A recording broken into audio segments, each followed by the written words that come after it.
I shall be crowned king. Welcome back, brave explorers of impossible worlds. We are excited to have you here to continue this odyssey together. Before we continue, everything you'll hear is pure fiction. So please don't try to replicate combat techniques at home. This wonderful story in all its rights belong to its brilliant original author. We are only the messengers of entertainment. Want another dose of adventure? Subscribe to our YouTube channel so you don't miss a single chapter. And if you can't wait, our Patreon has exclusive surprises you'll love. Chapter 651 The Wetzlar Dinner. Conversing with an honest, or at least outwardly honest, intelligent person is indeed a pleasant experience, not only because they know how to compromise and yield, but also because they are adept at grasping the crux of the matter. This is truly crucial. On the surface, Ian Clemens is holding firm to his position, but Anson now knows two vital pieces of information. The key to Phil Cressy's ability to make the Knights of No Faith work for him lies in his thorough knowledge of the individual member's personal information and his use of black magic curses, and this black mage responsible for casting the spell is currently in White Whale Harbor. Otherwise, how could Ian Clemens protect him? As for the exact location, Ian certainly wouldn't tell him, and he probably doesn't know either. After all, the other party also has the task of monitoring him, and is likely not acting alone. But considering that monitoring is necessary in the complex terrain and densely populated city, the other party certainly won't be too far from their daily activity area. Plus, they also need to be concealed to avoid being discovered, so the available areas are very limited. As long as this black mage is eliminated, even if there isn't an immediate uprising, at least the Knights of No Faith can be freed from Phil Cressy's absolute control.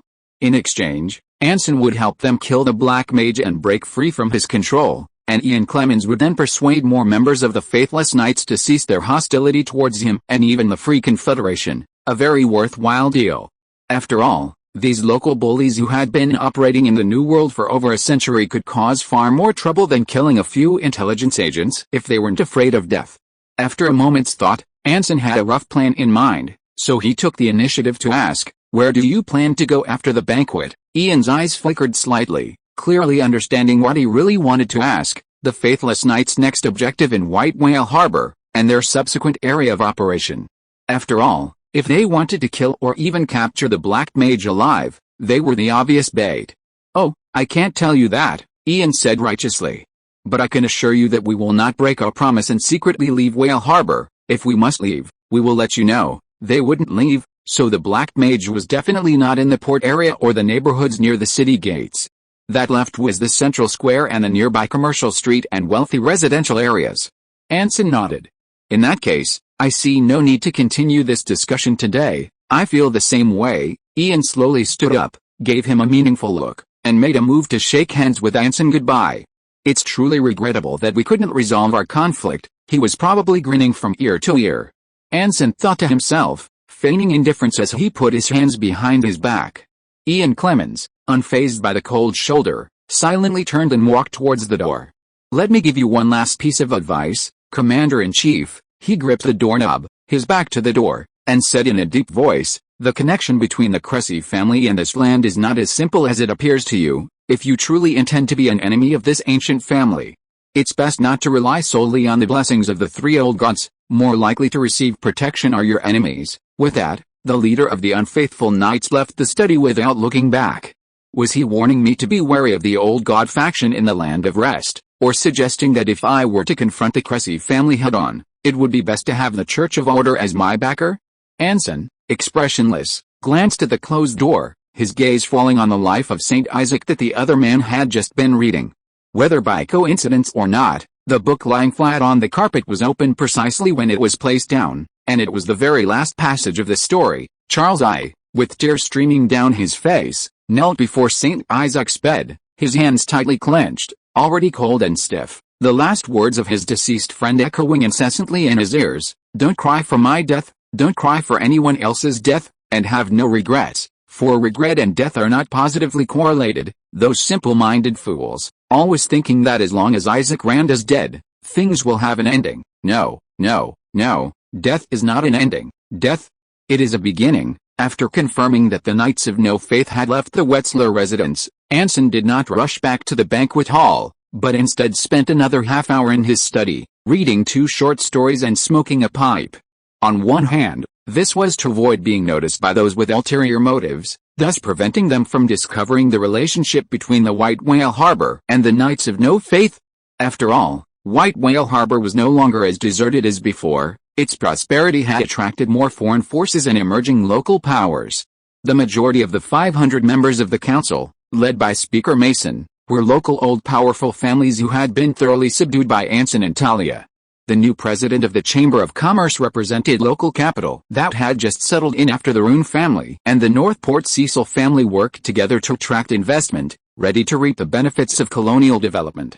The shipyard owner of White Whale Harbor, who had good relations with various committees and was adept at navigating social circles, represented the rising colonial faction. He was a second or third generation immigrant, but he was not like the old colonists who only knew how to mine, log, and farm.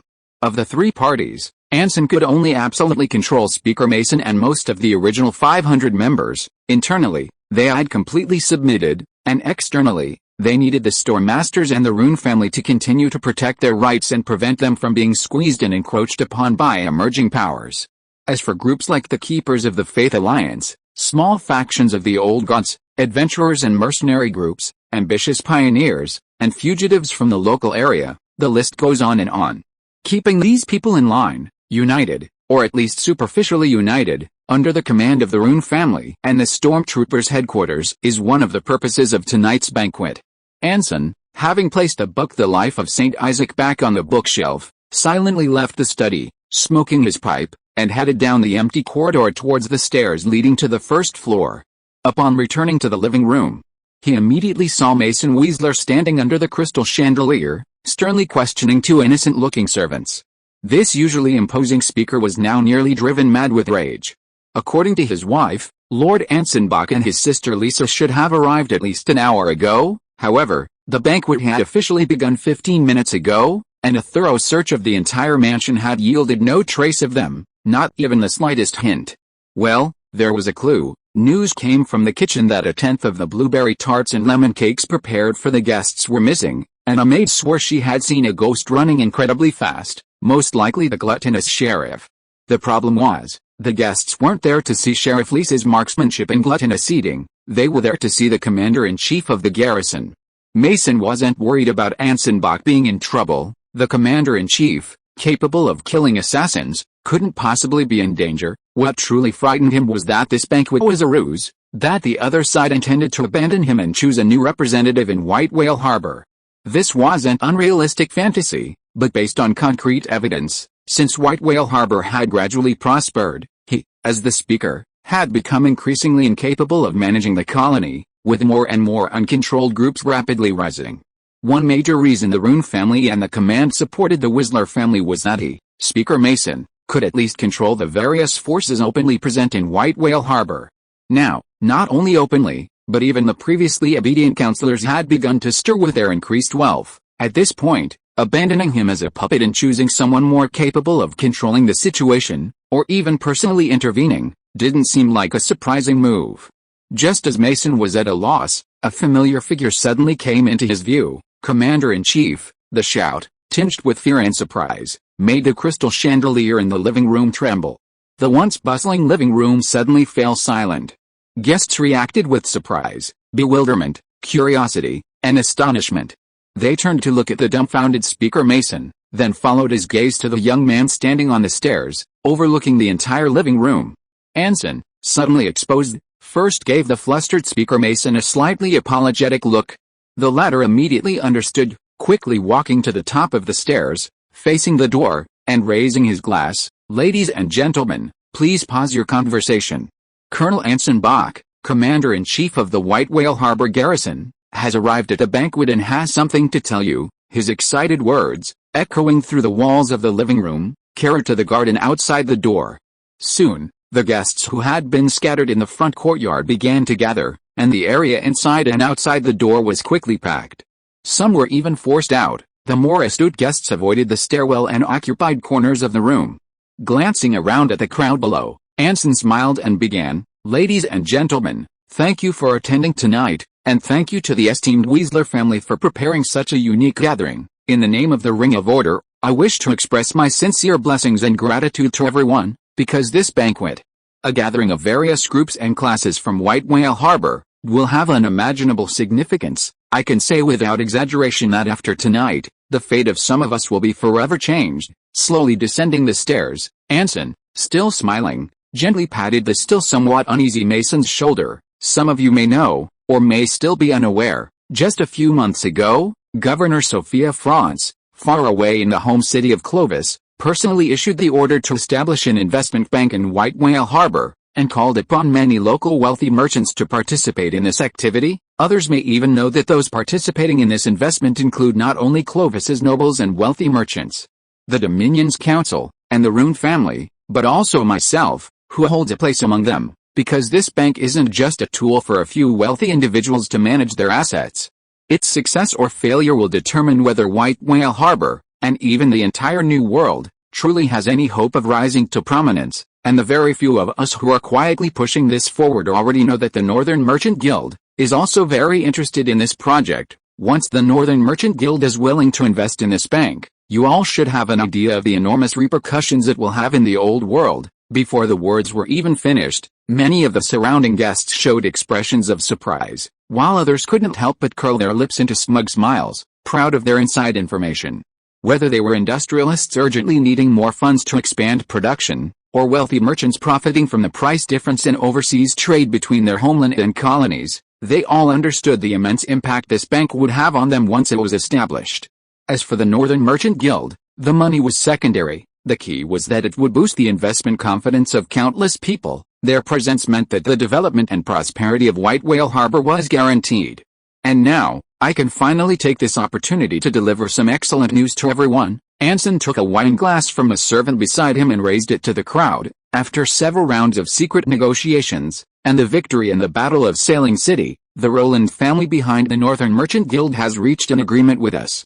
They will bypass the guild itself and directly invest in our bank together with the nobles of the entire Northern Empire. As soon as he finished speaking, it wasn't just a part of the group. Even Speaker Mason, whom Anson was supporting by the shoulder, stumbled and almost fell down the stairs. Although he ultimately escaped death, the shock on his face was undiminished. The Northern Merchant Guild and the Rowland family, seemingly just a difference between what's in front of and behind the scenes, the difference between them was far greater than that between a proxy war and the direct involvement of the suzerain state. After all, no matter how powerful a merchant guild is, its resources are limited. Even if the Rowland family is behind it, many things cannot be done openly, but if the other party is directly involved, then the entire meaning of the matter is different. Anson, seemingly not satisfied with the shock and excitement he had already inflicted, continued, and if all goes well, Reinhard Rowland, the direct heir of the Rowland family in this generation, will be willing to become the bank's president. The manpower, financial resources, and material resources of the entire Northern Empire will flow continuously to Whale Harbor, the beacon city of the New World. Cheer, celebrate. Our city, under the protection of the Ring of Order, will become the most dazzling corner of the New World, and its light will spread to every place willing to follow it. Praise the Ring of Order, praise the Ring of Order, the enthusiastic guests shouted, downing their drinks in one gulp. Chapter 652 New Ideas. After Anson's speech, the banquet continued for over an hour. The enthusiastic Mrs. Wetzler, while directing her servants to serve the guests her carefully prepared egg and potato pancakes, displayed Bachelin Wetzler's new work, the March on Grey Davahold. The small canvas depicted Confederate legions and stormtroopers marching in neat ranks from the sunlit gates of Black Lagoon. Dense ranks, cannons, and wagons filled the road, each soldier exuding confidence and youthful vigor. Scattered along the roadside were the corpses, flags, and weapons of Imperial soldiers. In the distance, the small tower symbolizing Grey Davahold was shrouded in clouds and rain, but beams of light pierced the leaden dome, their faint glow serving as beacons for the marching army. Although nominally Bachelin was still David Jacques' apprentice, the difference between the two was likely only in their perspectives and experience. Their actual skill levels were probably similar. Even someone like Anson, who knew nothing about art, could discern numerous images from this painting: the righteous cause of colonial independence, the turbulent state of the Empire's rule in the New World, the victorious army and the doomed henchman Bernard, the flourishing of the stormtroopers and the Confederation, and Grey Dove Castle's imminent escape from the Empire's clutches. While somewhat deliberate and exaggerated, it was undeniably a remarkably excellent work. Of course, this assessment had nothing to do with Anson himself being the painting's patron. Unfortunately, none of the guests present were in the mood to appreciate such a fine painting. The entire banquet abruptly ended after the guests hastily took their leave. Not only the guests, but even the host, Mason Wheatsler, after receiving the intelligence revealed by Anson, had lost the will to continue the banquet. One group wanted to quickly verify the authenticity of the intelligence, another wanted to know exactly when the Rowland family's investment would arrive, and yet another wanted to grab as much of the pie as possible from the soon-to-be-established bank before the Rowland family arrived. Around the soon-to-be-established coal mine bank, various levels and interest groups in Whale Harbor began the performances. To avoid ending up with only scraps or nothing at all, they had to use every trick in the book to outwit their allies and enemies. Anson and Talia could enjoy watching their individual talents and prepare delicious cakes to distribute to them as they pleased. To profit from this, these people had to curry favor with the Storm Division Command and the Rune family. They would soon understand this. This was why he chose to announce the news at this gathering. It was common knowledge that the more private the information, the more credible it was, and the faster and wider the secrets spread within small circles. Anson and Talia didn't even intend to profit directly as they had in the Wildlands. What they wanted was the right to share the cake, direct control of the bank. Holding this power firmly in their hands was the core key to the Stormcasters' control over Whale Harbor and even the entire Free Confederation, allowing the Rune family to rule the New World from behind the scenes.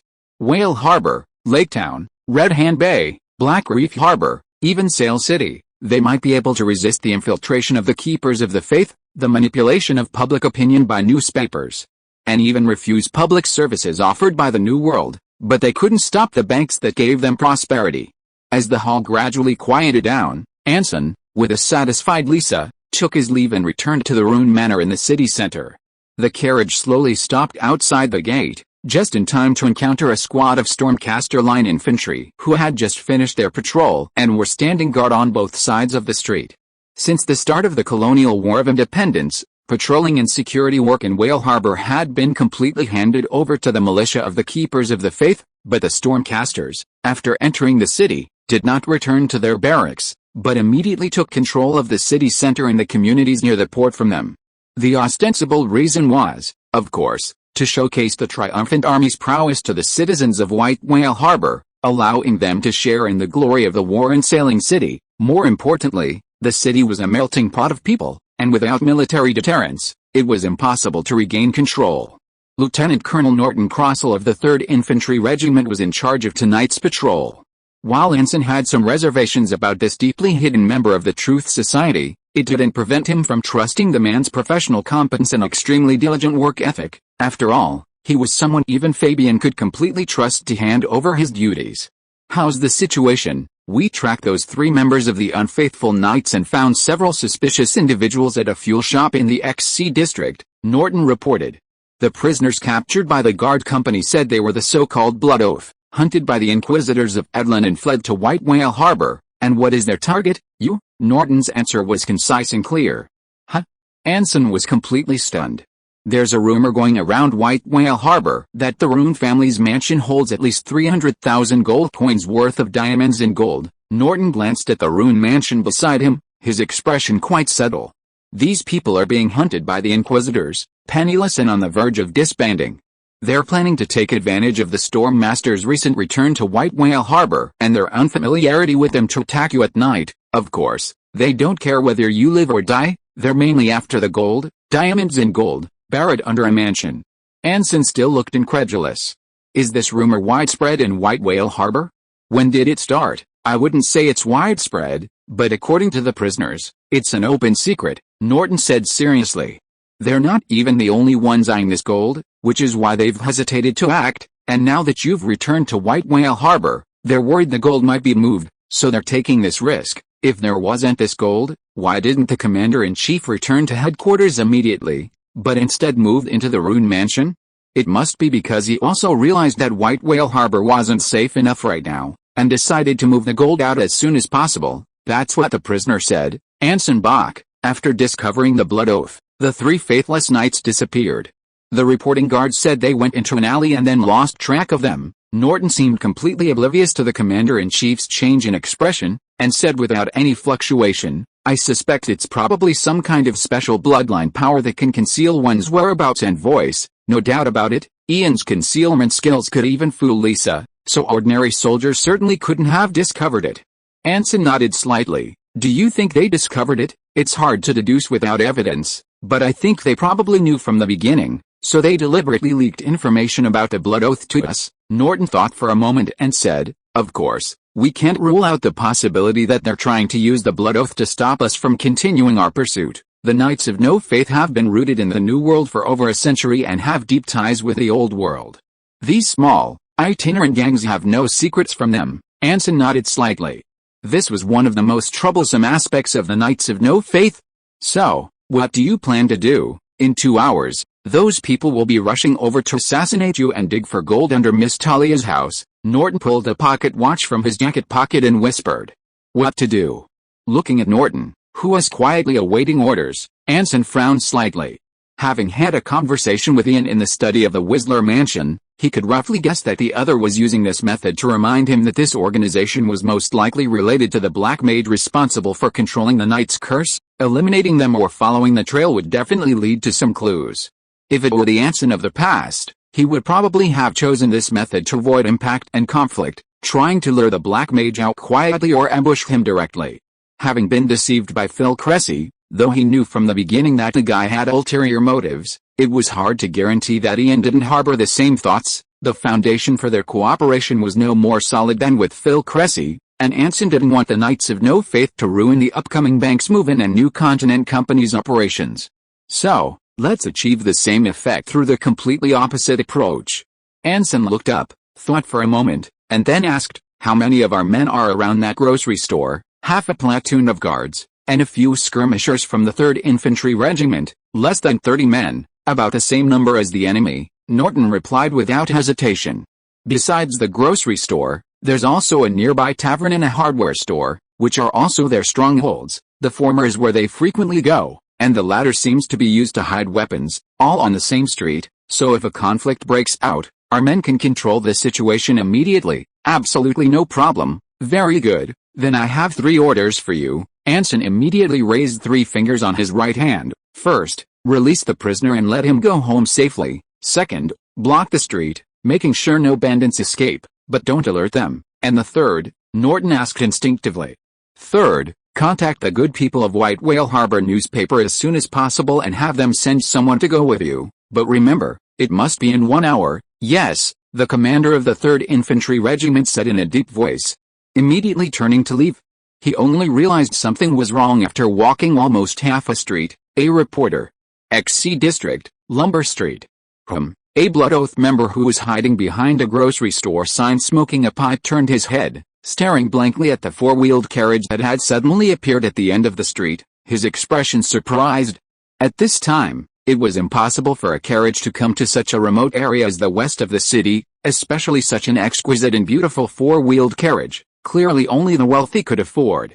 He instinctively wanted to warn the grocery store, but turning his head to see the higher-ups still arguing inside about whether or not to take action, he silently picked up the Leighton rifle hidden under the sign, wrapped it in linen, and walked towards the carriage.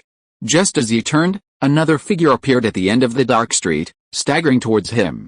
Marston, the Blood Oath member, rifle in hand, exclaimed, instinctively rushing forward. What have you been doing? We've been looking everywhere for you. We thought the operation had been exposed. Sorry, the man called Marston waved as he approached, a forced smile on his sweat-drenched face. I just heard the commander-in-chief might be attending a banquet at the speaker's house tonight, so I couldn't resist going to investigate. What? Anson Bach isn't at the Rune Manor tonight. The member froze, stunned. Are you sure? I didn't know. That's why I went to check. Marston's sweat deepened as he saw him stop, his gait becoming increasingly awkward. Are they all inside? All of them, including the lone wolves? It's such a big operation, the member said instinctively, then immediately realized something. Why are you asking that? Just to confirm. Marston's face was practically soaked with sweat. Such important intelligence, wouldn't it be very dangerous if someone acted without being informed? Yes, you're absolutely right. The man nodded in agreement, but a hint of wariness crept into his eyes. He feigned stepping aside, while his right hand stealthily approached the trigger of the rifle hidden beneath the linen cloth. In that instant of clearing the way, He finally discovered the secret behind Marston's strange gait. Behind him stood a petite figure wearing a tricorn hat and a coat, pushing him forward. And she was carrying a strangely shaped rifle. Bang! A crisp, subtle sound shattered the street's tranquility. Almost simultaneously, the grocery store door was flung open, and a burly man shouted and drew his gun. "Who goes there?" He looked into the darkness outside the door, his eyes taking a full half-second to adjust before shrinking back to the corpses on the ground. Marston, with a gaping hole in his chest, and another headless body lay silently in a pool of blood. The terrified burly man immediately tried to turn and shout, but it was too late. The petite figure hiding in front of him had already drawn 2 bayonets with lightning speed and plunged them into his throat and mouth. Thump! The heavy thud immediately drew everyone's attention in the room, instantly focusing on the petite figure wearing a tricorn hat, a black long-sleeved trench coat, and large leather boots. "In the name of the White Whale Harbor Sheriff, Lisa hereby announces, you, and you, all of you are under arrest." The shocked crowd stared intently at the girl, no one noticing the cylindrical objects rolling on the floor. Boom! In the distance, at the Rune Manor, Anson, standing on the second-floor balcony, admired the towering fireworks while smoking his pipe, a smile unconsciously playing on his lips. Chapter 653 Logic. Almost simultaneously, after shaking off the stormtroopers' pursuit, the 3 members of the Unfaithful Knights finally returned to their temporary base, a mid-range inn in the southern district. As Whale Harbor prospered, these kinds of accommodations, not just taverns with a few attics cleared out on the second floor, began to increase, specifically catering to travelers and newly arrived colonists. They even offered various levels of accommodation, from large dormitories to luxurious suites that even included servants' quarters. Clearly, colonial inns didn't have any identity checks, so the 3, currently well off, disguised themselves and frequently changed names, moving between several inns of varying levels to evade surveillance and tracking from various factions. Although Ian's bloodline power provided excellent concealment, frequent use of it was highly likely to arouse suspicion, making more ordinary but discreet methods less effective. "I still don't quite believe it." Sir Carno gently lit the candle by the bedside, his gaze suspiciously fixed on Ian, who leaned against the wall. "You really think he would do that?" "Not think, but certain." The leader of the Unfaithful Knights curled his lips, his eyes gleaming with unwavering determination. "Because our commander-in-chief is that kind of person, extremely confident, yet extremely cautious, adept at achieving his goals with minimal cost, willing to devise incredibly complex and meticulous plans, and never easily doubting himself. From our initial contact with us, to controlling White Whale Harbor and even Ice Dragon Fjord, then controlling one imperial colony after another, and finally allying with Sailing City to defeat the Empire. It's always been this pattern. If you observe closely, you might even find he's obsessed with the process." Ian spread his arms, gesturing with his nimble fingers the interconnected movements, one link after another, one step after another, in his eyes. Defeating the Empire is probably the inevitable result of completing 100 prerequisite tasks, and this result becomes the necessary condition and foundation for the next task. This is the logic behind Anson Bach, the commander-in-chief of the White Whale Harbor garrison. Carno was silent for a moment, his expression gradually becoming serious. "A terrifying guy, exactly. Even if you tell this kind of person that you want to kill a god, he will probably calmly ask you about the timeline and budget, gather all the intelligence he can, and then formulate a highly feasible plan." Ian nodded, spreading his palms out. "Conversely, once you understand this logic, talking to him and confirming his next move becomes a very simple matter, so Anson Bach will inevitably follow the trail of the Blood Oath, gradually getting closer to the organizations operating behind the scenes." Knock knock knock, a rapid knocking interrupted Ian Clemens's eloquent speech. Just as the two became alert, the Wild Hunt Knight Derek suddenly pushed open the door, looking slightly flustered and breathing heavily, as if he had just run back from somewhere. "It's chaos, it's complete utter chaos outside," Derek gasped for breath, pointing to the window at the bewildered Carno and Ian. You need to look outside, outside." Carno was the first to stand up, walking over to open the window that had been boarded up and sealed with sheet metal. Ian also curiously leaned closer, wanting to see what was going on. The window opened, and their gazes froze instantly. In the pitch-black night, golden red flames shot into the sky from the western part of White Whale Harbor, accompanied by billowing black smoke that spread in all directions. And the direction from which the fire was burning was precisely the location of the Blood Oath's secret stronghold. Ian was completely stunned. For a moment, He even wondered if he had been bewitched by some kind of terrible dark magic. As he regained his senses, Carno's words rang out at the opportune moment. It seems this so-called logic doesn't always work. On the night of the 23rd of this month, a fuel shop in the XC district suddenly caught fire. The intense fire quickly spiraled out of control, with flames and thick smoke stretching dozens of meters high, clearly visible throughout White Whale Harbor. According to the investigation, the affected building was the stronghold of a gang called the Blood Oath. That night, all the gang members gathered inside the shop to discuss a treacherous plan to assassinate the garrison commander. Sheriff Lisa Bach discovered the gang's plot in time and devised an ambush on their stronghold. Faced with a just trial, the gang leader refused to yield and brazenly used grenades, gunpowder, and fuel to set the shop ablaze, attempting to perish together with the sheriff and the Storm Division soldiers. In the end, except for a few survivors, the rest of the bandits died by self-immolation. The sheriff and all the soldiers were unharmed. Our reporter had the privilege of witnessing the entire incident and is providing readers with the latest first-hand information. The latest developments will be published later. Reporter Marrera, October 24th, 101st year of the saintly calendar, the day after the Blood Oath's destruction. The Good People of White Whale Harbor newspaper was published and sold out instantly, even forcing a reprint of nearly double its usual sales. The wealthy merchants and property owners of White Whale Harbor, who had just painstakingly learned through various channels what had happened at the gathering that day, were still reeling from the shock when Anson Bach's thunderous methods left them speechless. For the new immigrants who had just arrived in White Whale Harbor, both the warehouse incident and the shotgun sheriff were merely legends. The only people they usually saw were the very approachable, yet exceptionally steadfast, faithful Alliance militia maintaining order.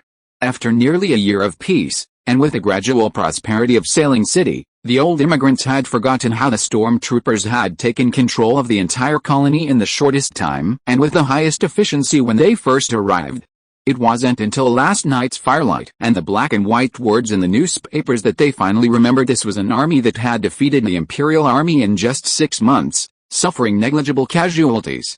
Usually, victorious armies returning to their garrisons fall into two categories. More civilized officers would restrain their troops' movements, returning to camp quickly to avoid conflict with the locals and win their favor. Less civilized officers would use the army to blackmail the city, their soldiers quickly transforming into high-level gangsters skilled in kidnapping and robbery, using violence and terror to intimidate the city.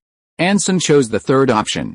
With the council promoting administration, the trustworthy Alliance maintaining social order, and the White Whale Harbor Good People's Daily providing intelligence and guiding public opinion, he would swiftly eliminate certain security threats using the most undisguised methods, demonstrating force to everyone and proving who the true ruler of White Whale Harbor was.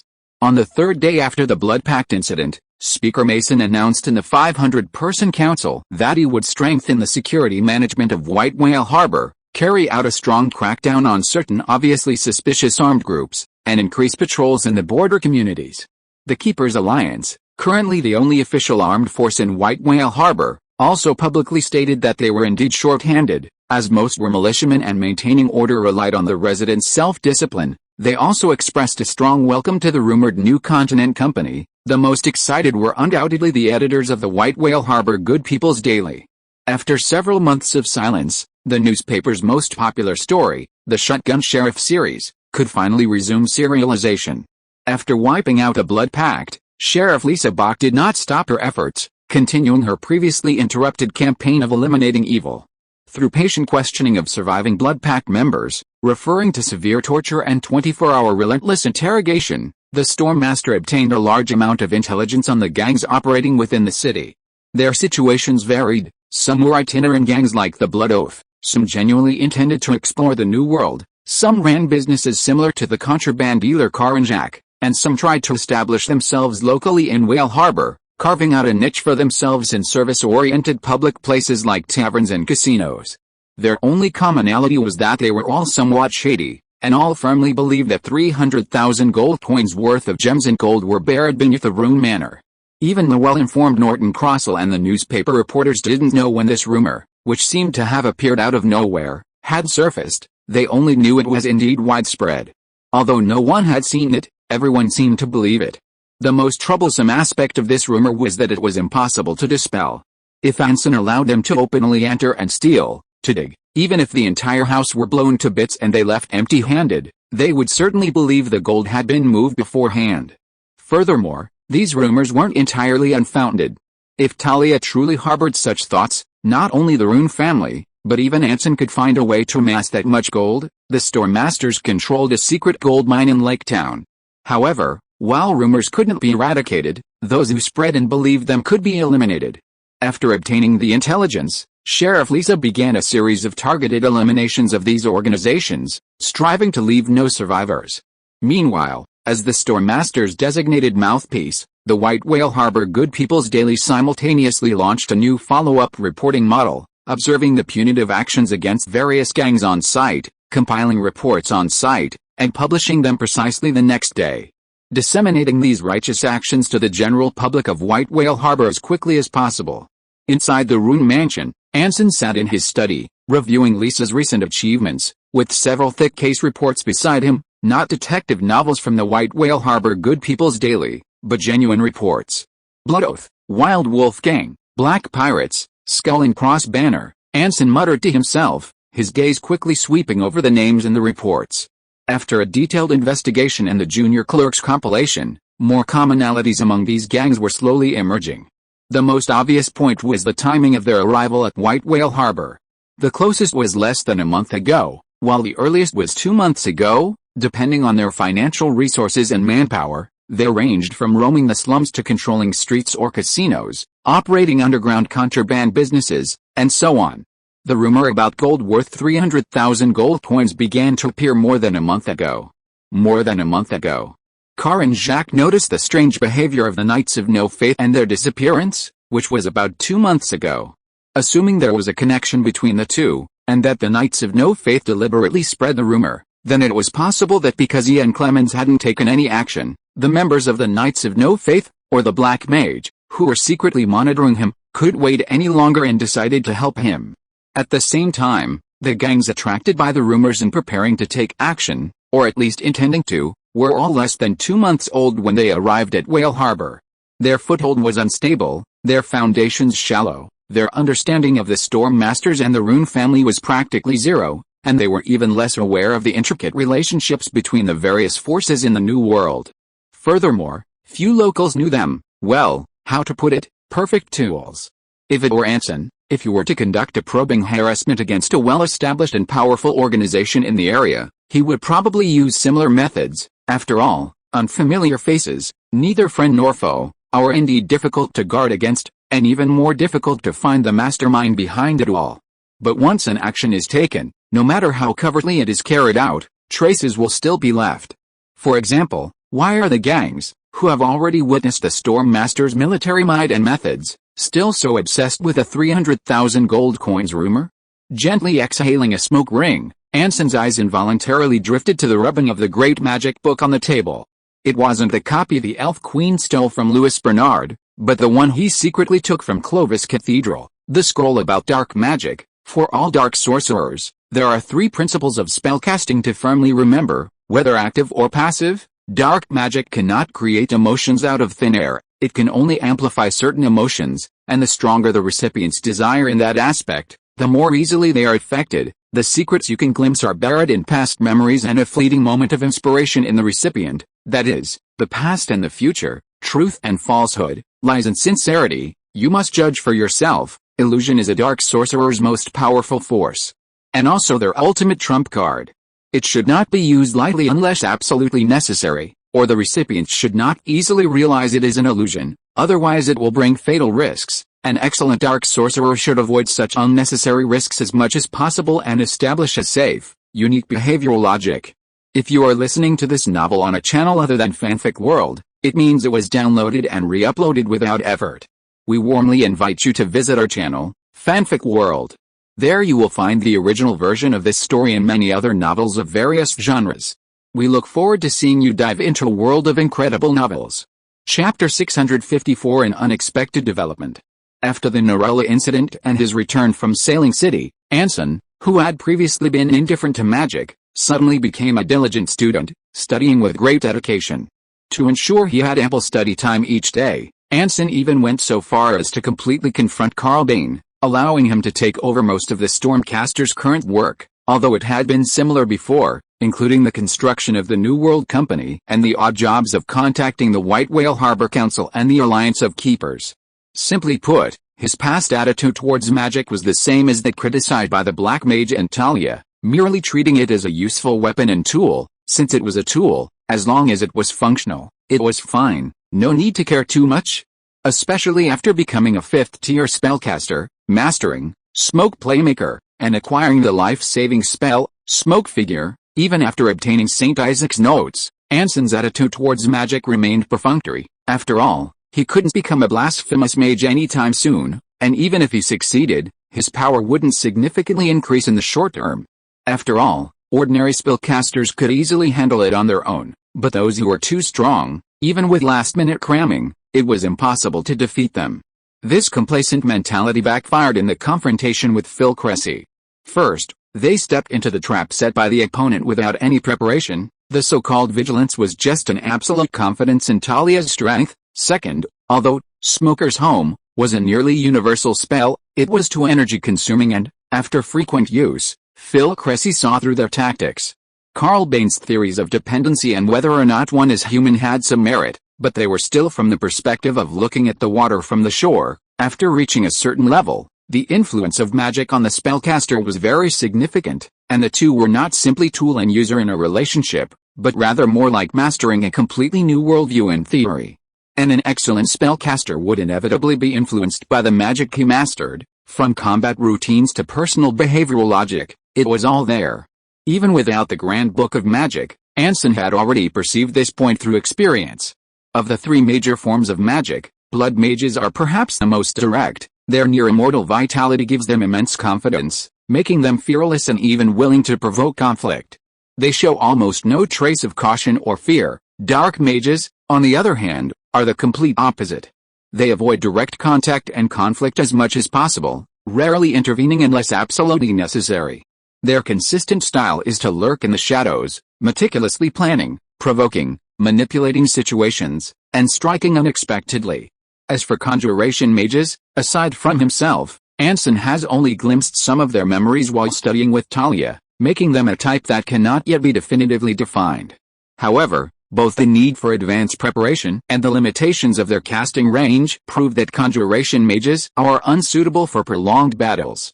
The spellcaster currently hiding in White Whale Harbor, secretly monitoring Ian Clemens and his group, and attempting to test him using various gangs, perfectly fits the behavioral logic of dark magic.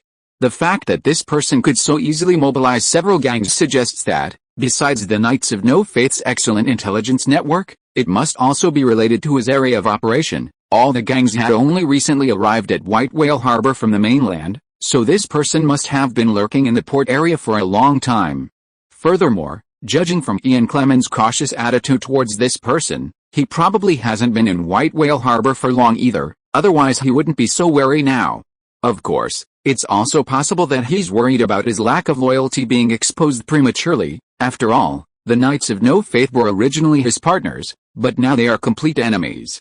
He has a legitimate reason to frequently operate in the port area, is familiar with the arrival times of ocean-going ships, is very knowledgeable about the places where the new immigrants to White Whale Harbor often frequent, and can also monitor the Knights of No Faith, who only operate around the city center.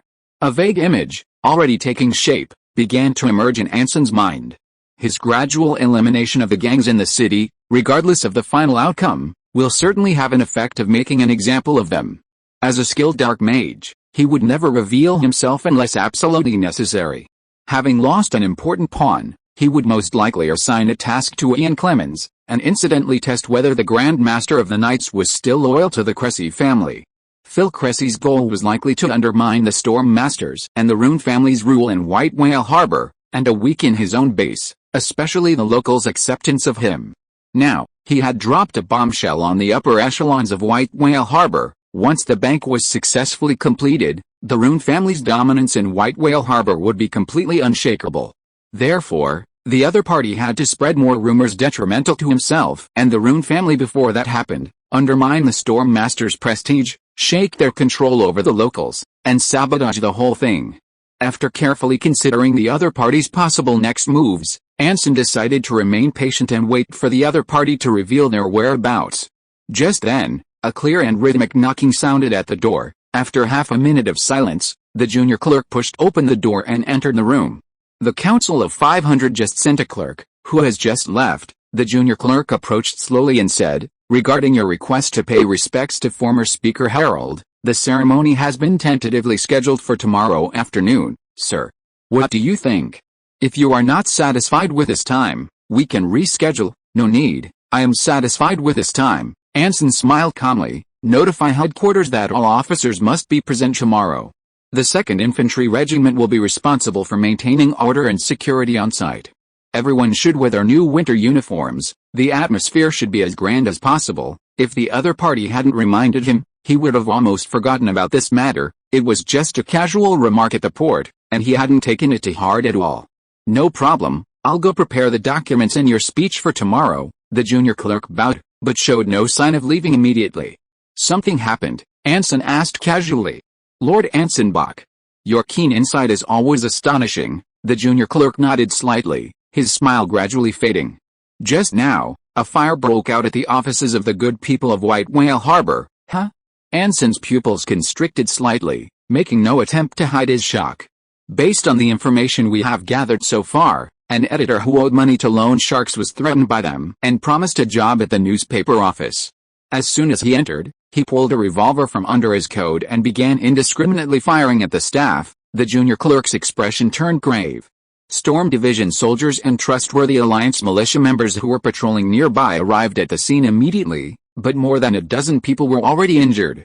Just as they were about to storm the newspaper office, the perpetrator suddenly detonated the gunpowder strapped to his body, destroying today's and tomorrow's newspapers, as well as the precious printing press. The resulting fire engulfed the entire newspaper office, but thanks to the timely arrival of the army, the fire has been brought under control. Apart from the perpetrator and 3 victims, everyone else has been rescued. The junior clerk meticulously explained the situation. They are currently being temporarily housed at a trustworthy Alliance outpost nearby, where several priests and nuns are taking care of them. The medic and medics are on their way. What about the perpetrator's identity? Anson frowned slightly. "Including his motive? Are there any clues about that?" "Unfortunately, because the editor who borrowed money at exorbitant interest rates has already died, and several staff members who were close to him are also in a coma, we have absolutely no information on that at the moment." The junior clerk's expression was slightly abnormal, but almost everyone present heard the perpetrator's last words before lighting the gunpowder. "What last words?" "For," as if frightened, the junior clerk paused, and said in a slightly trembling voice, "For the immortal Speaker Herald. Downtown, the Noble Lady Hotel." In a guest room at the far end of the 2nd-floor corridor, Ian and his companions, disguised as a family of 3, sat around the floor, staring intently at a very worn-out parchment scroll. The dusty, slightly curled paper looked as if it had been torn open by a sharp blade, revealing dark red characters. "After tomorrow's ceremony, attack the 500 members of the council, including but not limited to Mason Wheatsler, members of various committees, and those in charge of maintaining daily administration. Assassinate the stormtroopers, primarily lower-ranking officers, but also targeting certain high-ranking officers, especially administrative staff. Disrupt the daily activities of the trustworthy Alliance, using various threats and intimidation to force them to abandon their surveillance of the marginalized communities. After all operations are successful, leave for the immortal Speaker Herald as a marker at the scene. Minimize Anson Bach's vigilance towards the unfaithful knights and the Cressy family, diverting his attention elsewhere. The new immigrants, the newly risen elites of White Whale Harbor." The 3 men had different expressions as they looked at the striking characters on the scroll. "What do we do, Derek?" The Wild Hunt knight disguised as the husband, looked up and couldn't help but ask first. "Are we really going to do it? We have no other choice." Ian Clemens gave him a wry smile, tugging at the collar of his child's clothes. "As servants of the Cressy family, it is our duty to carry out the wishes of our family leader, unless you want to be cursed, but this is practically suicide." Derek's eyes widened. "Minimize Anson Bach's vigilance as much as possible. That might have been possible before, but you already confessed everything to him that night and lured him to the blood oath's whereabouts. If we really do it, he'll definitely know it was us." I didn't expect him to make such a radical choice, sending the bandits in the city to their deaths one by one. "This is abnormal to begin with." Ian scratched his head, a hint of helplessness appearing in his usually composed expression. "It's obvious that he is already wary of Anson and us. and has accelerated the originally planned, albeit slowly, schedule. Well, that's understandable. After all, if we drag this out any longer, it probably won't be long before our commander-in-chief finds out his true identity. The problem now has nothing to do with that. The important thing is what we should do. Seeing Ian still sorting out the events, Derek rolled his eyes at him. Attacking the council, assassinating officers, interfering with the keepers of the faith. Do you think Anson Bach and the Rune family will let us off after we've done all that? No. Ian looked at him calmly. But we are still the Knights of No Faith. I am the Grand Master, you are the first Knight Commander, and Carno is the second Knight Commander. As long as that remains unchanged, we cannot betray the Cressy family. Of course, I hope we can coexist peacefully with the Rune family, but if that's impossible, then I can only express my regret and fight to the death.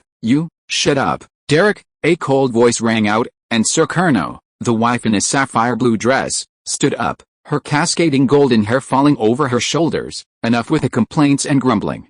We must think of a way. What way? To convey more information about him to Anson Bach, Carno said calmly. Since this commander-in-chief doesn't seem to mind escalating the situation, we might as well be more direct and get the two sides to meet as soon as possible. That's impossible, Derek couldn't help but say again. That close call was already dangerous enough. We can't just walk right into their trap. We can't even let that thought slip away. Carno ignored the Wild Hunt Knight's complaints and silently looked at Ian beside her, like a mother expecting her son to bring her a surprise. The leader of the Knights of No Faith fell silent, gently picking up the parchment scroll from the ground. He muttered to himself, we cannot expose our comrades' whereabouts. We cannot disobey the will of the Cressy family, we cannot deliberately pass on vital intelligence to our enemies, but we can make him take the initiative, forcing him to bypass us and deal with Anson Bach. How? Carno pressed, looking at Ian along with Derek. It's simple. We carry out his orders and wreak havoc in White Whale Harbor, let the ghost of Chairman Herald float above the city. Ian Clemens spread his arms wide. Since things have already started to get out of control, let them continue to spiral even further out of control. Let the entire city be gripped by fear. Let terror descend upon everyone. Chapter 655 Herald's Foundation. In the plaza area, the devoted faith chapel was filled with crates of all sizes. Several of the crates, already opened, contained leftover cotton cloth, spirits, salt, fire tongs, and medicine boxes labeled military. The air reeked of alcohol, enough to instantly intoxicate any newly sober drinker. The original ecumenical Christians had been dispersed, replaced by heavily armed Storm Division line infantry, completely surrounding the chapel. Outside a door marked emergency room, Anson sat silently on a crate, waiting. Beside him, Carl Bain, with dark circles under his eyes, slept soundly, a cigarette dangling from his lips. Soon, the equally listless chief surgeon Hank emerged, a long extinguished, cold pipe at his lips, hands in his pockets. He took measured, deliberate steps forward. How are you? Gently resting his adjutant's head against the wall, Anson stood up and asked. Blessed by the environment of order, he's mostly recovered. Hank waved his hand, his hands fumbling for matches in his pockets. The most severely burned, they're definitely disfigured, but at least their lives and limbs are safe. Two unlucky fellows probably inhaled a lot of dust. They'll probably have to cough and talk for the rest of their lives. The rest are just flesh wounds. They'll recover in 2 or 3 months. Those are all fine. The most serious are the throat and mouth. The most dangerous burns are actually to the eyes and ears, and the lower body. One of the wanted criminals I caught had his genitals burned by a hot coal ball. Wanted criminal. I mean, patients who aren't usually seen. He accidentally had a burning coal ball fall into his pants, and then sat on the stove. Probably. The chief medical officer yawned. Sorry, Commander-in-Chief, I haven't slept all night. When you're exhausted, you're bound to slur your words. Yes, I haven't slept all night either, so I don't know anything about the legendary bounty hunter Black Mask Hank. Anson smiled slightly and handed him a match. Thank you for your hard work, Chief Medical Officer. It's just my duty. Taking a deep drag on his pipe and exhaling a long wisp of smoke, Hank finally showed a hint of relaxed pleasure on his face. If possible, please move these burn patients out as soon as possible. The cold and empty chapel is really not a suitable place for recuperation. Warm rooms, patient care, and fine food, especially for those with burns to their throats and mouths, that's what they need. Medicine and a bed alone are far from enough. I've already cleared out the room mansion. It's so cold, It's better to wait until they recover a bit before sending them to the barracks for recuperation. Anson nodded slightly. Then I'll leave these people to you. Make sure their lives are safe. Medicine, food, manpower, protective gear, just ask, and I'll send them as much as I can. Don't worry, even if it's a summoning by the ring of order, I'll try my best to get it. Hank smiled wearily. Even the most painful life is 1,000 times better than death. I couldn't agree more, Anson said, a slight smile playing on his lips. He turned away, his smile instantly replaced by icy indifference. The newspaper responsible for publishing the White Whale Harbor Good People's Daily was not only the mouthpiece of the Rune family and the store masters in White Whale Harbor, a crucial tool for guiding public opinion and gathering intelligence, but also the earliest industry established there. Its employees were the first to swear allegiance to their own people. The other side had burned down the newspaper office, damaged the printing press and newspapers, and targeted the employees. This was more than just attacking their control over public opinion and intelligence network. If attacking the newspaper's downstream network and the locals providing news in other colonies was disrupting intelligence gathering capabilities, this was directly shaking the very foundation of their local rule. If even the safety of their absolute own people couldn't be guaranteed, and if they couldn't immediately retaliate after being attacked, those previously suppressed rebellious thoughts would reignite. Furthermore, this was probably the first time the enemy had targeted someone close to him, not himself. Yes, the enemy didn't actually care about these people's lives, their real target was him, or rather, the Storm Masters and the Rune family. But the anger he felt was far stronger than the feeling of being deceived and ambushed. My lord, you should probably prepare to depart, the junior scribe approached cautiously, looking at Anson with great care. He couldn't even recall the commander-in-chief being so angry before. The ceremony is ready and awaits your arrival, or should we inform them to cancel the ceremony now and reschedule for another time? Is the carriage ready? Anson calmly looked at Endowed and interrupted. It's right outside the door. The junior scribe shuddered and dared not say another word. He quickly bowed and stepped back to make way for him. Without giving any further instructions, Anson removed the tricorn hat from the sleeping Carl's head, put it on himself, and strode towards the chapel entrance, boarding the heavily armed four-wheeled carriage with Endowed, who followed closely behind. Downtown, White Whale Harbor, the Council of 500. As the carriage slowly pulled up outside the gate, the square surrounding Herald's statue was already packed with people. Councilors, members of the Chamber of Commerce, the keepers of the Faith League, committee members, and all sorts of new and old immigrants, came spontaneously or invited. The new immigrants, who had no recollection of this former speaker, were motivated by the Storm Division and a certain commander-in-chief. The older immigrants, who truly understood the events of the past, or could roughly guess, were also not there to mourn their former superior. After all, everyone had witnessed a true state of Whale Harbor during Herald's rule. They were not unaware of his ambition to become the true ruler of the colony or even achieve independence. As an ambitious man, being killed by the Storm Masters representing Clovis's native forces was a fitting end for him. Of course, there are always exceptions. In the crowded throng, a group of figures dressed in identical black double-breasted long-sleeved coats with white scarves pinned to their chests stood out like cranes among chickens in the front row closest to the statue, surrounding a noble woman sitting in an armchair with a vacant look in her eyes and an abnormal expression. Those people are the Herald Foundation, which only appeared recently. Noticing Anson's gaze, Speaker Mason, who had come to greet them, immediately leaned closer and whispered, "Farmers, small business owners, artisans. They're all wandering ghosts who were already struggling, and whose lives have become even harder since Harold's death. Unable to make ends meet, they gather around Harold's widow to swindle her inheritance, and then use the committee's name to ask the council for funding, organizing various events to commemorate Harold, or self-publishing stories about the past in the newspapers to protect the traditions and glory of White Whale Harbor, and because this is their only way to make money, they were overjoyed when they learned that you wanted to pay your respects to Harold's statue." Mason couldn't help but snort as he said this, clearly showing his disdain for the so-called glory. "So the reason I was taken seriously when I was just casually replying was because of this." Anson's expression showed a hint of understanding. "Are these people still very influential?" "Influence? Not really." Mason immediately shook his head, "but quite a few people do sympathize with them, especially most of the members of the Council of 500, so even knowing that this foundation is a bunch of fraudsters, everyone is still willing to lend a hand. As the only person in the council who knew the truth about Harold's death, Mason paused when he said sympathy, carefully observing the expression of the person in front of him, and only dared to continue after confirming that there was no change. Anson simply nodded slightly. Although he was somewhat concerned about the so-called immortal herald, he did not think that this club of the downtrodden was worth his attention. Deliberately intervening would easily arouse some people's empathy, which was not very friendly to maintaining unity. Moreover, if they were really related to the black mage behind the unfaithful knights, it would save him a lot of trouble. After slightly calming the still somewhat uneasy Mason, Anson looked around and walked alone towards the statue.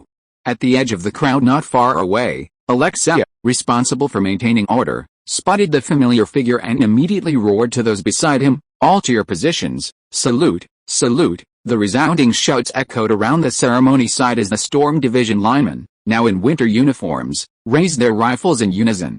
Their gleaming bayonets gleamed in the cold wind, and their heavy overcoats and wide-brimmed hats made them appear a good distance taller than the surrounding spectators. Their synchronized movements and roars created an imposing presence. In the deathly silence of the cold wind, Anson slowly pulled out the speech prepared by the junior clerk. "Today, we once again pay homage to hero of White Whale Harbor. I remember the last time I stood here was when I presided over his funeral, Herald Ivicus. He was a leader worthy of the respect of all White Whale Harbor residents, an object of our emulation. His courage in fighting against darkness, against enemies who sought to destroy the peace and happiness of White Whale Harbor, demonstrated the finest qualities this land possesses." Anson spoke eloquently to the audience, and once he felt comfortable, he no longer even looked at the speech, simply beginning to improvise. In any case, the core theme was what he had repeated several times before: White Whale Harbor is the White Whale Harbor of White Whale Harbor people. White Whale Harbor possesses special and excellent qualities. White Whale Harbor will become the beacon of the new world. One herald has fallen, but millions of White Whale Harbor residents will rise up. For former Speaker Harold, who swallowed the egg of the evil god, transformed into a walking tumor, and was ultimately blown to pieces, uniting the entire White Whale Harbor community was now his only remaining value. The ceremony proceeded smoothly, largely due to the presence of 300 fully armed stormtrooper soldiers. Even the Herald Foundation, the most enthusiastic participants in the event, remained completely silent throughout. After the speech concluded successfully, the next step was to pay respects to the statue. Harold's widow and family then went on stage, where Anson, representing the council and command, offered their concerned condolences. Finally, everyone paid their sincere respects at the former speaker's send-off, and could then leave him behind and go about their business. But then, an unexpected event occurred. That's, no way, this could be. The once quiet ceremony site instantly descended into chaos. Alexei, sensing something amiss from afar, immediately sounded the bugle, ordering his soldiers to quell the unrest, but with thousands of people present, 300 soldiers clearly couldn't do it immediately. Anson subconsciously turned to look at the statue, his pupils instantly contracting sharply. Dark red blood was slowly seeping from the corners of Harold's eyes, nostrils, and mouth as he held a torch aloft, gradually staining his entire upper body, dripping like a babbling brook onto the makeshift platform. Boom! Just as Anson began to recover from his shock, a sharp, burning pain suddenly shot through his chest. An icy chill pierced his neck as if it were a tangible substance, seeping into his consciousness. By the time he realized something was wrong, his hands and feet had already lost control, and he felt as if hundreds of nails had pierced him from top to bottom, leaving him rooted to the spot, unable to move. Anson wasn't nervous. He had 2 smoke bombs and a grenade hidden in his sleeve. He could immediately break free of his current state by forcibly activating Smoke Like Man, or even just expanding the casting range. That's why he wasn't in a hurry to act. He was now 100% certain that the black mage controlling the unfaithful knights was right here. And he wanted him to die publicly at this ceremony, cursed by Harold's undead. Having confirmed this, Anson, pretending to still be trying to break free of control, desperately controlled his right hand and snapped his index finger. His instantly activated superpower captured everything within a 30-meter radius in his mind. Since the other party had delivered themselves to his doorstep, Anson didn't intend to be polite. He would directly confirm the black mage's identity, arrest him on the spot, and then shoot him dead. From the statue's anomaly to Anson being controlled, only a dozen seconds passed. The panicked crowd didn't even notice anything amiss with the commander-in-chief on the platform, still screaming, shouting, and discussing in fear. The next second, gunshots rang out from the crowd. Chapter 656 The Beginning of Chaos. Bang! A deafening crash shattered the glass, and translucent shards surged into the chapel like a shockwave, interrupting Norton and Chris's conversation. As a Storm Division officer and a member of the Truth Society, he knew far more about the soon-to-be-established coal bank than most. He was well aware that this was the Rune family's tool for controlling the New World, and he planned to invest his entire fortune, but he was short of cash. Not only him, but all the Storm Division officers were currently short of cash. Their money in the wildlands was held in church banks, and there were no banks in White Whale Harbor, and only a small portion of their profits in the New World were in cash, the rest being agricultural products, farm profits, gold and silver, captured, and property deeds, spoils of war seized from the Imperial Army. Desperate, he decided to seek help from Chris in the logistics department, asking this former con man, an expert in falsifying accounts, to see if he could create a respectable asset statement for him, either to replace the collateral or to directly invest in the bank. Chris, with his keen sense of smell, immediately sensed something amiss. While readily agreeing and engaging Norton in a war of words, he repeatedly tried to extract more information from him. Norton, a small-time trader, was no match for the professional and quickly succumbed. Just as he was about to reveal the last bit of information, gunshots rang out. Enemy attack. In the instant the glass shattered, a furious Norton grabbed Chris by the back of the neck, slamming him to the side and pressing Chris's sinister smile onto the cold stone floor. A dull thud echoed. Staff Officer Chris fell in the final second before victory. Silently apologizing, Norton quickly drew his gun and rose. He saw dozens of figures outside the shattered window, surrounding the chapel's main entrance. Chaotic gunfire erupted in the empty street, sparks flying against doors and walls. The adjutant, who had finally managed to get a few hours of sleep, was instantly jolted awake. Instinctively, he immediately dropped to the ground behind a supply crate, staring in disbelief at Norton, who was leaning against the wall peering outside. "What happened?" he cried. "I don't know, but we've definitely been attacked," Norton shouted without turning his head, his eyes fixed on a tall, protruding chimney outside the window. He was absolutely certain that, at the instant the gun fired, he saw a figure in a black trench coat stand on it and pull the trigger on him and Chris. In the blink of an eye, the figure vanished without a trace, leaving no trace whatsoever, making it almost seem like a hallucination. The Storm Division soldiers guarding the chapel also realized the danger and quickly took cover behind bunkers and walls, unleashing barrages of fire onto the street outside. Despite being far outnumbered, their skillful maneuvers and faster rate of fire allowed them to hold their own. Judging from the haphazardly arranged firearms and the clearly inadequate clothing, it was safe to assume they were a gang or mercenary group that had recently arrived in White Whale Harbor. Leighton rifles were so common in the area that even the militiamen carried one, and it seemed they weren't just one gang. The problem was, given their previous experience, how dare they launch such a blatant attack on the chapel? This was the heart of White Whale Harbor. Half a regiment could be mobilized within half an hour to surround and wipe them out. Just as the two were momentarily stunned, another loud bang came from behind, and the entire chapel shook violently. Teapot Street, Redbaird's Tavern. Sheriff Lisa Bach, who was about to step into the tavern, suddenly turned around, leaping up and firing her revolvers alternately behind her. Clang. Clang. Clang. Clang. Clang. Clang. The shrill bullets were deflected by the gleaming blades, and the figure wielding the twin blades was like a swift cheetah, dodging while simultaneously charging towards the airborne girl with terrifying speed. Beneath the worn tricorn hat, a child's face, clenched on a licorice stick, showed surprise, but not because of the other's speed, but because of the clothes. "Ah! It's from that night." Swoosh. Wild Hunt Night. Derek didn't give her a chance to finish, the heavy blade slamming into the muzzle of the revolver in her right hand. The moment the weapon slipped from her grasp, the sheriff had already leaped up, stepping on his shoulder. A small, gloved hand gripped the hot barrel of the other revolver, and like hammering a nail, slammed the butt against the back of the girl's head. Whoosh! The girl's eyes widened, unable to believe she had missed.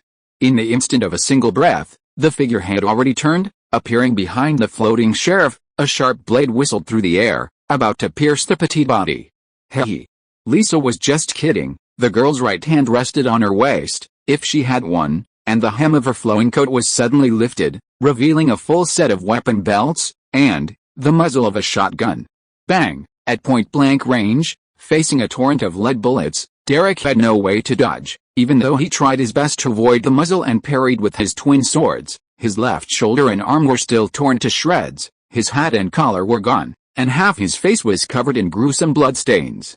However, for a wild hunt night, such injuries were not fatal. Instead, they would further ignite the bestiality in his blood, making him even more courageous with each wound. In the short half-minute of their exchange, the tavern was in complete chaos. The door was smashed open by Derek, the walls, floor, and ceiling were riddled with bullet holes, and the round tables on either side were shattered by shotgun shells. The previously drunken patrons in the tavern instantly sobered up, scattering like lightning. Some jumped out of windows, others left through the back door, some even kicking through thin walls, leaving human-shaped holes before disappearing. The airborne sheriff was thrown into the air by the recoil of the shotgun, landing on the empty bar shelves. Before she could even lament the broken licorice sticks she'd broken, she crouched under the bar and tossed several grenades outside. Seeing the smoking cylindrical object hurtling towards him, the blood-soaked Wild Hunt Knight decisively rushed out of the tavern, quickly avoiding the front, finding cover, and crouching down. Boom! A petite figure burst from the billowing black smoke, a roaring shotgun cleaving through the flames, raining down a deathly shriek of fire upon the unsuspecting Wild Hunt Knight. Facing Derek's renewed onslaught, the sheriff, who had leaped into the air, didn't choose to create distance this time. He charged forward, gun barrel raised, and fired. The silver blade and burning lead bullets sparked blindingly in the gloomy sea of fire. Bang! The moment the gunshot rang out, the entire ceremony fell silent. Mason Wheatsler stared at the blood gushing from his chest wound, then looked up at the exquisite pistol in Harold's widow's hand, his eyes filled with shock and confusion. The gasps of the crowd echoed in his ears, seemingly so close, yet to the speaker as if separated by an immense distance. He reached out to call for help, but no one was willing to approach. Soon, his vision turned blood red. He saw Harold's widow, her expression distorted, still screaming at him. The lifeless Harold appeared beside her, his expression one of cold indifference and, more than anything, mockery. His expression seemed to say, "This is the fate of a traitor." He wanted to explain, but found his thoughts beginning to dissipate, his crimson vision fading bit by bit, the whole world irreversibly collapsing, plunging into boundless darkness. But this was only his own perception. In the eyes of the terrified members of Parliament around him, Speaker Mason Wheatsler, shot, clutched his wounded chest, staggered forward a couple of times with a contorted face, and suddenly collapsed to the ground, dark red blood gradually seeping from beneath his convulsing body. Just as the onlookers finally reacted and prepared to rush forward, the gunshot rang out again. Bang! Bang!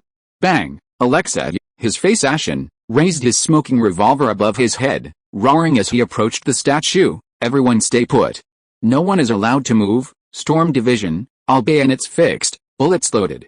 Anyone seen attempting to leave or making any movement, whoever they are, shoot them on the spot." Each company sends messengers to notify the trustworthy alliance and headquarters to provide support.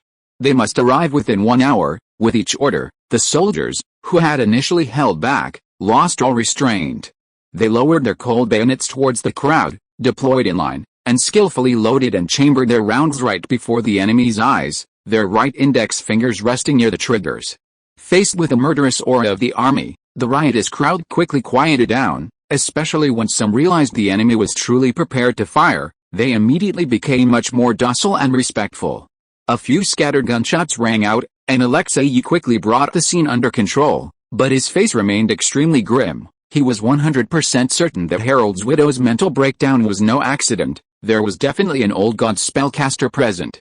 The problem was that with thousands of people at the ceremony, it was impossible to begin a search immediately. He had no idea what the person looked like, or even whether they were male or female, and could only rely on the innate senses of a gifted individual to vaguely guess their approximate location. Several soldiers quickly stabilized the scene, collected Mason Wheatsler's body, and restrained the clearly still unstable Harold's widow. Several members of the Herald Foundation attempted to stop them, but retreated in the face of bayonets and gun barrels. "Wrap the body up in whatever you can find, then take Harold's widow to the council and have a few soldiers monitor her every move. Don't let anyone near her." Having resolved the biggest immediate problem, Alexei immediately looked up at the now empty ceremonial platform. "Where's the commander-in-chief? who just saw him. Several soldiers exchanged bewildered glances and shook their heads at him. A strong premonition of impending disaster welled up in Alexei's mind.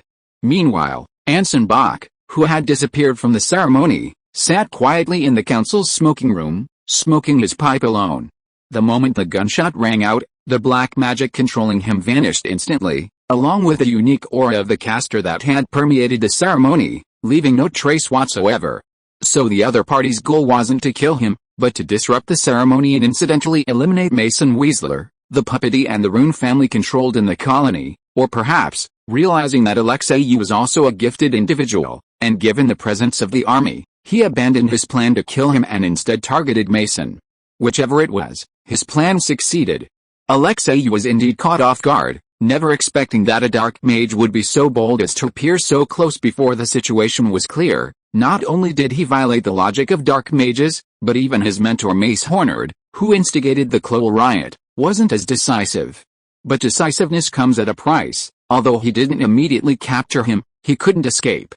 Just before Alexei could stabilize the situation, Anson, pretending to leave, boarded the carriage and immediately entered the smoking room at the side entrance of the council. He then decisively expanded his spell range, placing his ability's perspective 50 meters directly above his head, taking in half of White Whale Harbor. This is the advantage of diligent study. Previously, Anson, fearing being mind-read, would never have dared to stop concealing himself at such close range, but now he knows that the dark mage's mind-reading and exploration also have a range, just slightly different from the conjurer's. If the conjurer's casting range is an irregular, arbitrary shape of equal volume, then the dark mage is a line. He can directly pinpoint the location of someone he knows clearly, understanding their every move, but if he doesn't know, he must first connect those around him, determining the target's location by mind-reading them. Alternatively, he can transform the line into a wave, using wide-range mind-reading to grasp the necessary information or lock onto the target. This is a more advanced technique than a line, requiring the caster to have extremely strong mental power and analytical abilities, otherwise they will be overwhelmed by endless junk information, similar to the conjurer changing the shape of their casting range. The dark mage is like a spider coiled in the center of a web, controlling every move around him through lines and outward spreading waves, achieving his goal silently. But all of this hinges on the enemy, himself, being within his line of control. Otherwise, there's no need to worry about what the enemy can do to him. His own ability allows him to monitor every move at the entire ceremony. Any rash action, any attempt to create chaos or escape, will not escape his notice. And even in a split second, Anson has already identified several highly suspicious targets. He's 30% certain that the dark mage is within the Herald Foundation. In the deathly silent smoking room, Anson, puffing out smoke, reveals a cold smile, his eyes more serious than ever before. Chapter 657 Fire Night. The crowded ceremony was still in chaos. Although Alexei managed to maintain order, the impact of Harold's widow's mental breakdown and the death of Counselor Mason was beyond his and his 300 soldiers' control. The latter was the supreme leader of White Whale Harbor, even if only superficially, while the former was the entity symbolizing the unity of the entire White Whale Harbor and represented a considerable number of interest groups. Now that one was murdered and the other mad, it would be abnormal if things didn't get out of hand. Anson could see many people desperately avoiding the soldier's gaze, pretending to remain silent while communicating with others in whispers or through notes and gestures. The seemingly calm ceremony was like a kettle about to boil over, ready to burst, vaporize, and evaporate at any moment. And the reinforcements Alexei was waiting for were destined to be late. The simultaneous riots in the chapel and Teapot Street, the explosions and the gangs, had blocked the two fast routes for the army to enter the city. Without dealing with them, reinforcements would not be able to easily approach the council in the city center. 15 minutes, at most 15 more minutes, and Alexei and his 300 soldiers, unable to resolve the problem or find the culprit, would lose control of the situation. Whatever the dark mage intended, this was the perfect opportunity for him to act. Intoxicating smoke filled the dark smoking room, and at the end of the only flickering flame, Anson, expressionless, sat in a large armchair, his right leg crossed, silently observing most of White Whale Harbor like a chess player. The tobacco had burned more than halfway, completely filling the room with smoke, enough to block out any attempt to explore the secret chamber. The commotion at the ceremony grew increasingly apparent. The crowd, who had initially managed to remain calm, seemed to have noticed the anomaly in the distance, and the lack of reinforcements emboldening them once again. Alexei immediately stopped the suppression, even ordering the shooting of several provocative councillors and landowners, but this did little to quell the agitated crowd, especially the members of the Herald Foundation, who began demanding an explanation for the bloodshed of the statue and the release of Harold's widow, who had been under house arrest. This seemingly reasonable request immediately garnered support from many present, but Alexei couldn't agree to any of them. The former group certainly wouldn't accept the explanation of Old God's sabotage, while the latter would only embolden the Herald Foundation, using the poor noblewoman as a pawn. Caught in this dilemma, Alexei could only say he needed to consult the commander-in-chief to buy time, but this only appeased a portion of the crowd, who were already inflamed by the Herald Foundation and simply couldn't accept it. The atmosphere at the ceremony was shifting from riot to confrontation. Fortunately, the Storm Division, having experienced the Close Rebellion, had some experience in riot control. While the atmosphere was still relatively calm, they had already set up roadblocks and barricades around the ceremony site. They maintained restraint towards the riots and shouting, but showed no mercy to those who crossed the line, decisively opening fire. The Herald Foundation continued its clamor, shouting, "Investigate the cause of Speaker Harold's death. Mason Weasler is a traitor who usurped power, and the garrison has no right to rule White Whale Harbor." Even the overwhelmed Alexei's relentless stance couldn't stop the situation from spiraling out of control. Just then, several figures, their faces suddenly contorted with terror, desperately pushed their way through the crowd, attempting to breach the stormtroopers' barricades, only to be shot dead on the spot, their bodies riddled with bullets, lying in pools of blood before the fence, their deaths gruesome. But the same actions didn't stop. Soon, others followed suit, rushing towards the fence like madmen, only to fall to the stormtroopers' guns. That dark mage, he intended to escalate the situation, create a rift between White Whale Harbor and the stormtroopers, causing chaos to facilitate his escape. Anson's expression shifted slightly in the darkness. Alexei, who was present at the scene, clearly realized this as well. Alertly, he shouted for order while quickly moving towards the area near the group of people who had just been there. He also directed his guards to tighten the surrounding cordon, but did not bring them along.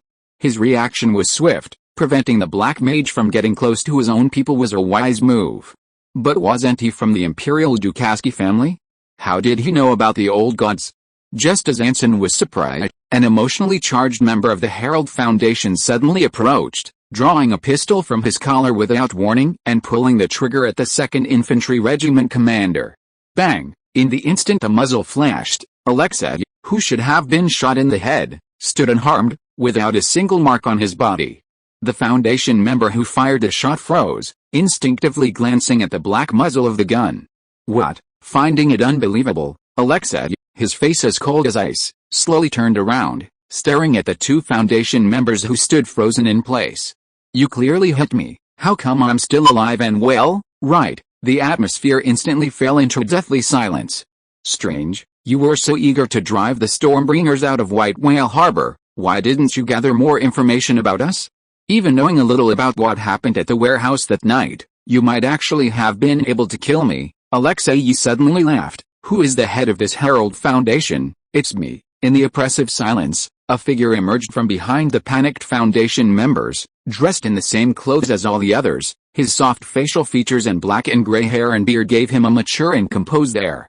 He pushed aside the members who tried to stop him, stepping forward and bowing slightly to Alexei. "Although I haven't had the honor of hearing your name before, if you don't even know the esteemed Fire Knight Dukashki, you're truly ignorant."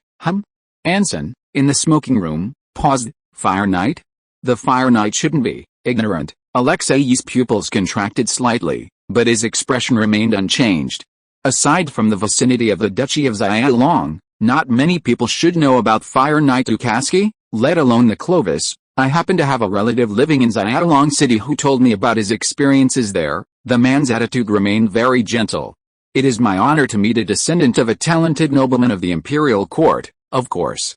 It is a great pity to meet you in this way. Please believe that we have no intention of being your enemy, as long as you immediately release Speaker Harold's widow and give an explanation for today's unexpected ceremony." "We will absolutely not." Before he could finish speaking, Alexei suddenly stepped forward, gripping the hilt of his sword tightly, and charged straight at the man. "Halt!" The Herald Foundation members around them drew their sidearms. Even those who had been stunned into silence stepped forward, but before they could aim, Alexei grabbed the man by the collar and twisted his right elbow in front of him.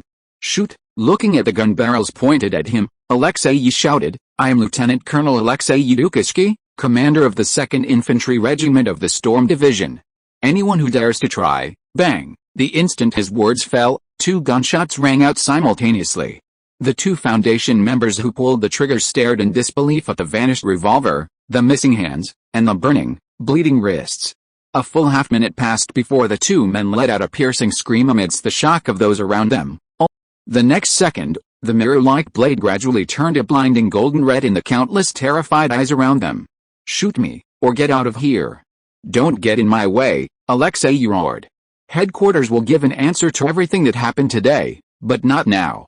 Now, anyone who doesn't want to be killed is a rebel. Either immediately follow orders and don't make any moves, otherwise, shoot them to death." The Foundation members exchanged glances, looking at the flaming longsword, then at their comrades kneeling and screaming in agony, their hands gone, and silently chose to retreat. The hostage Alexei was holding still wanted to resist, but the next second he could only stare wide-eyed, letting out a horrified, pitiful howl. He was burning. This guy was burning himself as fuel to imbue his weapon with flames. Flesh, blood, bones, organs, his body from head to toe seemed to have turned into firewood and coal, constantly releasing raging flames through burning, scorching his own life. But to those around him, he appeared to be struggling and howling, as if his throat was being choked too tightly. Even the last remaining Foundation members who intended to persist had to step aside, drop their weapons, and obediently stand still. Alexei, holding a hostage in one hand and a flaming longsword in the other, his gaze dark, approached step by step from the direction from which the magical aura had just emanated. The reason he hadn't immediately charged at the other man, choosing instead to show off his strength to those around him, was not only because he feared he might have misidentified him or fallen into a trap, but also to temporarily suppress the crowd and prevent the other man from escaping in the chaos. As the commander of the 2nd Infantry Regiment, he hadn't forgotten his mission. Arresting the murderer was secondary. Maintaining order and security for the ceremony was his primary responsibility. The burning blade sliced through the crowd like butter, and as Alexei gradually moved inward, he began to vaguely guess the other man's identity. Meanwhile, in the smoking room, Anson, who had been intently watching the ceremony, was now absolutely certain that the man in charge of the coordination committee, the second in command of Mason, was indeed the Dark Mage himself. "Chloe Musk, I finally found you." Just as he muttered to himself, a dark shadow suddenly attacked from directly beneath the chair he was sitting in. Clang! In the instant the shadow, along with the chair, pierced through, the billowing smoke suddenly transformed into a shield, and a blinding flash of light streaked past beneath the chair. He had chosen the smoking room as his surveillance location not just because smoking was allowed. The failed attacker didn't seem to be giving up, and another dark shadow suddenly emerged from the fireplace on the side. This time, Anson finally saw the true face of the shadow, a long, flawless black spear gleaming with a metallic sheen. Whoosh! Just as he was about to be struck in the head by the spear, smoke tentacles emerged from the surrounding thick fog, tightly binding the spear. In addition to the binding force comparable to steel cables, the tentacles could also release smoke slime comparable to superglue, sticking the spear, tentacles, and the wall together. The attacker, realizing his gun was stuck, desperately tried to break free, but as the smoke tentacles tightened their grip, his struggles weakened, until he was finally pinned down to within centimeters of Anson. A moment later, the gun remained motionless. Sensing something amiss, Anson stood up and opened the door to the smoking room. The door was empty, not a single person was outside, and there was no trace of anyone having been there. Only a bloody mark on the door, clearly written with a bitten finger, read, "For the immortal speaker Herald. Plaza District, the devoted Faith Chapel." The thugs, armed with various weapons, leaned against the wall, trembling as they stared at the large hole they had just blasted in it, their faces drained of color. Just minutes before, they realized they had made a grave mistake. More precisely, they had provoked someone they couldn't afford to offend. Even more precisely, doctor. Do you know how I opened a veterinary hospital in Clovis City in just 6 months, and incidentally became proficient in all kinds of internal and surgical procedures, becoming a general practitioner? Sitting on a hospital bed, Hank kicked the barely recognizable human corpse beside him, idly chatting to himself while playing with a scalpel, because I developed a good habit when I was doing my old job. I treat the bounty hunters I capture, knife wounds, gunshot wounds, coughs, asthma, ruptured internal organs, sore throats, infected wounds. I'm different from those other inhuman bastards. I make sure they are healthy before handing them over to the Royal Guard or other bounty hunters, and then they get hanged, beheaded, or steam-dried into cannibalism. It's a good habit.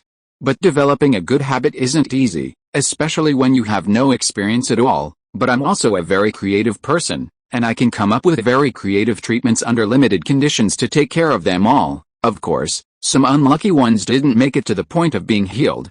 Some here roughly means the vast majority, so you've come to the right person.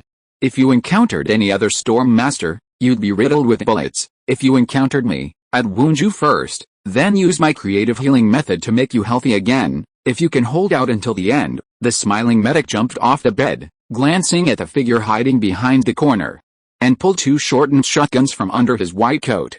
The next second, dazzling gunfire and excited shouts echoed throughout the ward. Chapter 658 Intimate Conversation. Ah! The statue, how could this be? How could this be? What is this? In the chaotic ceremony, just as Alexei was about to approach, a crisp cracking sound and the gasps of the crowd stopped him in his tracks. The reaction of the people around him made the infantry commander subconsciously turn around. He saw that the head of the bleeding herald statue had been hit by a solid shot from a 3-pounder cannon, exploding into pieces from the center. Blood-soaked fragments scattered and turned into a cloud of blood mist. In the center of the blood mist, blood gushed out like a geyser, completely staining the entire statue red.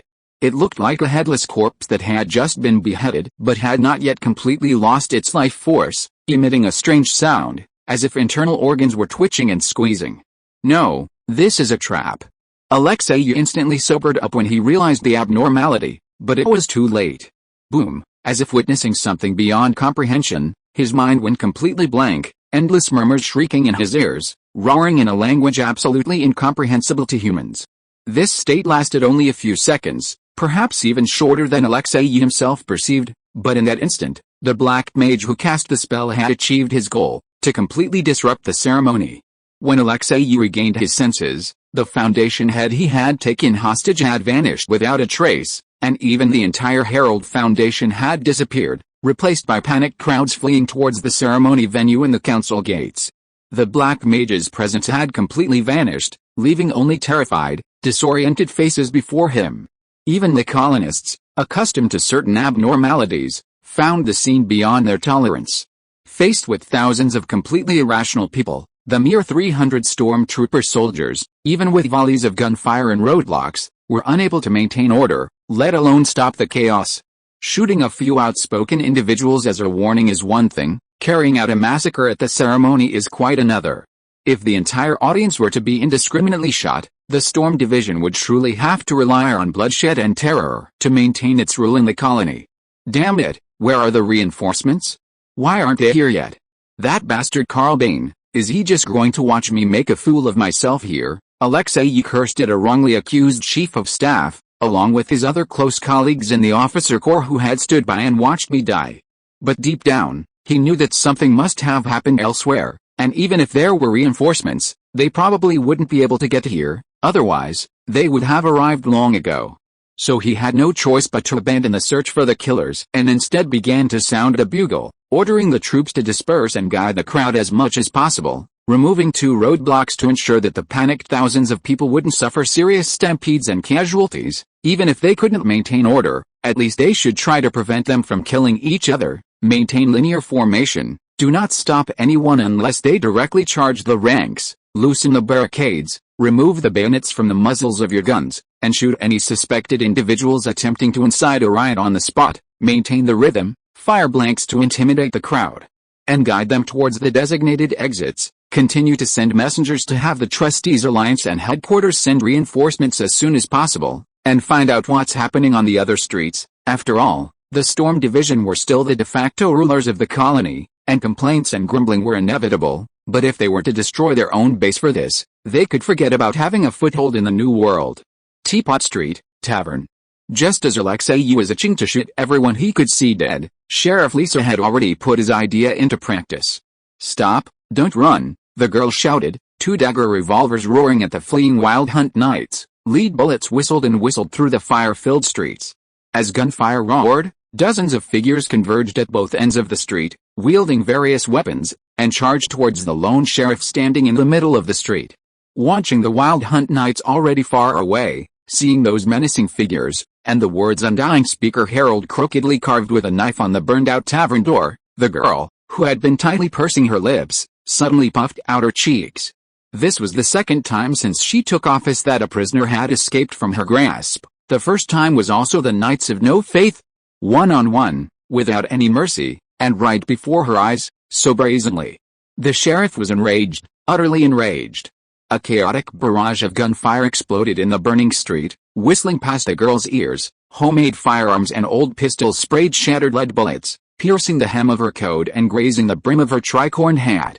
The petite figure, however, seemed oblivious to the enemies, skillfully reloading her revolver and picking up the shotgun that had been tossed to the ground. Loaded, turned, fired.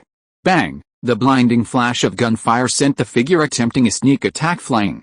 The bandit hit at close range felt as if he'd been struck by a battering ram. His chest caved in, shattered ribs and internal organs, a jumbled mess beneath the flesh by the combined force of countless bullets. The next second, the bandits, their vision obscured by the corpse, heard only a series of booming sounds before their companions were helpless. Spurting blood blurred their vision, gunshots drowned out screams, leaving them no idea what had just happened. Of course, they didn't need to know. The gushing revolver roared incessantly, transforming into a meteor in Lisa's frantic dash, leaving only after images, constantly spraying flames that reaped the souls of the guilty. The girl proved that the title shotgun sheriff was absolutely well-deserved. By the time the bandits finally came to their senses, half of them were already lying on the ground, and in a way that presented the medic with a difficult task. The sheriff, armed with two revolvers and a shotgun tucked into his arms, charged at the remaining civilians. Yawa. After relaxing slightly, he immediately forced himself to calm down as quickly as possible, pretending nothing had happened, and calmly walked towards the council's lounge. Since Anson Bach reorganized the 500-member council of Whale Harbor, giving this place, which was originally like a club of vested interests, a managerial function, various functional rooms had sprung up, smoking rooms for private conversations, offices for handling daily work, small meeting rooms for internal committee negotiations, lounges for temporary relaxation after meetings. Not only could councilors relax and rest, but there were also dedicated cloakrooms for changing clothes, which was very convenient. Just as he pushed open the door, he suddenly heard an incredibly unexpected voice. Lord Chloe, Anson Bach, looking surprised, puffed on his pipe and called out to Chloe Musk, who had her back to him. What are you doing here?" Chloe was taken aback at first, then turned around after a moment of silence, her expression grave. "That's what I'm asking too, Commander-in-Chief. Why didn't you stay at the ceremony to maintain order? Instead you went to the council. Why?" Sigh. Anson sighed helplessly and gave him a wry smile. "You've seen the situation. If I were still there, the Herald Foundation would definitely incite everyone to interrogate me about whether the statue and Speaker Mason were traitors. There would be no rational conversation. Rather than further escalating everyone's emotions, it's better to leave temporarily and let everyone calm down and figure out what happened. Otherwise, if there's only arguing and conflict, there won't be any other outcome." "I see. What you said makes a lot of sense." Chloe Musk nodded slightly. "Indeed, if you had been at the ceremony just now, the situation might have been much more complicated." Lieutenant Colonel Alexei, who is already being pushed to his limits by the Foundation, might have actually been forced to open fire. Outside the quiet lounge, both men sighed meaningfully. "And you, Lord Chloe Musk?" Anson asked. "You're the mediator for the committee, everyone trusts you. If you were here, you could have been a great help. Why did you come to the council alone?" "Precisely because everyone trusts me, I can't stay there." Chloe gave a wry smile and said calmly, "As long as I'm here, those who don't yet have their own opinions will use me as another flag, pushing me out to negotiate with Lieutenant Colonel Alexei Yoryu, embarrassing the Storm Division. As a local, I'm willing to serve Whale Harbor, but that doesn't mean I'll become someone's pawn." "You're a local?" Anson asked in surprise. "Excuse me, but I think your name sounds more like an Imperial." "Yes," Chloe nodded slightly. "More precisely, I'm an Edlander.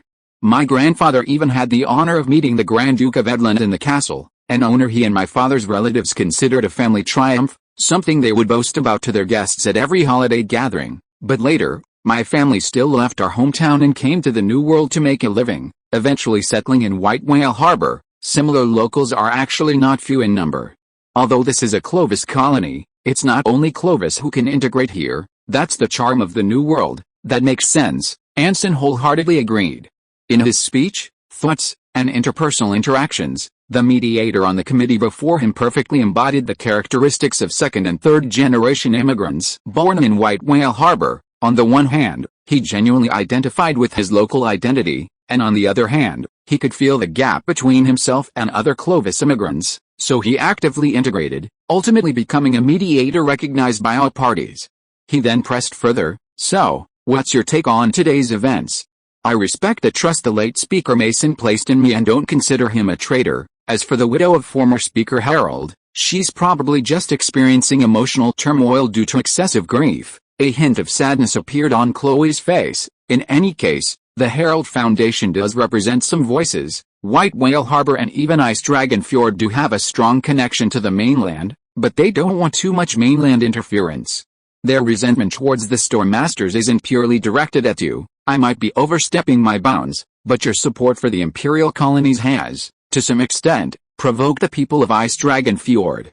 If they can do it, why do White Whale Harbor and Grey Snow Town continue to fly the Clovis flag? I understand that, of course, Anson nodded, but Ice Dragon Fjord is too small to exist independently. I believe that once mainland merchants continuously arrive at White Whale Harbor, and various forms of support and preferential terms for the colonies appear, it will be possible to ignite the loyalty of the people of White Whale Harbor to the Austerian royal family. Your loyalty to the royal family is truly admirable, but many locals, apart from the kingdom, are unaware of the royal family's existence. Chloe shook her head. Besides wealth and preferential treatment, many other conditions are needed to truly make Ice Dragon Fjord identify with a local community and abandon its independence. Oh, do you have any good ideas? Anson's eyes lit up. If possible, please share your insights. You're exaggerating, Your Excellency. These are just some immature suggestions. With that, Chloe waved her hand and pointed to the lounge opposite. Why don't we go in first, make a pot of hot coffee, and continue our conversation on the comfortable sofa? We just experienced some chaos, and to be honest, I don't have the energy to stand and chat anymore. Of course, my apologies. Anson smiled apologetically. Please come in. I've been away for too long and am not familiar with the layout of this place. Okay, no problem. With that, Chloe stepped forward and gently pushed open the door to the lounge. Just as he was about to step into the room, he suddenly snapped his HUD back to Anson with a sharp click, turning 180 degrees and snapping his bloodshot eyes wide open. In the center of those eyes was Anson's cold face, and the muzzle of a gun already pointed at his head. Chapter 659 Words Become Law. The instant Anson was stared at by the bloodshot eyes, his heart tightened, and a bone-chilling cold instantly froze his consciousness, turning the entire world crimson. But his brain couldn't control his body, nor could it stop him from pulling the trigger, especially since his right index finger was already bound by the smoke chain, and forcibly pulled beforehand. Bang! Chloe's head exploded instantly, the lead bullet piercing through his nose and down to the back of his neck, shattering into a mist of bone fragments mixed with blood and various brain tissue and organ fragments spraying everywhere. The headless corpse fell straight forward at the doorway. The binding was instantly released, and Anson, unable to blink, endured the stinging sensation of the foreign object in his pupils, decisively pulling out his anonymous glasses and activating Undead Mist. The reason he hadn't worn the glasses at first was mainly to avoid alerting the other party. He had a history of fighting with the Knights of No Faith, and since the other party was targeting him, they must have also obtained necessary intelligence. Transforming into smoke, he slowly drifted into the lounge, only discontinuing his state and gradually solidifying after confirming that there were no more magical reactions around him. However, just as he regained his senses, the icy touch returned, like a potent, addictive stimulant eroding his consciousness. Anson could clearly feel his reactions becoming sluggish. Although his body and limbs could still move normally and freely, they seemed to be separated from him by an immense distance, requiring a very long time to respond. Almost simultaneously, the shadows in the lounge began to twist abnormally, stretching out like tentacles, attacking him from all directions. The power of dark magic is based on mental manipulation. Strong mental power, once it reaches a certain level, can even have a reverse effect on physical entities. Of course, this requires extremely strong power to guide, persuade, or deceive them or them to act according to one's own will. Some inexperienced people may think that bending a spoon is an ability possessed only by sorcerers. Although it cannot be denied that they can indeed do it, it is actually a high-level technique of dark magic. As his thoughts gradually dulled, fragmented flashbacks about the great magic book surfaced in Anson's mind. The techniques of dark sorcerers are mainly based on inducement. Whether it is mind-reading or forcibly controlling someone, breaking down the inner barrier is the first step. Among them, the dreamlike realistic illusions have been proven to be extremely effective. Countless shadows gradually swallowed the light in the room. In the pitch-black darkness, one could vaguely see twisted figures slowly rising from the corners and unseen places, accompanied by muffled growls emanating from their chests. Anson instinctively wanted to raise the dagger revolver, but his gradually eroding consciousness made even the simplest movements incredibly slow. Even breathing and moving his eyes were difficult. But dreams aren't omnipotent. His right hand, gripping the revolver, trembled violently as if in a seizure, slowly raising it to aim at the approaching shadow. Its shape was indistinguishable, and the heavy footsteps sounded like nails hammering into Anson's temples. Perhaps a trigger, perhaps sensing something illogical could dispel the interference of dreams and maintain basic rationality and clarity. Enduring the pain, Anson desperately pulled the hammer of the revolver. Bang! The blinding flash illuminated the surrounding darkness, and also the approaching, grotesque shadow. Former speaker Herald, his heart shattered, eyes gouged out, and nose ripped out, appeared before Anson, his blood-soaked mouth twisted and gaping, broken teeth gripping a lead bullet tightly. So, you've actually regained your senses all along, haven't you? Lord Anson Bach. The flashback in his mind suddenly transformed into Chloe Musk's cold laugh. Anson's eyes widened abruptly, and in an instant, he snapped back to reality and began frantically pulling the trigger on Herald. Bang! Bang! Bang! Bang! Bang! 2 shots to the head, 2 to the chest, 1 to the torso. The shrill screams that tore through the air instantly shattered Herald's head, then ripped his entire upper body into a mangled mess of unrecognizable flesh, his ruptured internal organs mixed with putrid blood, emitting a pungent stench. But then, more shadows emerged from the darkness, the twisted figure resembling Herald, yet not quite, its impatient growls seeming to have caught the scent of prey. I must admit, you're a truly excellent actor, even I was almost fooled by you. Unfortunately, even the most successful conman can't turn a lie into reality. What's even more unexpected is that the rumors are true.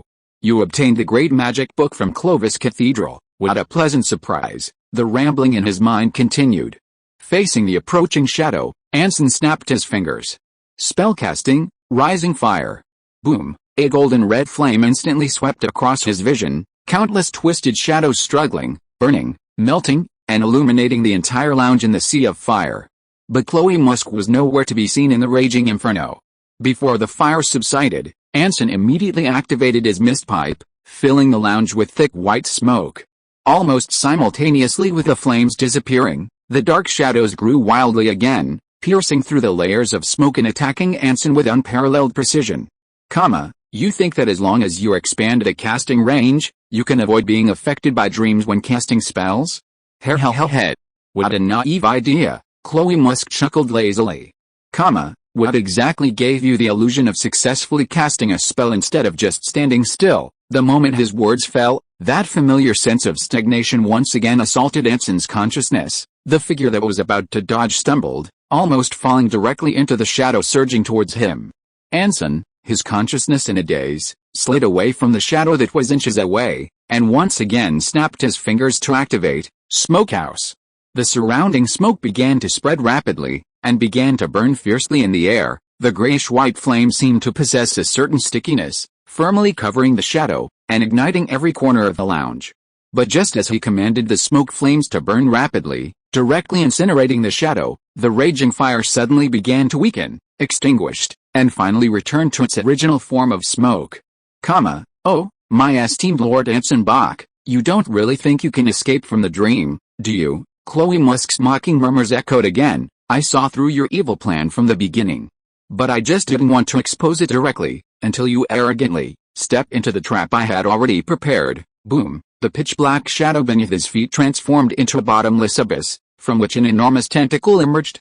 Startled, Anson immediately tried to dodge, snapping his fingers with his left hand while his right hand aimed the gun at the base of the tentacle, but his sluggish consciousness rendered it all futile. The cold touch and the salty taste of the sea stirred certain memories, instantly enveloping every corner of his body, then tightening forcefully. Snap! Snap! Snap! Snap! Accompanied by a series of teeth-grinding cracking sounds, the trembling Anson was contorted into an extremely grotesque shape by the cold tentacle. His slightly parted lips seemed to hold a desire to say something, but his wide eyes gradually dimmed. The next second, Anson Bach, his eyes glazed over, words frozen on his lips, transformed into dissipating smoke, and then perfectly reformed into his original body 3 steps away. Spellcasting, smoke like man. Almost simultaneously, his left hand, which had been snapping its fingers, extended in a pistol gesture towards the tentacles. Boom! A golden red beam of light instantly pierced through the entire lounge, cleaving the grotesque tentacles in two. The severed flesh twitched incessantly as if it possessed a life of its own, gradually being consumed by the scorching flames. You just won't give up this futile struggle. Seemingly different from before, Chloe's murmurs carried a hint of anger and impatience. Even if you resist stubbornly, do you think you can escape from the dream? Even if I stand here, you won't. His words abruptly stopped. The dark lounge suddenly fell silent. Anson, expressionless, slowly raised the corners of his mouth. You are standing here. With a strangely eerie smile, Anson deliberately enunciated each word. Did I hear that right? No sound answered him. Both in the depths of his mind and in the shadowy lounge, the surroundings suddenly became eerily quiet. As you know, due to very accidental opportunity, I, as a sorcerer, gained a very rudimentary understanding of dark magic, including its principles, casting methods, advantages, and disadvantages. Although unlike sorcerers, almost every dark mage's casting logic is unique, just as every blood mage is one of a kind. Beneath the surface differences, there is still a certain behavioral logic that must be followed. Anson spoke casually while skillfully reloading the dagger. This logic can be a forceful influence on reality. It can be a curse, an illusion, a dream, an emotion, and you, Lord Chloe Musk, your ability, is whispering. First, lock onto the target with threads, then create a dream with waves, and finally cast a spell through whispering to influence the caster and reality. Every word spoken becomes real, a very powerful form of dark magic, but that's where its logic lies. What is effective for the target should also be effective for you, and cannot be changed arbitrarily. Therefore, allow me to make a bold guess, Anson muttered to himself, slowly raising his revolver and pointing the muzzle at his temple. Once you said I stand here, you can no longer leave, right? There was no response in the empty room, only his own echo. Anson chuckled confidently, forcefully cocking the hammer. Then, the dream is over. It's time to wake up. As soon as he finished speaking, Anson's smiling expression suddenly turned cold. The muzzle of the gun, which had just brushed past his temple, pointing horizontally forward, bang! A scalding lead bullet pierced the head of the last bandit. The bloodied sheriff stood in the middle of the wrecked street, glaring angrily at the hastily arriving 4th Infantry Regiment Commander Julian, followed by 500 infantrymen. Why are you only arriving now? I'm sorry, there was an unexpected incident at headquarters, Julian said with heavy guilt. The army lieutenant colonel was young, his handsome features appearing rather immature. A blush of shame flushed his delicate face. The camp was attacked by natives. We thought it was a riot. An attack by natives? Lisa was startled. Really? Absolutely. As if provoked, Julian suddenly stepped forward, his deep black eyes widening as if they held a magical power to convey emotion. If you don't believe me, you can ask others. If necessary, I can swear to the Ring of Order. If I lied because I thought I was cowardly, then, no. Lisa quickly interrupted his proof of innocence, awkwardly throwing her weapon to the ground, her small, blood-stained hands waving back and forth. Lisa didn't disbelieve Julian. Lisa just, the stammering girl suddenly pouted, her eyes glistening with tears. I'm sorry. Seeing the sheriff's expression, Julian quickly apologized. Now it was his turn to be at a loss. He took out a handkerchief from his pocket, wanting to wipe the blood from the girl's face, but suddenly felt that this might not be appropriate. He knelt on one knee, frozen in place, looking flustered, unsure whether to move or not. I really didn't mean to wrong you. I just what? I just thought you might think I was just being cowardly. Is Lisa that kind of bad girl? No, absolutely not. Really, absolutely. Julian was so certain that he didn't even realize he had repeated what he had just said. Yes, of course it's true, because Lisa is a good girl. The sheriff finally smiled with satisfaction, extending his right hand to Julian. Give it to me. What? Right, an apology. The lieutenant colonel, realizing what was happening, hurriedly shoved a handkerchief into the girl's hand, frantically searching all his pockets, only finding a piece of chocolate he kept close to his body in a tin box, the kind with cream and sugar.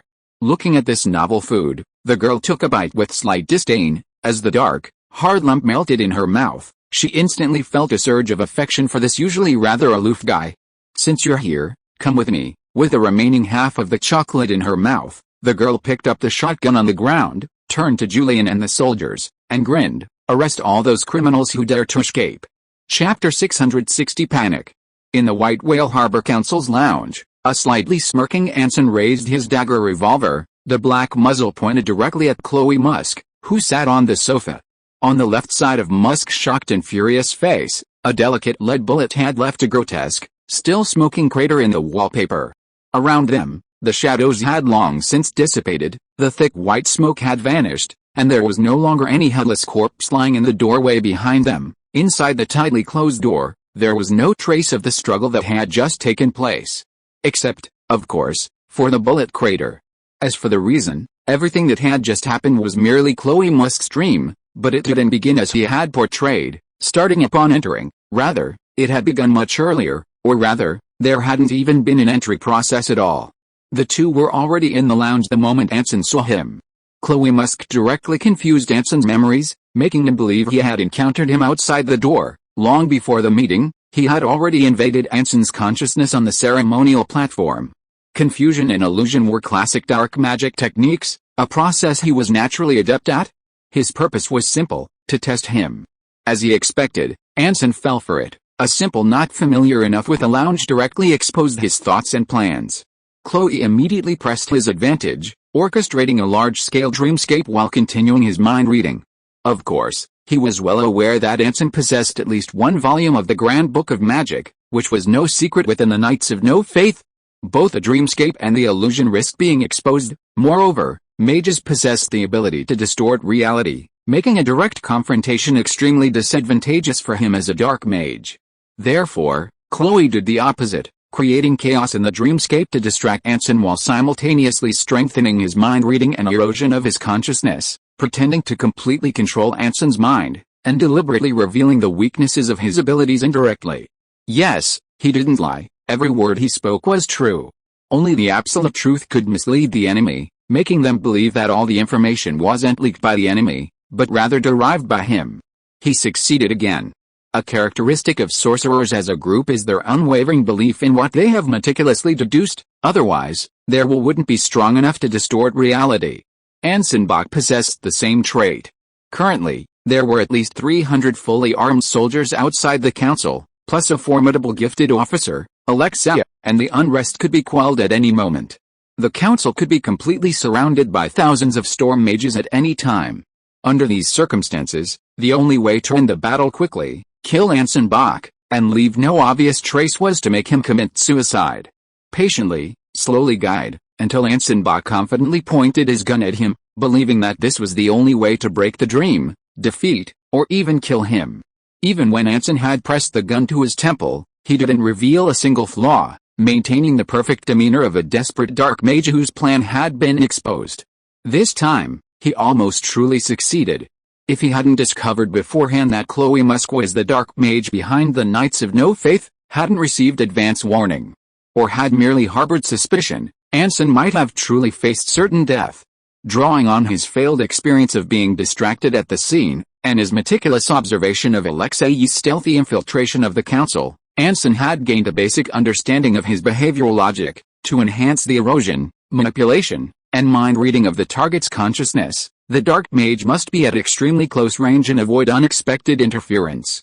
Therefore, Chloe would never be positioned directly opposite or near the door, while simultaneously having a clear view of most of the lounge area and no obstacles to escape between it and the entrance-exit passage. Furthermore, Anson hadn't been entirely truthful. He was already very familiar with the lounge before entering, otherwise he wouldn't have chosen it as the ambush location for Chloe Musk. Even when dragged into the dream, he could confirm his location through limited observation. All these factors combined to allow Anson to successfully fire a shot from his perfect plan, but in Chloe Musk's eyes, all these complex factors and reasons had one simple answer: he had been betrayed. Just as he realized this, Anson pulled the trigger again, and a whistling bullet came hurtling towards him. Bang! Bang! Bang! Bang! Bang! The flashes of gunfire left 5 more bullet holes in the wallpaper behind Chloe Musk. Almost simultaneously with the shattering of the dream, knowing the commander-in-chief's penchant for close combat with various firearms, he instinctively set up an illusion around himself to confuse the senses.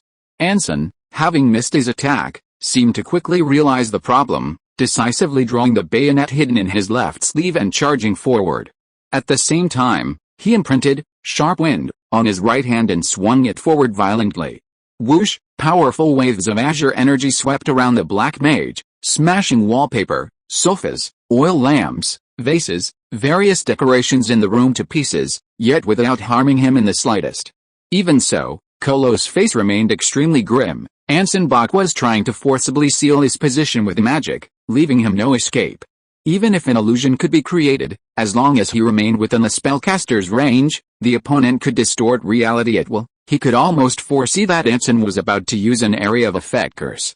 Sure enough, the instant their eyes met, Anson's revolver vanished, replaced by a snapped finger and already raised, ready to strike at any moment.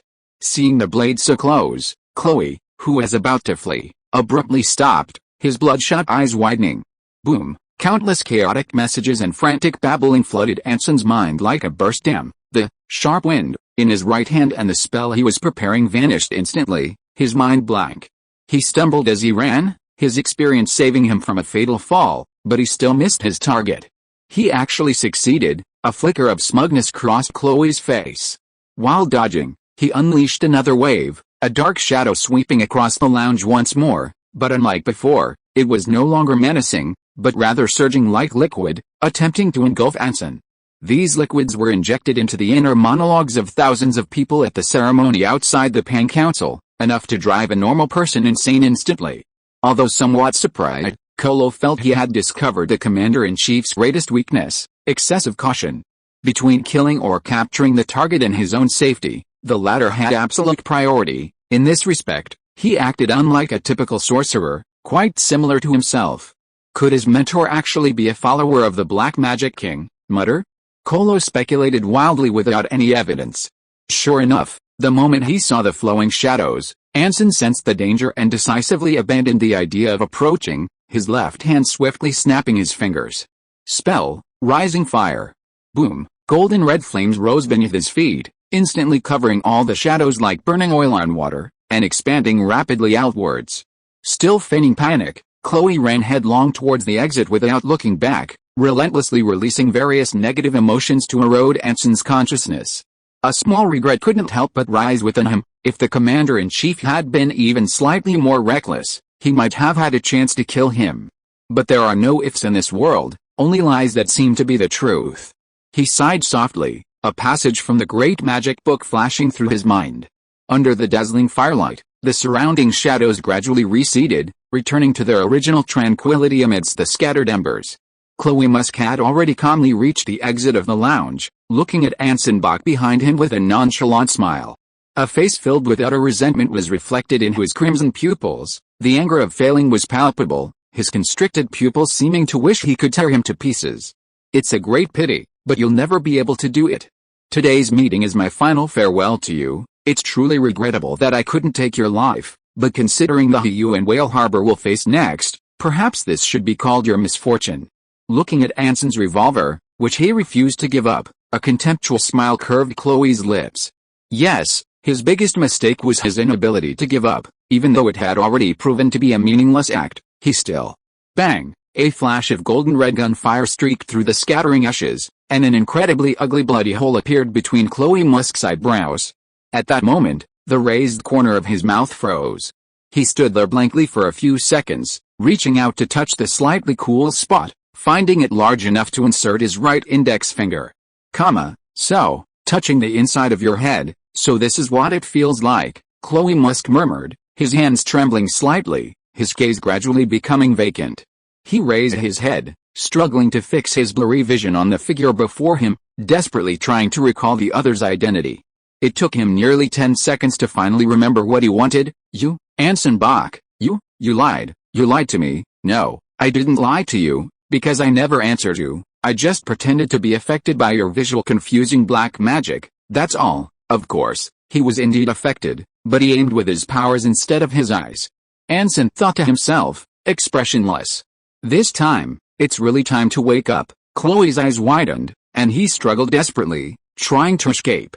Bang! Another gunshot rang out, the lead bullet tearing through flesh and shattering ribs, sending fragments of bone into his heart.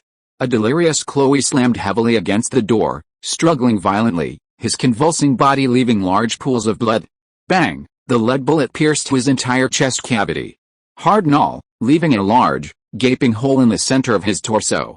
The mangled wound was caught on the doorknob behind him, leaving him unable to move. Bang! Along with the previous hole, Chloe's skull was completely shattered, his brain and flesh spraying onto the door. His stiff face snapped back, pressed tightly against the door.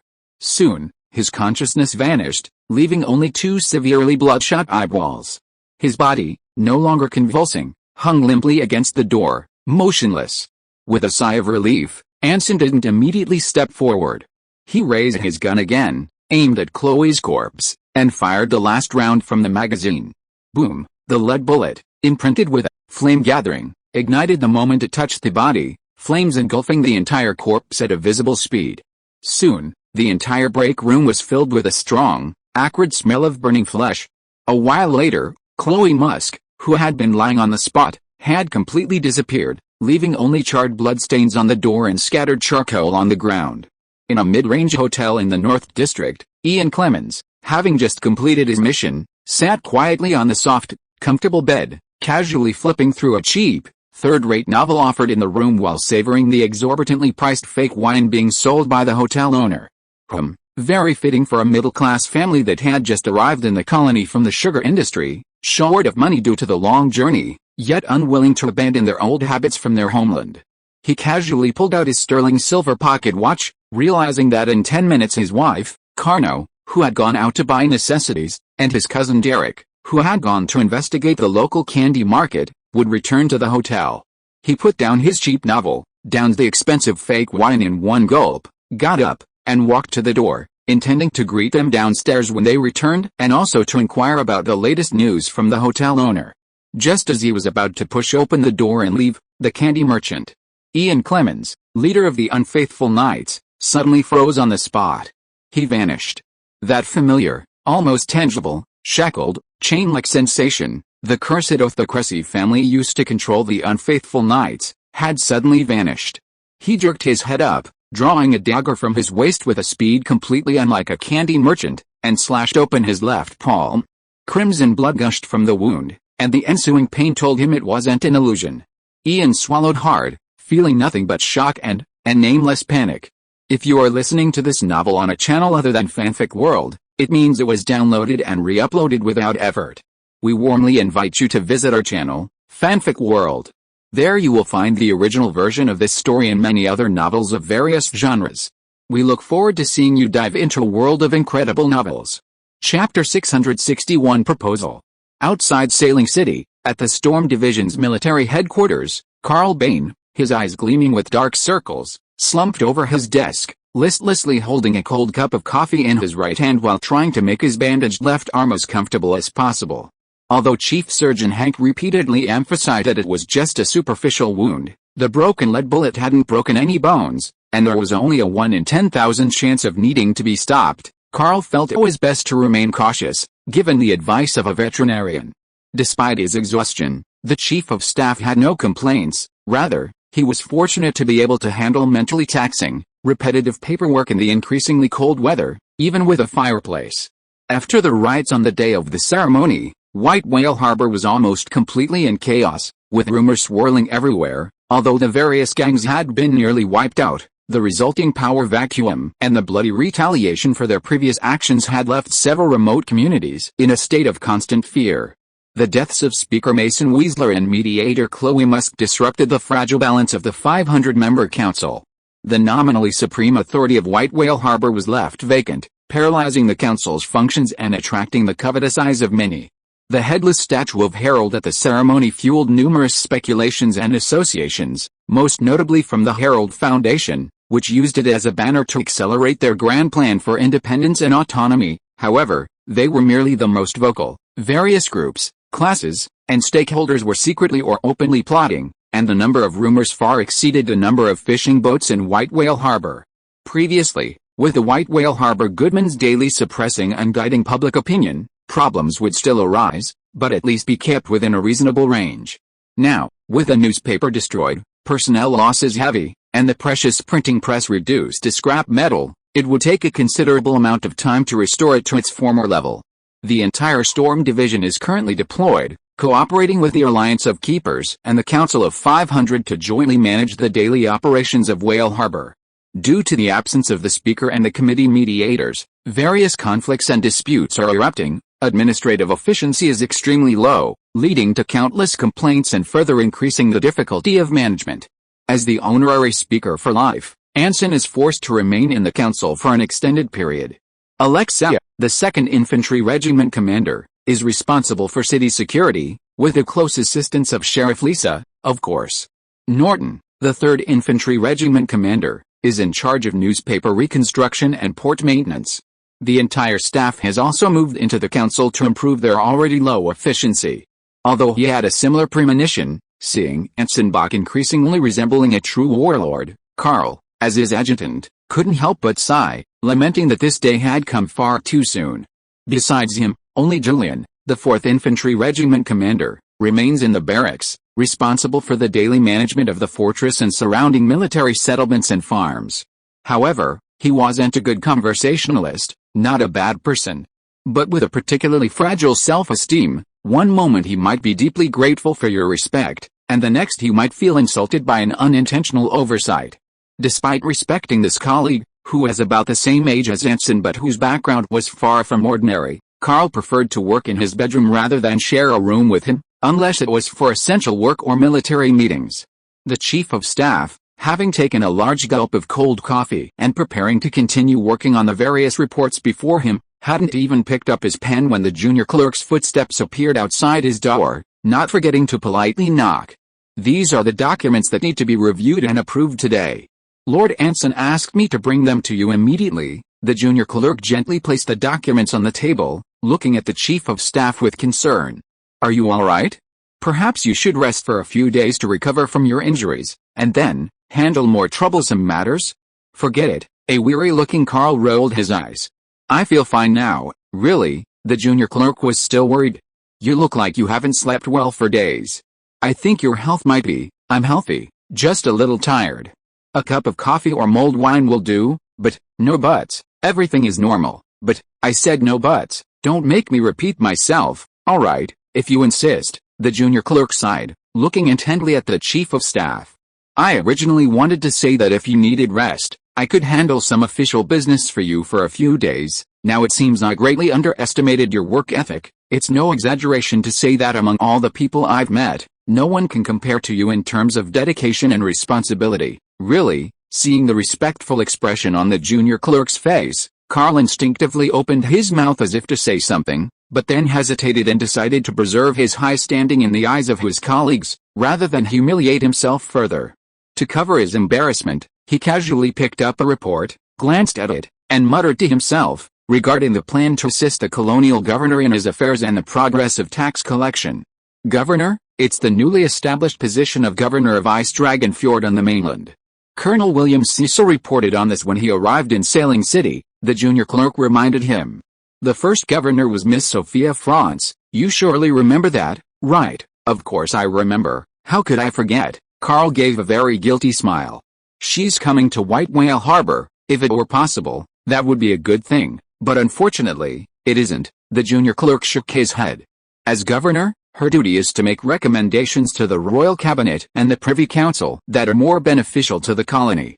As for her orders, they will be issued through messengers and carried out by the Commander-in-Chief of the garrison, that is, Lord Anson." "Got it," So the mainland doesn't want to get involved in the colony's mess, giving them an excuse to take responsibility, and if anything goes wrong, they'll be the scapegoats.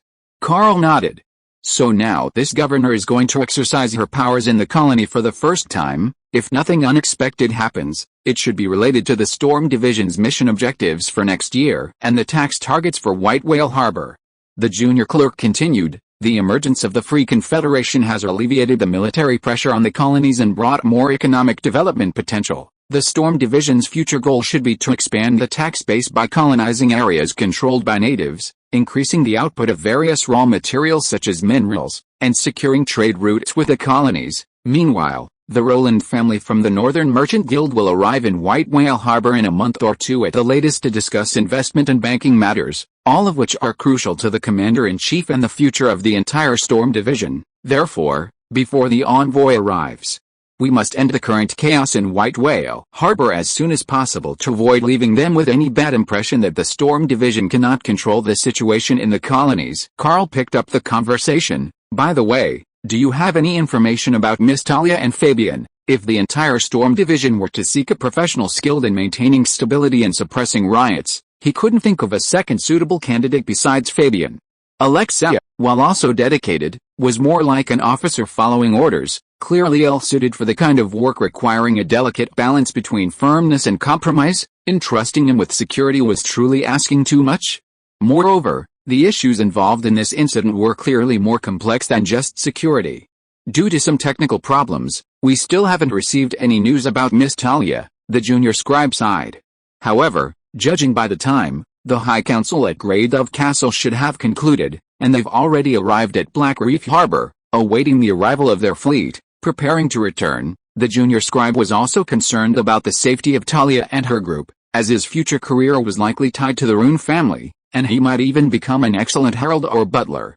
Of course, he hadn't forgotten his lineage and Archbishop Luther's tutelage, remaining loyal to the Franz family from beginning to end, but like his master, the junior scribe had also found a flexible way of showing loyalty.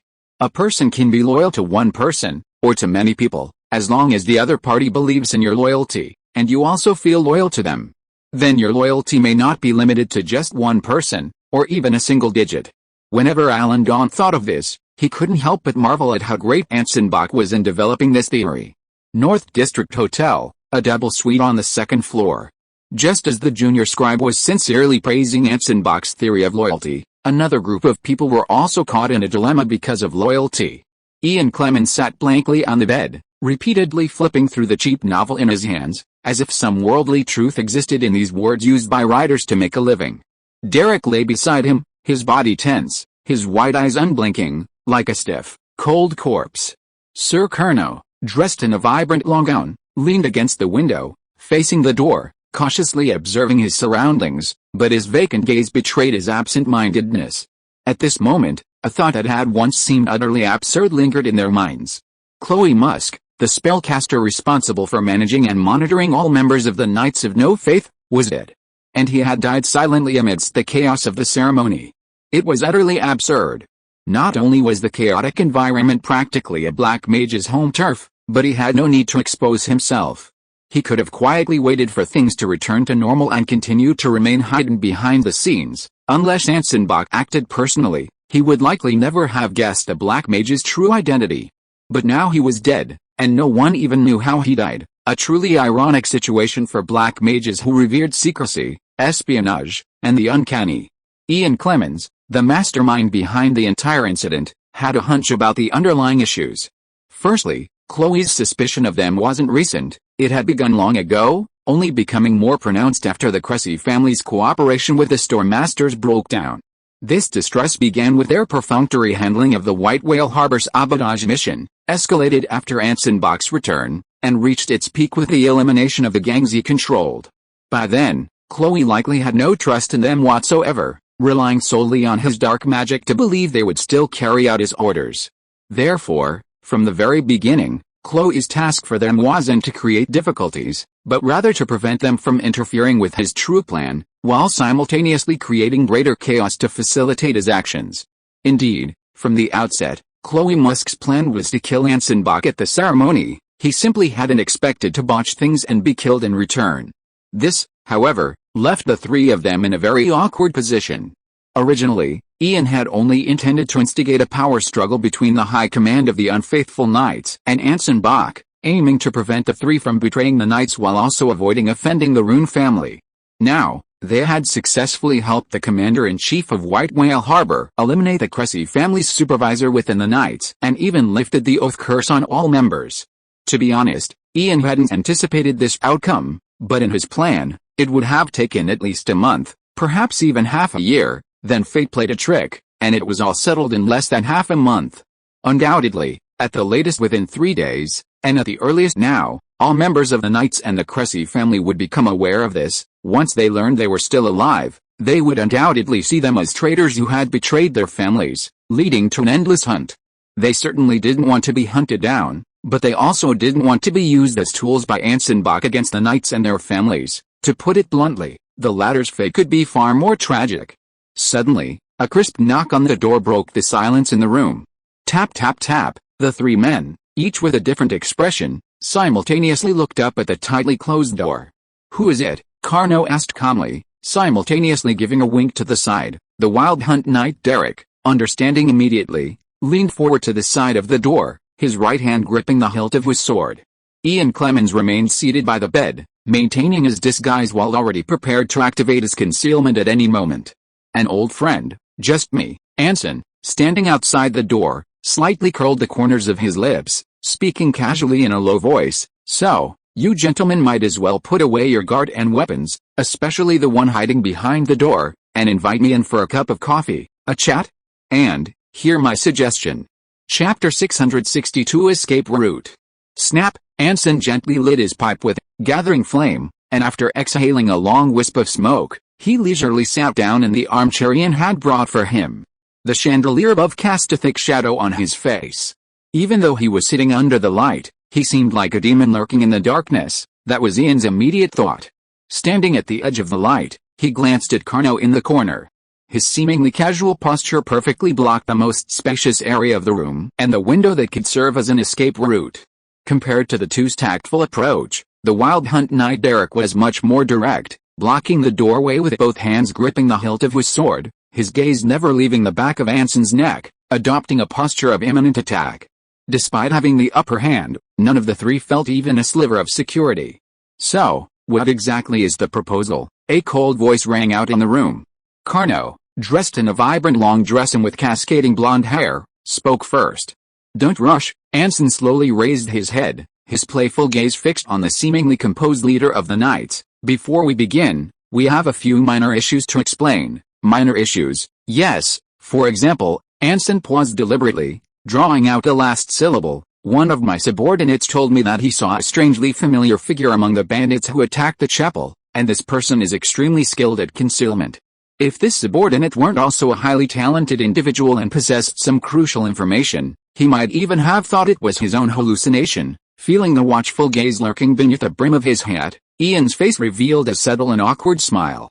"And in Teapot Street, my guard company commander, Lisa Bach, the sheriff of White Whale Harbor, reportedly encountered an attacker she knew very well, wielding two long swords. The attacker suddenly appeared while she was investigating a tavern, not only ambushing a young girl from behind, but also, upon discovering she couldn't defeat her, summoning a large number of helpers and fleeing the scene in the chaos, leaving the arriving reinforcements empty-handed." Cough cough cough cough cough. The Wild Hunt Knight, who had just been on edge, found his throat uncomfortable. A violent cough turned his face red from his neck to the top of his head, desperately avoiding the strange looks from his two companions. While these actions haven't caused irreparable damage to Whale Harbor, they do prove that an organization capable of rivaling the Storm Masters does exist within the city. Not only are they elusive, but they can also mobilize various gangs, mercenary groups, fugitives, and lone adventurers to serve them. Anson exhaled a perfect smoke ring and said calmly, "If these minor problems aren't resolved, the Storm Masters will continue to invest heavily in maintaining stability. Some unscrupulous individuals will even take the opportunity to stir up trouble, spreading frightening rumors and damaging the Storm Masters and the colony's prestige. For example, the immortal speaker Herald." The room fell silent again. "What exactly are you trying to say?" Seemingly fed up with the other's provocation, Sir Carno spoke again. "If you've come to demand an explanation, you shouldn't have come in person." And you certainly shouldn't have come alone, should you? Ian Clemens remained silent. While the Wild Hunt Knight Derek tensed again, his hands never leaving the hilt of his sword. Of course not. Anson gently removed his pipe from his lips and looked at the girl standing in the corner. I'm a practical person. I have no interest in meaningless acts like revenge, and I have no intention of pursuing any responsibility against you. After all, you were still under the control of the curse at the time of the incident, and to some extent, you were forced into it. Even if you wanted revenge, you wouldn't be considered the ringleaders. This amicable statement eased the atmosphere in the room considerably. Ian, hiding in the shadows, slightly tugged at the brim of his hat to hide his furrowed brows. Anson Bach, he seemed to be making excuses for the three of them and extending a friendly gesture, but in reality, he was subtly threatening them. What did he mean by not pursuing responsibility? What did he mean by to some extent? And what did he mean by ringleader? In other words, in his eyes, the three of them were still responsible for the current situation in White Whale Harbor, which wasn't entirely wrong. They weren't entirely forced to carry out Chloe Musk's, or rather, the Cressy family's, orders. If the dead Chloe was the ringleader, then they were accomplices. This was Anson Bach's true intention.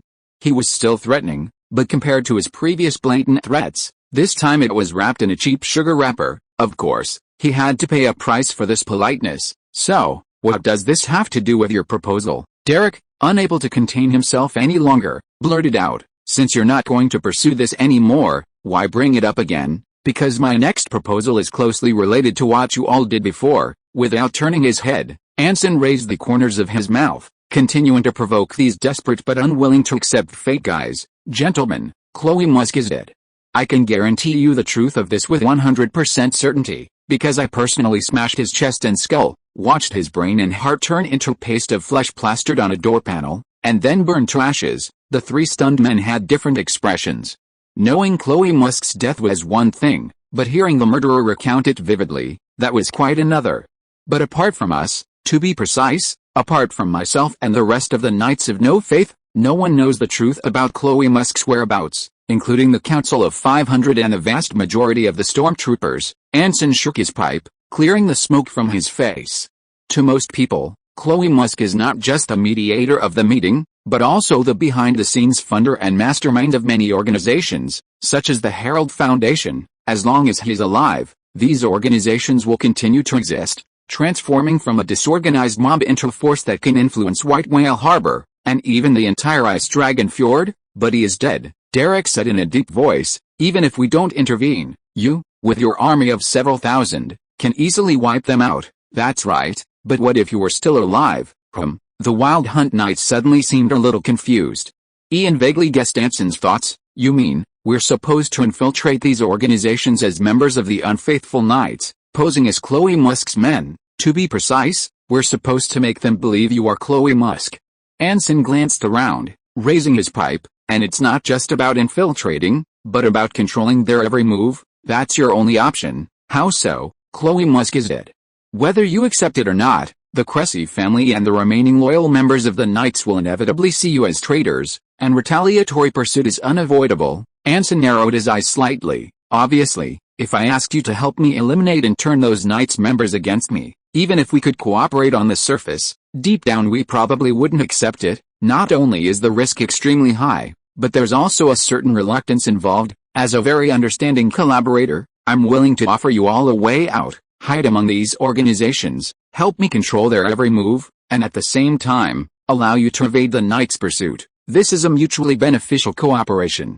Both sides will get what they want. Seeing the sincere smile on Anson's face, Ian and Carno quickly exchanged glances. The cautious Knights leader paused slightly, then spoke softly. Could we consider this? No. Anson smiled faintly, but his tone was very firm. I'm very sorry, but I need your answer now. Either accept this proposal, or we'll be enemies. Are you sure? Derek scoffed. There are three of us. I'm very sure. Anson's smile remained, because today I'm not meeting enemies, but friends who are caught in a dilemma and desperately need help. What do you say, Lord Ian Clemens? Feeling the gaze turn to him, Ian closed his eyes and sighed deeply.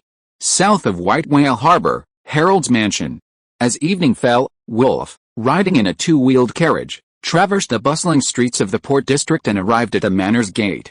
As a member of the Herald Foundation, Visiting the former chairman's widow and attending various association activities had become his routine for the past few months.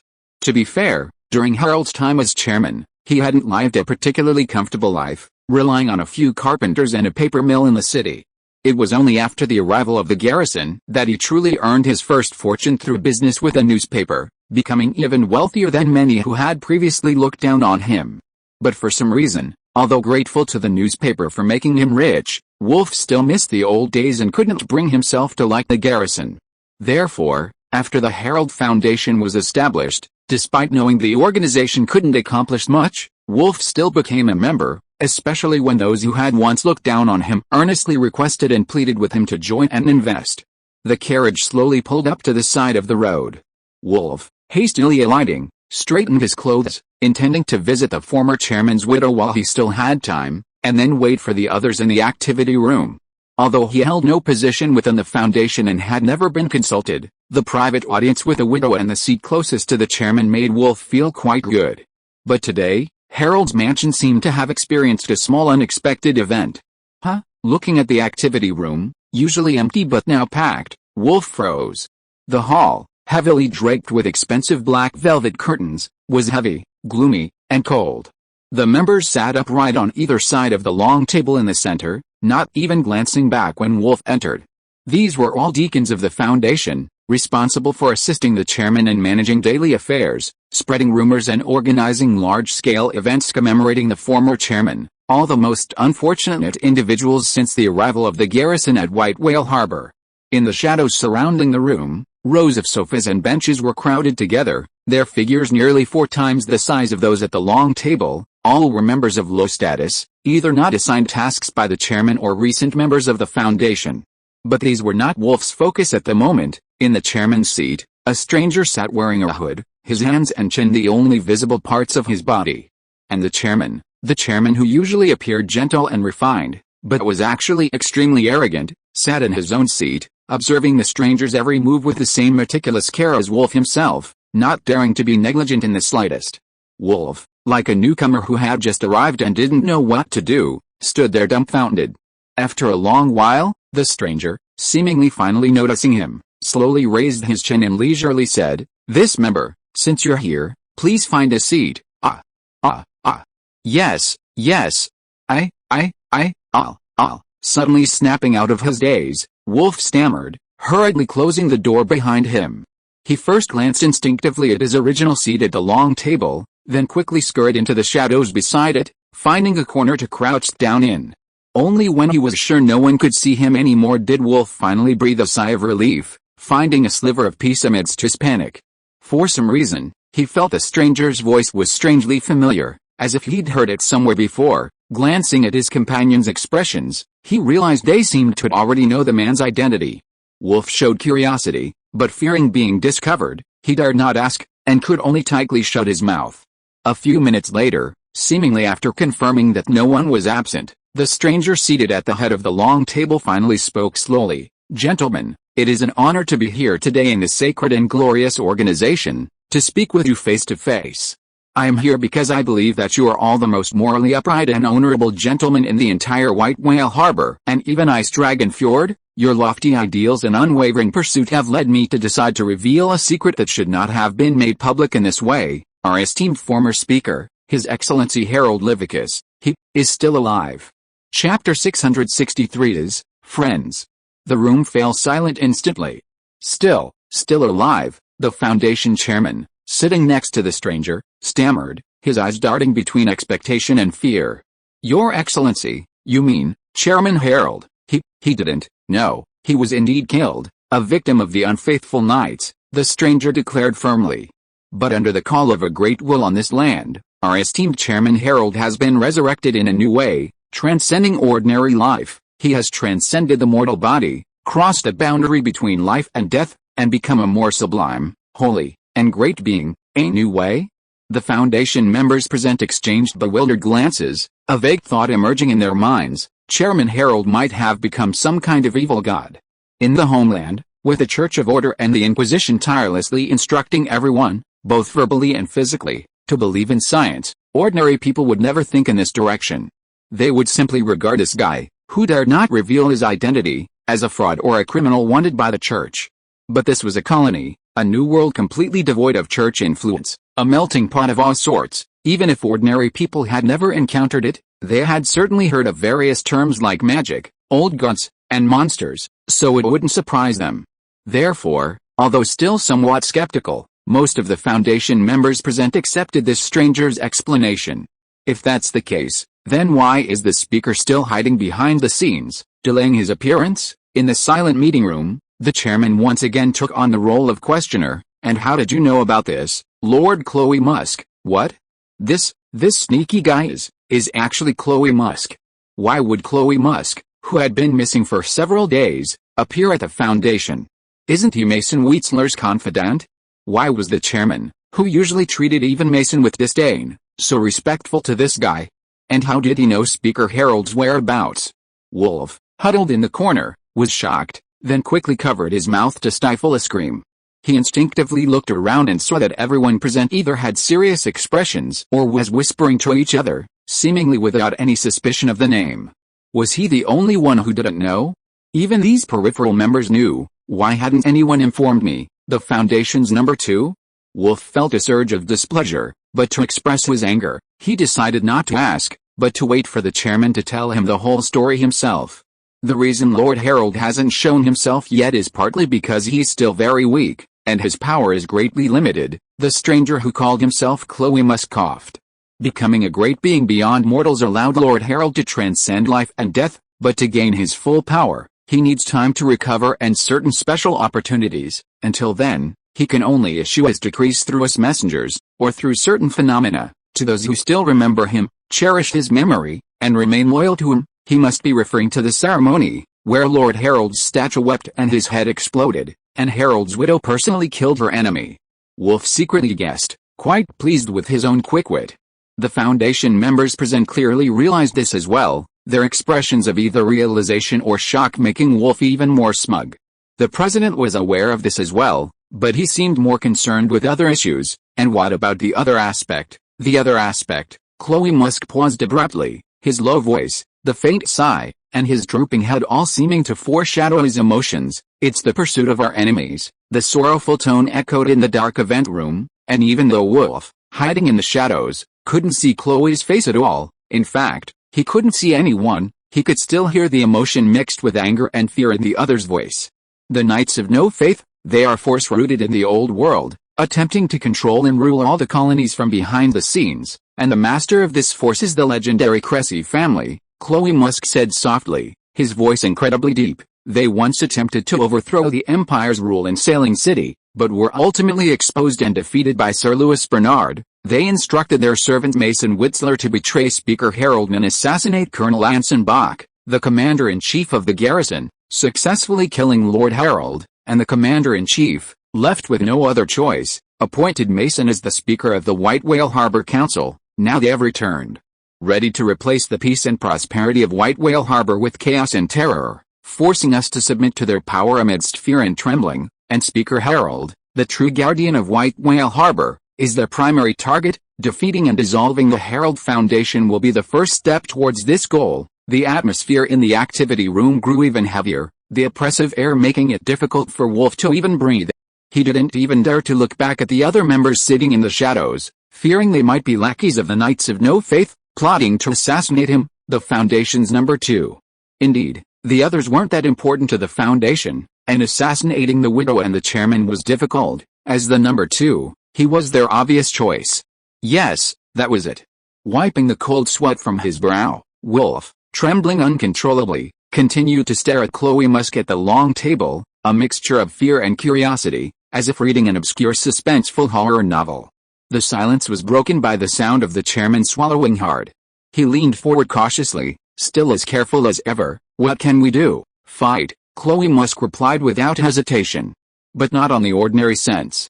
Chairman Harold doesn't want his loyal followers to make any pointless sacrifices. As the Herald Foundation, we have our own way of fighting. We will spread the word, letting the truth that Chairman Harold is still alive spread throughout the colony, letting everyone know the ugliness of the unfaithful knights, exposing these monsters lurking in the darkest shadows of the New World. We will unite all forces around us, bringing more forces that yearn for a more prosperous, independent, and free White Whale Harbor to join us, speaking out in the council, so that the garrison and the homeland can no longer ignore our existence. The Herald Foundation, we will change the new world, we will change the new world. Wolf shouted in his heart, trembling with excitement, drawing surprised glances from those around him. Changing the world, or rather, changing how those around him see him. So they no longer look down on or ignore him. This was the key reason Wolf was determined to join the Herald Foundation. And all of this was about to come true.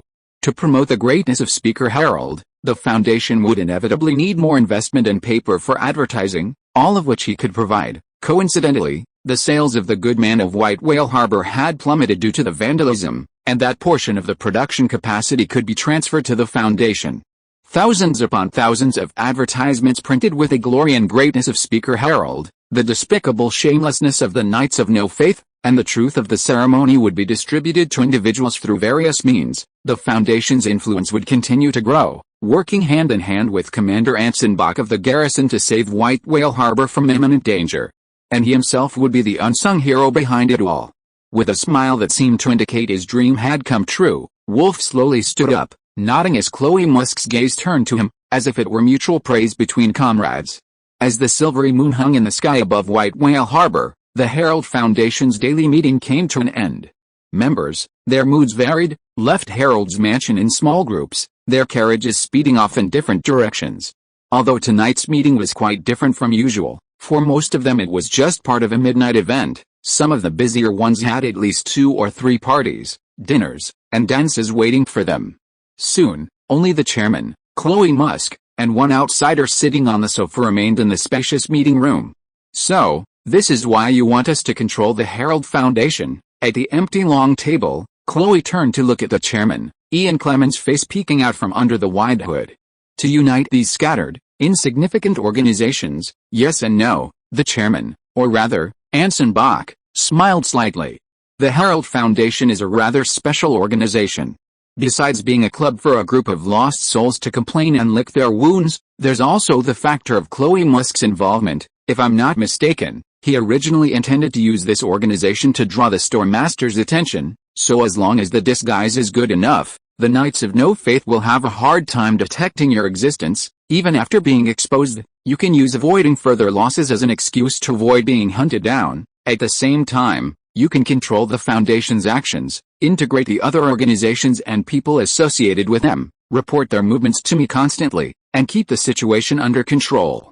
So I say, it's a win-win situation for us, that's it. A questioning voice rang out, and the Wild Hunt Knight, sitting in the shadows, frowned. I still don't understand. What benefit do you gain from this? These are all your opponents. Turning them from a disorganized mob into a cohesive unit would surely pose a greater threat to your rule over White Whale Harbor, wouldn't it? That largely depends on your perspective on rule, Lord Derek. Anson shrugged, smiling without turning his head. If I were to establish a dictatorship in White Whale Harbor, forbidding any opposition to me or the Rune family, then yes, the Herald Foundation would be a serious threat. Their presence would provide a band of support for those who resent homeland interference and yearn for colonial independence and freedom, but in reality, I cannot, because the garrison has no authority to rule the colonies. I merely manage them on behalf of the homeland's governor. With a single order from the army or the Privy Council, the Storm Division must pack its bags and return home. Compared to the icy landscape of Clovis and the bustling city of North Harbor, do you think my army would turn against the homeland for my dictatorial rule? The answer is no. So I don't need to completely suppress them. In a sense, I still need to rely on them. Otherwise, if the homeland truly believes that the colonies are all loyal subjects of the kingdom, it wouldn't be a good thing for the Storm Masters who manage the colonies on behalf of the homeland. So enemies can sometimes become friends, and the power of the opposition cannot necessarily be unusable. Remarkable. Ian's lips curled slightly upward, whether in sarcasm or praise was unclear. So in your eyes, are we also enemies that can cooperate? We are friends, Anson said meaningfully. If we were enemies, you shouldn't have accepted my proposal, because it would mean I could monitor you anytime, anywhere, and I wouldn't let a group of ill-intentioned guys who might stab you in the back at any time manage the colony's largest opposition. That would be too dangerous, but you accepted, so we are comrades in different trenches, different goals, but we can cooperate when our interests are intertwined. And what are your goals? My friend, Lady Lefkos, Sir Carno Herald's widow, dressed in a dark gown, entered through a side door of the meeting room, carrying a tray with a nearly steaming cup of coffee with milk and sugar. A good friend shouldn't pry into the affairs of his friends. Thank you, Anson accepted the coffee meaningfully. But out of friendship, I can tell you all that it's about maintaining the Rune family's absolute rule in the colony, so although it might displease you, the Cressy family must be eradicated to achieve this goal. I wonder if my answer satisfies you, my friend. Faced with Anson's clearly provocative words, Carno didn't answer, coldly handing the coffee to the other two. Therefore, for your safety, I hope you won't try to interfere in this process, and don't assume the Rune family is as easy to talk to as I am. Cherish our friendship as much as possible, how about that? In the deathly silent meeting room, Anson blinked, his face sincere.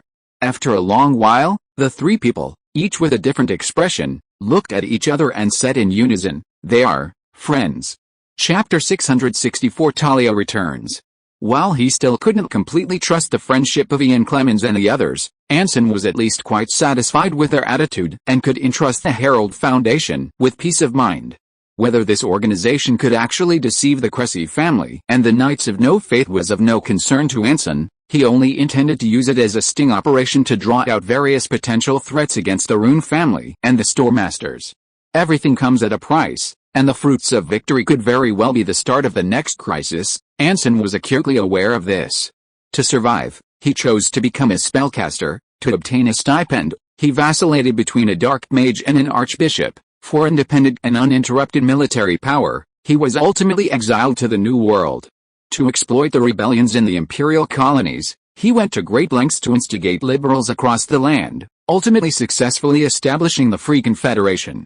He also imported a large amount of new capital from the mainland, establishing steel mills, saltworks, printing presses, and textile factories.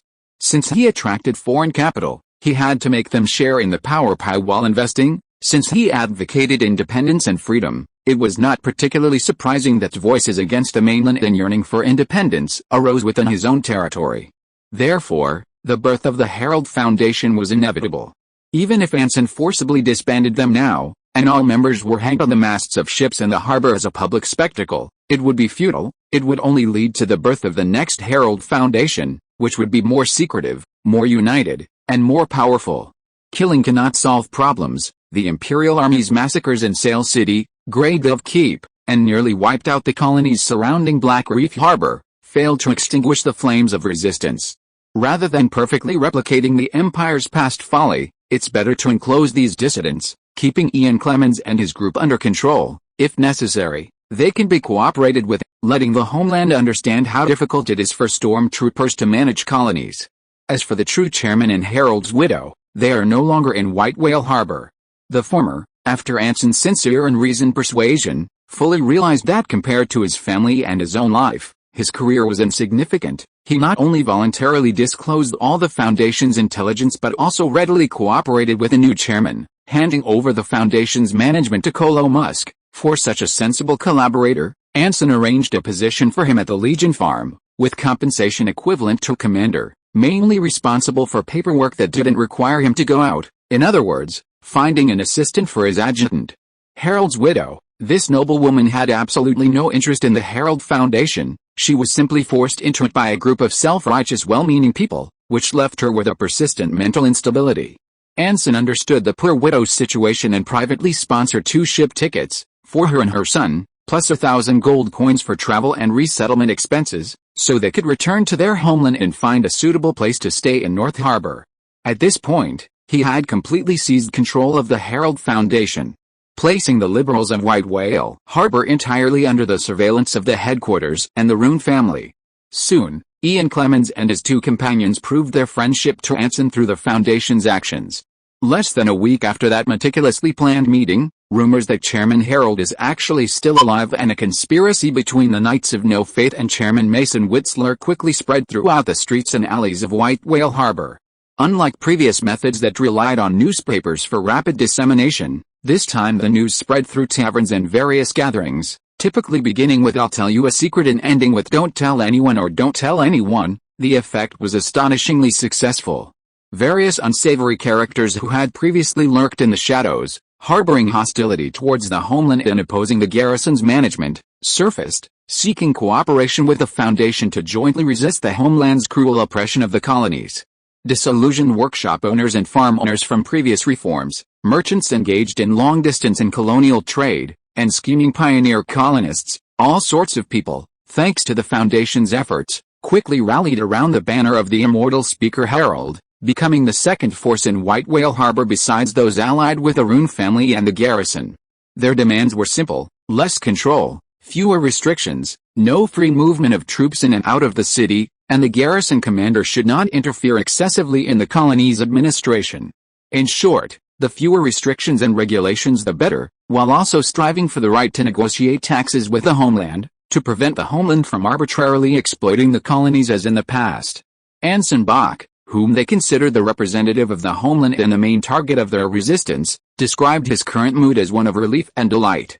From any perspective, turning these originally wild opposition groups into domesticated pets was a happy thing, especially since they could also serve to distract the Cressy family and monitor certain small gangs and old god organizations. After all, destroying the Cressy family's foundation for controlling the unfaithful knights was indeed a heavy blow to Phil Cressy, but it also meant releasing at least a dozen unrestricted spellcasters and gifted individuals extremely skilled in infiltration and assassination, posing a threat to the colony's security. Furthermore, proposals like tax negotiations, involving numerous stakeholders, would require more than just reaching a consensus within the White Whale Harbor colony. A feasible solution would be impossible. The process would involve various negotiations, wrangling, appeasement, and bribery. Success would take at least several months. Anson had plenty of ways to thwart their efforts and force them to start over. While he couldn't eliminate the opposition, he could use various methods to thwart any actions against him, or to make them deviate significantly from their initial hopes, or even go in the opposite direction. Parliamentary systems truly are excellent systems that can satisfy everyone. With this pleasant feeling, Anson Bach, while learning enchantment magic and actively establishing the New World Company, finally received the long-awaited return of Talia around the end of October or beginning of November. Whoosh whoosh whoosh, boiling water spewed milky white steam from the nozzle, the whistle-like sound echoing in every corner of the living room. With a soft snap, Anson extinguished the fire in the stove with a flame gathering, put away his pocket watch, and picked up the coffee beans he had just ground himself. Only by learning it firsthand can you realize that brewing a pot of coffee is not as simple as it seems. From the simplest steps of warming the cup to blooming and brewing, there are at least 10 major steps and dozens of details that require careful control within just 2 minutes: the coarseness of the coffee bean powder, how to prevent the coffee from cooling down during brewing, the water temperature before blooming and the way the water is poured. Too high a temperature will result in bitterness, too low a temperature will result in blandness, and how much to heat the cup to prevent the coffee from turning sour. Even the roasting level of the coffee beans themselves, whether to add milk and sugar, and how much to add, these issues, which involve the taster's personal preferences, are numerous and unimaginable, elevating a pot of boiling water to the level of an art form. But when a cup of rich, full-bodied coffee, slightly sweet and not bitter, exuding a warm milky aroma and featuring beautiful latte art, is born, you will know that those 2 minutes plus at least 50 hours of diligent learning were absolutely worthwhile. "Thank you, Talia," sitting on the sofa, said softly, accepting the coffee cup with both hands, her face beaming with happiness. "My dear Anson, this is such a surprise." "You're welcome," Anson chuckled, gently placing the other 2 coffee cups on the coffee table with placemats. "The one who should really thank you is me, for troubling you to attend the High Council meeting in Grey Dove Castle. It's just my fiancé's duty." The girl took a sip of coffee, her eyes crinkling into crescent moons. "Besides, doing so will also enhance the Roon family's influence in the New World, a win-win situation." "Oh? It sounds like the meeting went very smoothly, or rather, as long as Sir Louis Bernard didn't speak, it went very smoothly." "How so?" Anson became interested, though his gaze wandered somewhat.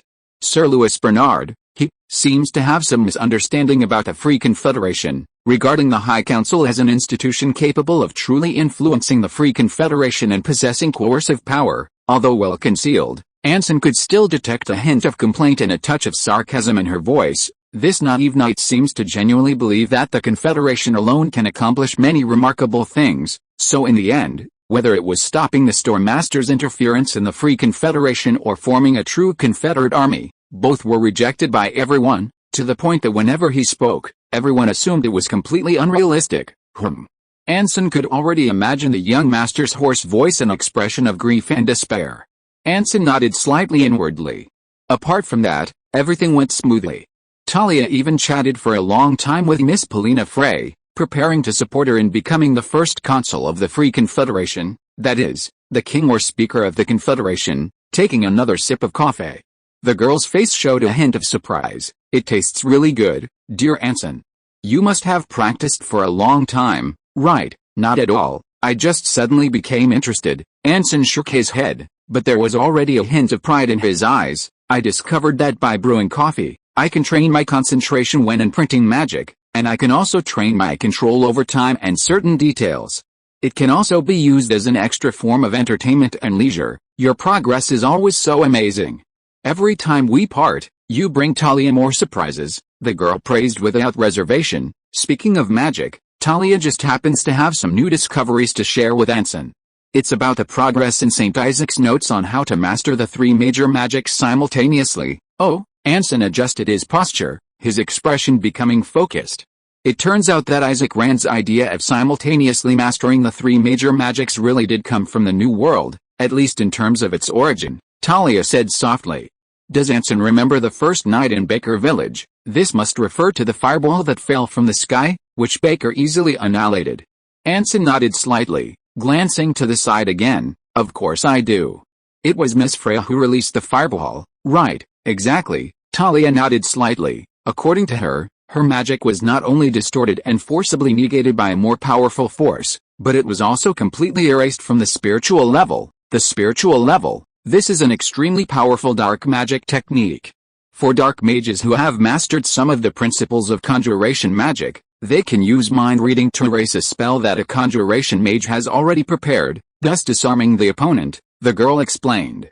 In other words, Beck, then a sorcerer, used two spells simultaneously during an attack, and in subsequent battles, he also demonstrated abilities in blood magic, and the reason for all this is Noru, the founder of the Beck family. Through some incomprehensible means, she simultaneously mastered the three major spells and successfully reached the level of a blasphemous mage. However, because the three powers were almost equal yet conflicting, she had to distribute her power, that is, the Beck Lord, his eldest son Nora, and Lady Camille whom Anson encountered. The three puppets created by Nora each controlled the power of one spell, and when needed, the power of the other two could be concentrated into one of the puppets. It was through this constant adjustment of balance that Nora mastered the three major spells simultaneously, achieving a near-immortal state. Of course, she also paid a price. The three puppets she created, due to the magic itself and her yearning for family, developed independent consciousness, constantly trying to break free from her control, and ultimately even imprisoning her. Even so, there are still many aspects of her method that we can learn from, and it proves that mastering the three major magics simultaneously is not a far-fetched imagination, but a real possibility. Talia paused slightly, looking at Anson, whose expression was becoming increasingly abnormal. Any questions? Oh, could it be something else? Of course.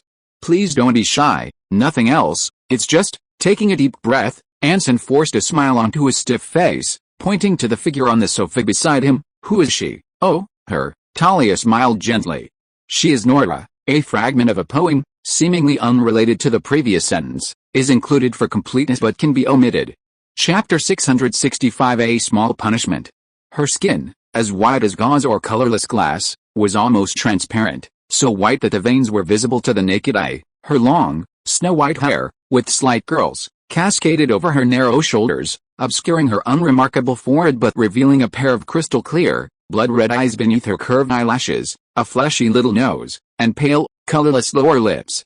She leaned against the backrest, her plain dress clinging to her even smaller body than Talia's, her little feet dangling as she sat on the sofa. Her empty expression resembled a doll with a broken string.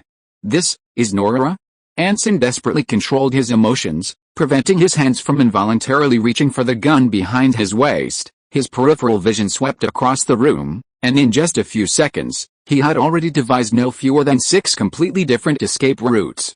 Normally, spellcasters who become blasphemous mages undergo a more complete transformation than in their initial stage, The beginning of evolution, this transformation makes them feel the malice of the world, requiring them to suppress their power to remain unaffected by their surroundings.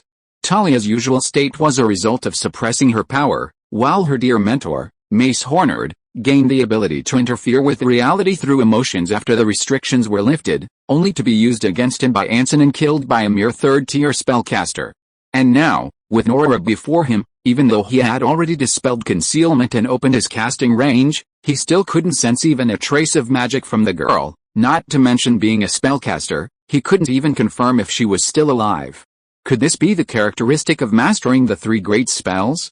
The combination of mutated flesh and powerful mental strength, ultimately allowing him to transcend life and death by distorting reality? Dear Anson, don't be so nervous. Taking a small sip of coffee, Talia, sensing Anson's thoughts, reassured him. Her power has been completely drained by the three puppets she created, nothing is left. The Nora before you is just an empty shell. Talia has to periodically transfuse her with a little of her own blood to barely maintain a semblance of life, so that's it. No wonder he couldn't sense her presence. Anson was taken aback. If that's the case, then what use is she? The key? Talia smiled slightly. Her body is the key to helping us find the exact location of the land of rest, and uncover the crucial secret of how to simultaneously master the three great magics and achieve immortality. She slowly set down her cup, a strange radiance shining in her gentle expression, like a traveler in the desert discovering the shadow of an oasis.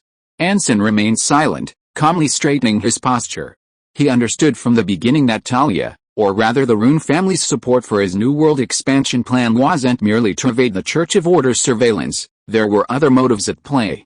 While, like the Church of Order, spellcasters also possessed families and old god factions, and even grand plans to reclaim the world, they were fundamentally a highly selfish group. This selfishness wasn't manifested in a desire for control or stinginess. Even though his mentor, Mace Horner, knew he wasn't loyal to him, he didn't directly confront him at the last moment, he genuinely didn't care.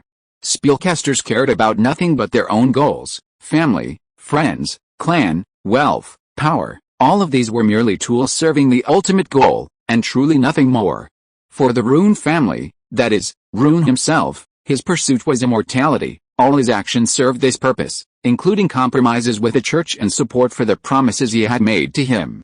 Although he was also a spellcaster, to be honest, the fall of the Dark Ages ruled by the old gods to the banners and spears of the Seven Knights and the scriptures of the Church of Order couldn't be considered a bad thing. No matter how dark the rule of feudal lords and priests was, it was still better than a bunch of selfish slave owners who didn't care about the lives of their slaves. However, at present, he and the slave owners were still close partners, and he even relied heavily on the manpower and resources they provided to maintain control over the colonies and influence on both the old and new continents. Naturally, he couldn't say anything, especially since he might even profit from it. Making money, after all, wasn't shameful. Because of concerns that excessive research might completely extinguish Nora's life, Talia has only conducted some simple studies so far. Even so, the results have exceeded expectations. A pleased smile appeared on the girl's lips. In order to master the three major spells simultaneously, Nora used a very special method to achieve a delicate balance of power within her body. To put it simply, she associates each spell with an emotion. She remains asleep most of the time, and upon waking, her emotion determines which spell will be restored. Emotion, thoughts flashed through Anson's mind, and he immediately thought of a familiar group, or rather, race, Isle Elves. That's right, a hint of admiration appeared in Talia's eyes. All elves are theoretically of the bloodline of the true gods, especially the most orthodox Isle Elves. The spellcasters of the resting lands most likely utilize the characteristics of the elves to find a way to master two or more spells simultaneously, but there are some differences. The characteristic of the Isle Elves is that they are born with the power of a certain magic based on the purity of their bloodline, but they need to awaken it through extreme emotions, while Nora uses her emotions as a storehouse for her magic, sealing away her power. Naturally, this method carries great risks. Firstly, to avoid losing control, she must sleep most of the time, which is the best way to maintain balance. Secondly, each use of power is no less than a life or death test, and any overflow of any emotion will disrupt the balance. In other words, each time she uses her power, it is actually to release a certain emotion to restore the balance between the three major magics, and even more or less. However, this attempt ultimately failed. The long-sleeping Nora longed to awaken, longed to experience various emotions, and the binding of magic and emotions caused her desires to mutate, making them prone to loss of control. The girl shook her head, so she created 3 puppets, each responsible for a magic, and thus given an emotion: fear, reason, impulse. Having lost her emotions, she turned herself into a mere vessel of power, and a prisoner controlled by the puppets. This is the price to pay for mastering 3 types of magic simultaneously. Extremely easy to lose control. Anson murmured to himself. He recalled the Lord of the Abyss he encountered when crossing the turbulent sea, who also possessed both blood and black magic, a world called the Sea of the Abyss, which lay dormant at the bottom of the sea, only surfacing to collect tribute. There was also the Shadow Demon, widely known among the miners of the New World, whose tentacles controlled all shadows, meaning they could only live in the shadows. Could this prove that spellcasters of the Land of Rest generally possessed 2 or more types of magic simultaneously, and that the price they paid and the suppression they endured were far greater than those of Old World spellcasters who only mastered 1 type of magic? Just as he was lost in thought, the girl who had put down her coffee cup suddenly raised her right hand and lightly touched Nora's thin lips. As if a switch had been flipped, Nora, whose eyes had been vacant, slowly sat up. Except for her still expressionless face, she seemed to regain her vitality. Thump, thump, thump, a faint heartbeat came from her chest. Through her translucent skin and the jagged ribs beneath, Anson could even vaguely see the struggling heart. But what truly drew his gaze wasn't the heart itself, but the faint, shimmering golden red light within, like an imprint just branded with a hot iron. The intricate pattern seemed to possess a special magic. A mere glance was enough to make Anson feel his consciousness being swallowed up, melted, pulled, and torn apart from reality. Vague, ethereal murmurs echoed in his ears, as if tempting, seducing him. His inner consciousness gradually became chaotic, restless, and unable to maintain its rationality. Soon, he found the source of this restlessness: his blood. His blood was flowing faster, and its temperature was constantly rising ever higher. Consciousness seemed to sink into a swamp, growing increasingly chaotic and blurred. The murmurs in his ears, however, began to become clearer, the alluring voice gradually turning into a heart-wrenching scream, as if thousands of spirits were wailing in hell, or like a bursting, ripped, and punctured abscess. And in this chaos, familiar flashbacks began to appear in his mind: a colossal mountain covered in ice and snow, countless ashes scattered in the cold wind. A deafening howl blew away the thick snow, revealing a 6-pointed star carved into the rock. Deep within the carvings remained dark red, long since frozen blood. Boom! A deafening explosion echoed in his chaotic consciousness. Anson abruptly opened his eyes, the first thing he saw being his hands, which felt frozen stiff. His entire body was completely numb, devoid of any feeling. In the warm living room, the fireplace in the distance still crackled and popped as the firewood burned, but he felt as if he had fallen into an ice cave. Apart from a still somewhat conscious mind, he couldn't feel that he was still alive. A full 15 minutes passed before his body gradually regained sensation. Hot blood flowed rapidly through his limbs, restoring the warmth he had lost. Thump, thump, thump. Nora's heart was still beating weakly in her chest, but the imprint on it no longer flickered. Like a candle after its burst of flame, it had returned to silence.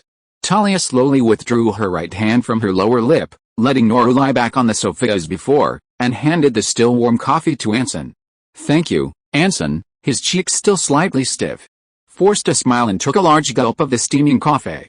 The rich, creamy liquid, with a hint of sweetness, left a delicate fragrance on the lips and teeth, flowing down the throat and into the body, infusing it with new vitality.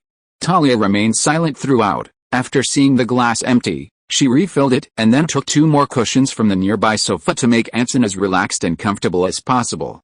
5 or 6 minutes passed before Anson finally shifted his gaze from Nora's chest to the girl beside him. "That's the true land of rest, the tomb of the 3 true gods." "Yes," Talia nodded, her faint smile revealing utmost seriousness and earnestness. "Unlike many spellcasters who know something about the New World, the tomb of the 3 true gods isn't in a specific location, but rather on another level. Of course, to reach the true land of rest, we still need to come to the New World, which is why the old gods on this land are so resistant to us. But to truly set foot in that realm, we need to find its guardian. Only the guardian holds the key to open the gate." Talia glanced at the doll beside her. "Unfortunately, Nora isn't one of them. Even so, her existence is still crucial to helping us reach the land of rest." Anson raised an eyebrow. Since she's not the guardian, how can she possibly help us reach the land of rest? Talia has a perfect plan for this, but unfortunately, due to certain reasons, she can't reveal it yet. A meaningful smile curved the corners of the girl's lips. Of course,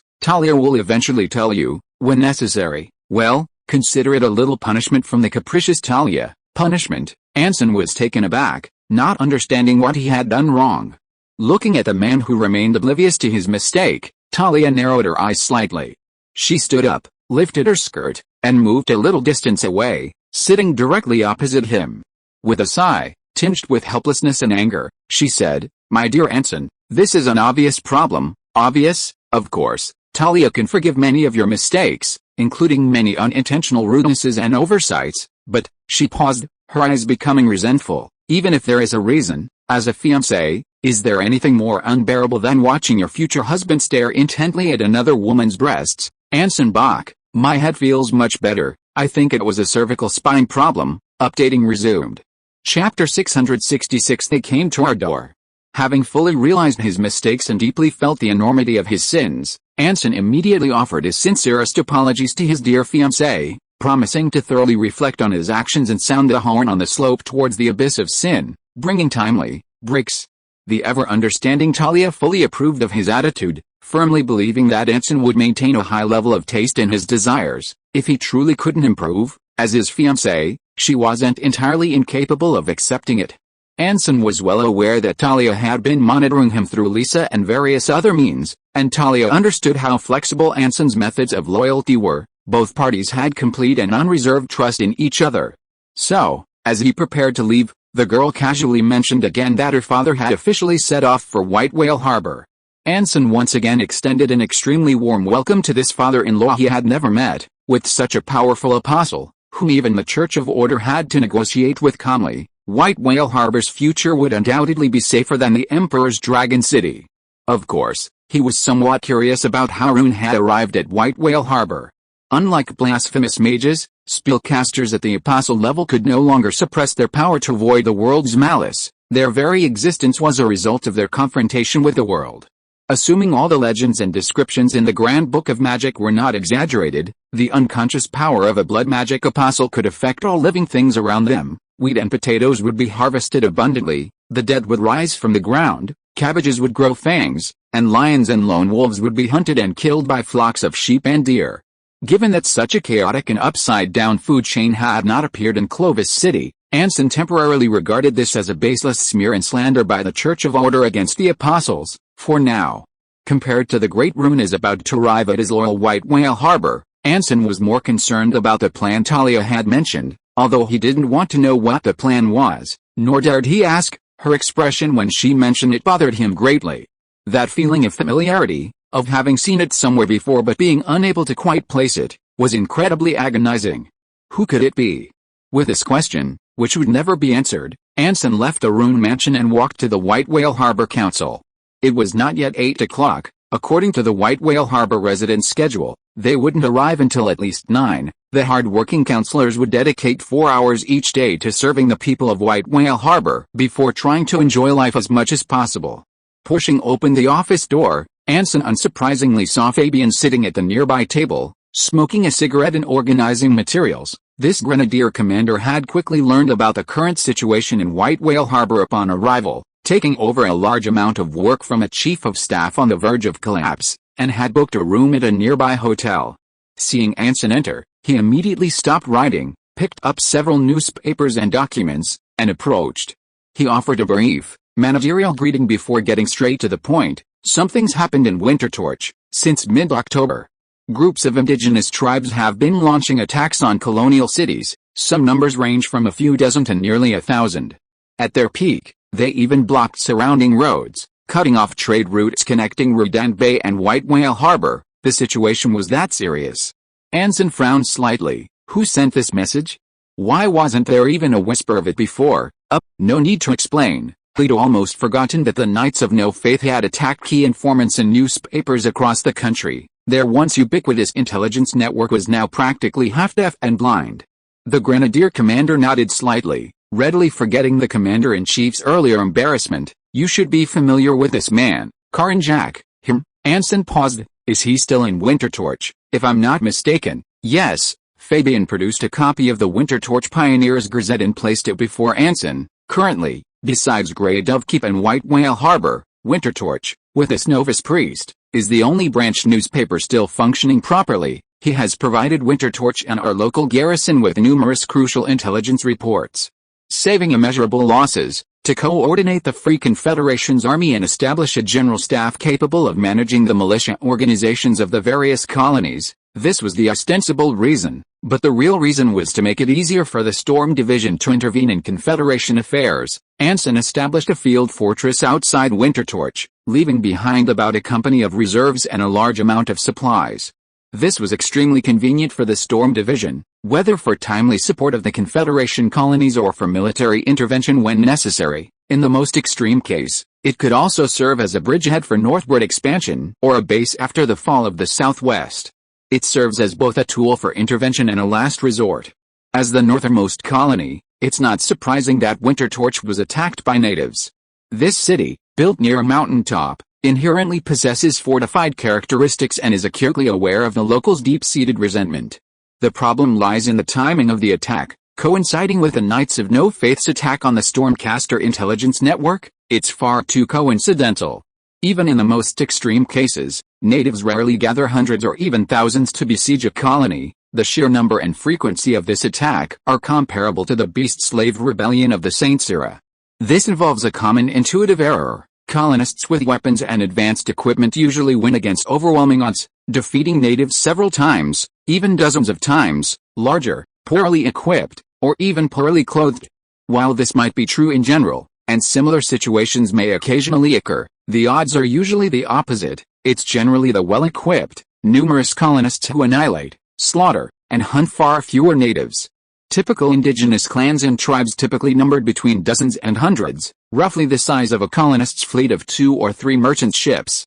Colonists were usually composed mostly of able-bodied men, and could mobilize a much larger armed force. In contrast, indigenous peoples needed tribes of thousands, even tens of thousands, to organize such a force. Such tribes may have once existed. But by the time of the New World in the year 101 of the Saints' calendar, they had vanished. The harsher climate of the North made it impossible to support such large-scale community life. Thus, areas with larger, more densely populated indigenous populations transformed from their tribes into plantation owners' estates. Even the previous slave revolt, which reached tens of thousands in scale, primarily involved groups of dozens or hundreds, with very few reaching 1,000. It was only because it was sudden and an internal rebellion that the colonists were thrown into disarray, nearly resulting in the widespread loss of their colonies. After quickly glancing at the newspaper, Anson immediately understood Fabian's thoughts. You believe these attacks are not normal, and may be a harbinger of some event. Actually, since June, there have been various rumors claiming that the natives are about to launch a new large-scale uprising, but nothing has come of it. The Grenadier commander nodded, acknowledging his guess. Most of the rumors, I think, are related to the legendary Knights of No Faith, and this attack on Wintertorch is some kind of test, to confirm the Storm Division's subsequent strategic deployment. It's already November, the harsh winter has begun, and in a dozen days at the latest, the snowstorm will completely sever communication between the colonies. Whatever the Storm Division does in the next few months, they only have one choice. Should they continue to garrison White Whale Harbor to ensure their base remains intact, or send troops to support the Wintertorch headquarters, which is under attack by natives and the scale of the attacks is increasing? Anson raised an eyebrow. What do you think? My personal suggestion is to send reinforcements as quickly as possible, Fabian said in a deep voice. The Storm Division's ability to maintain influence over the Free Confederation stems not only from its support of liberals across the land, but most importantly from its decisive and proactive actions, its swift intervention in the initial stages to seize control later. Now that the first phase of the War of Independence has ended, the Empire's attitude remains uncertain, inevitably leading to a gradual reduction in the Confederation's dependence on us. Simultaneously, Sir Louis Bernard, governor of Salzburg, will undoubtedly try every means to win over the Confederation, drawing it back to the Empire and establishing a relationship akin to vassalage in alliance. After all, the Confederation is still predominantly composed of Imperials, who are psychologically much closer to us Clovis than we are, making them easier to win over. as long as the Empire guarantees it will no longer interfere in New World affairs and maintains some feigned respect for the Confederation, coupled with Sir Louis Bernard's advocacy, the consequences could be dire. However, if a decision is made to send troops, the officer corps will likely agree, but persuading the soldiers will be more difficult. Fabian suddenly changed the subject. Since March, from White Whale Harbor to Long Lake Town, Wintertorch, Black Reef Harbor, Grey Dove Keep, and Sailing City, the stormtroopers have practically traversed the entire southern part of the New World from west to east.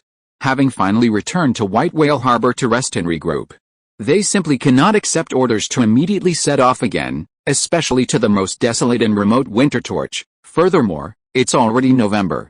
Even if they departed immediately, there's no guarantee they wouldn't encounter various unforeseen obstacles, snowstorms blocking roads, wild animal attacks, plagues, and colds.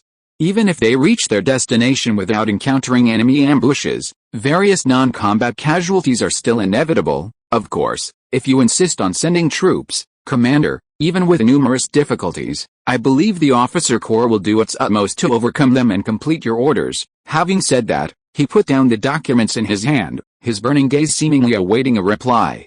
So, after all this, we've come full circle. It's still up to me to decide, isn't it? So what's the point of all this analysis? Anson pondered for a moment, then calmly said, I think we need to seriously consider this matter. Let's discuss it collectively at the headquarters military meeting. For the sake of the situation, Anson actually supported rescuing Wintertorch. However, on the one hand, winter was approaching, the climate wouldn't allow for large-scale military operations, and the soldiers' morale was low. On the other hand, messengers from the homeland and investors from the Roland family were about to arrive at White Whale Harbor, and he had to ensure the colony had sufficient armed forces to avoid any unforeseen events. Moreover, the unfaithful knights had been completely dismantled by him, and Felcressy was missing, so they were no longer a threat. A small number of native attacks could be handled by Wintertorch itself. Even in the worst-case scenario, they could retreat to the Storm Division's fortified camp, still having room to regroup. All right, Grenadier Commander Fabian, the master of nonsense literature, nodded in agreement. Given the excellent, lively, united, and mutually supportive atmosphere of the Storm Division officer corps, the final result was always the same. Everyone expressed their opinions, and when Commander-in-Chief Anson spoke, they applauded in support. They worked diligently and never took the blame. Just as the two were about to continue discussing how to rebuild the intelligence network of the various colonial newspaper branches and accelerate the formation of a musketeer corps, there was a sudden, urgent knocking at the door. Lord Anson Bach, may I come in now? Came the voice of the junior clerk, sounding somewhat flustered. Of course. I mean, please come in. Anson exchanged a slightly surprised glance with Fabian, then his gaze swept over the figure who pushed open the door and entered. Didn't I already say that among all the storm masters, the only person who can see me directly without announcing their arrival is you? What's going on with you? What happened? Messy, bird's nest-like hair, wet collar and cuffs, crooked little bow tie, dusty trousers, and one shoe missing. If it weren't for her shorter stature and that ever-present air of authority, Anson would definitely have mistaken the junior clerk in front of him for Lisa. Upon hearing Anson's question, the junior clerk trembled, his lips pressed tightly together, his eyes wide with what seemed like boundless panic and grievance. Thanks to the Commander-in-Chief's concern, your clerk has just encountered a sudden disaster that caught me completely off guard. The cause stemmed primarily from an unprepared meeting, specifically from the myriad of interconnected events resulting from objective circumstances and changes in the overall environment over the past 2 working weeks. Based on the information already known, it is not difficult to deduce the accidental yet inevitable nature of this situation, and the detrimental impact it will have on all those involved and related. If I were to describe it clearly, concisely, and succinctly, it could be summarized in one sentence: the wife of Speaker Mason Wetzler, who was shot and killed by Harold's widow, the respected Mrs. Wetzler, has come to see you. Chapter 667 Cooperation.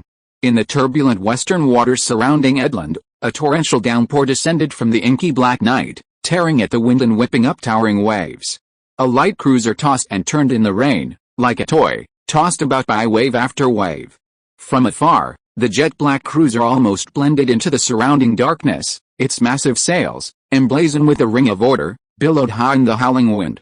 A man wearing a tricorn hat and a high-collared leather overcoat stood on the deck, leaning against a mast. The high collar and brim of his hat obscured most of his face, revealing only a pair of deep, dark blue eyes, and the conspicuous lightning skull emblem on his collar. For the people living around Edland, the mere sight of this symbol was enough to terrify them. Its appearance meant that the storm order, the Inquisition of Edland, was nearby. Curses, storms, shipwrecks, wherever they appear, misfortune is inevitable. Anyone who witnesses their presence and dies without pain is considered a blessing from the Ring of Order. The man gazed at the waters shrouded in night and torrential rain, the oddly shaped silver compass in his hand seemingly malfunctioning, its spiraling gold pointer wildly swinging among 12 gemstone markers engraved with mysterious runes of different colors. Even so, he did not give up, his brow furrowed, his eyes narrowed to slits, desperately searching for something in the unfathomable darkness. After an unknown amount of time, a glimmer of light caught his eye from behind. He slowly turned around and saw Judge dressed similarly to himself, holding an oil lamp, walking onto the deck. "Captain Edward, what have you found?" "Nothing, Inquisitor Grey. It seems our luck isn't on our side this time," Grey sighed, a hint of worry showing on his resolute face under the oil lamp.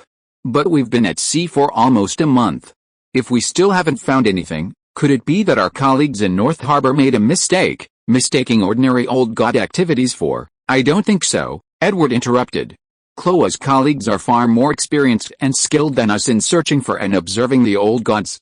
Besides, the fact that they sent the intelligence from so far away so quickly is enough to prove that it has been carefully verified and confirmed. Furthermore, the anomalies in the raging sea can be seen as evidence of this intelligence. The Beast Lord's activities this year are far more frequent than in the past. For these monsters, who are hated by the world, doing this is tantamount to wasting their own lifespan. They would never do this unless absolutely necessary, but even if the intelligence is true, we can't stay any longer." Grey's expression was grave. "The Explorer has been at sea for a month. In that month, we've weathered at least 5 storms and fought off 3 pirate groups. Our energy, supplies, and the ship's wear and tear are insufficient to sustain our continued search. Even if we eventually find it, in our current state, we can only watch helplessly." His words trailed off. The two men, their eyes meeting, widened simultaneously, seeing their own stiff, bewildered expressions reflected in each other's pupils. Suddenly, something changed in the rain-shrouded darkness. The howling wind and roaring waves gradually faded, and the world fell into an eerie silence, slowly being swallowed by a force called deathly silence. Beneath the feet of the two judges, the creaking Explorer continued its erratic voyage, only now, the hull, once supported by seawater, had transformed into some kind of, equally soft entity. It enveloped and entwined the ship, drifting slowly in the darkness, like an island on a whale's back, so tranquil, harmonious, and serene. The massive main body supported the hull, its undulating motion mimicking the churning of waves. The extended sections enveloped the decks on either side, ensuring the ship wouldn't tilt, while tiny branches tugged at the sails, as if truly propelling it forward with the wind. It seemed, the icy rain continued to relentlessly wash over the two figures on the deck, the biting touch stealing not only their warmth but also their life force. So brief, before they even realized it, they saw wrinkles rapidly appear on each other's faces, their skin dulling, and strands of silver appearing at their temples and foreheads. Suddenly, Edward felt the compass in his hand become heavier than before. His eyes, straining to focus, involuntarily contracted sharply the instant they focused. The dripping rainwater on the compass transformed into thick, dark red blood plasma, causing the rapidly spinning needle to slow, increasingly sluggish. Finally, the spiraling golden needle came to a steady stop on a vibrant ruby. Boom, everything vanished. The compass malfunctioned again, and the howling wind, mixed with raindrops, shook the earth. An endless curtain of rain filled the night, pounding against the already boiling waves like 1,000 war drums. Everything seemed to have returned to normal, yet not entirely. The two judges on deck remained staring intently at each other's faces, watching the glistening beads of sweat or rain trickle down their cheeks, and their eyes filled with fear. "Captain Edward," time, before the other could finish, Edward, his face grim, interrupted. "What time is it?" Startled, Grey instantly snapped back to reality. Frantically pulling a pocket watch from his pocket, he shakily opened the watch, nearly throwing it away. 3:15, it's 3:15 in the morning. Hearing his subordinate's answer, Edward was silent for a moment. This time was about a minute different from his internal countdown, even excluding any slight error. His perception of time must have been affected by the dissipation of that force. Sound the alarm immediately. Notify all personnel to return to their posts and enter level 1 alert. Edward took the lantern directly from the second Inquisitor's hand. Tell them to return to port immediately, back to the Storm Order headquarters as quickly as possible, without any delay. From now until we reach the port, no Inquisitor is allowed to enter a slumber state. They must monitor each other's mental state, and any suspected targets must be reported immediately, now. The tense Gray's eyes widened, but he didn't object.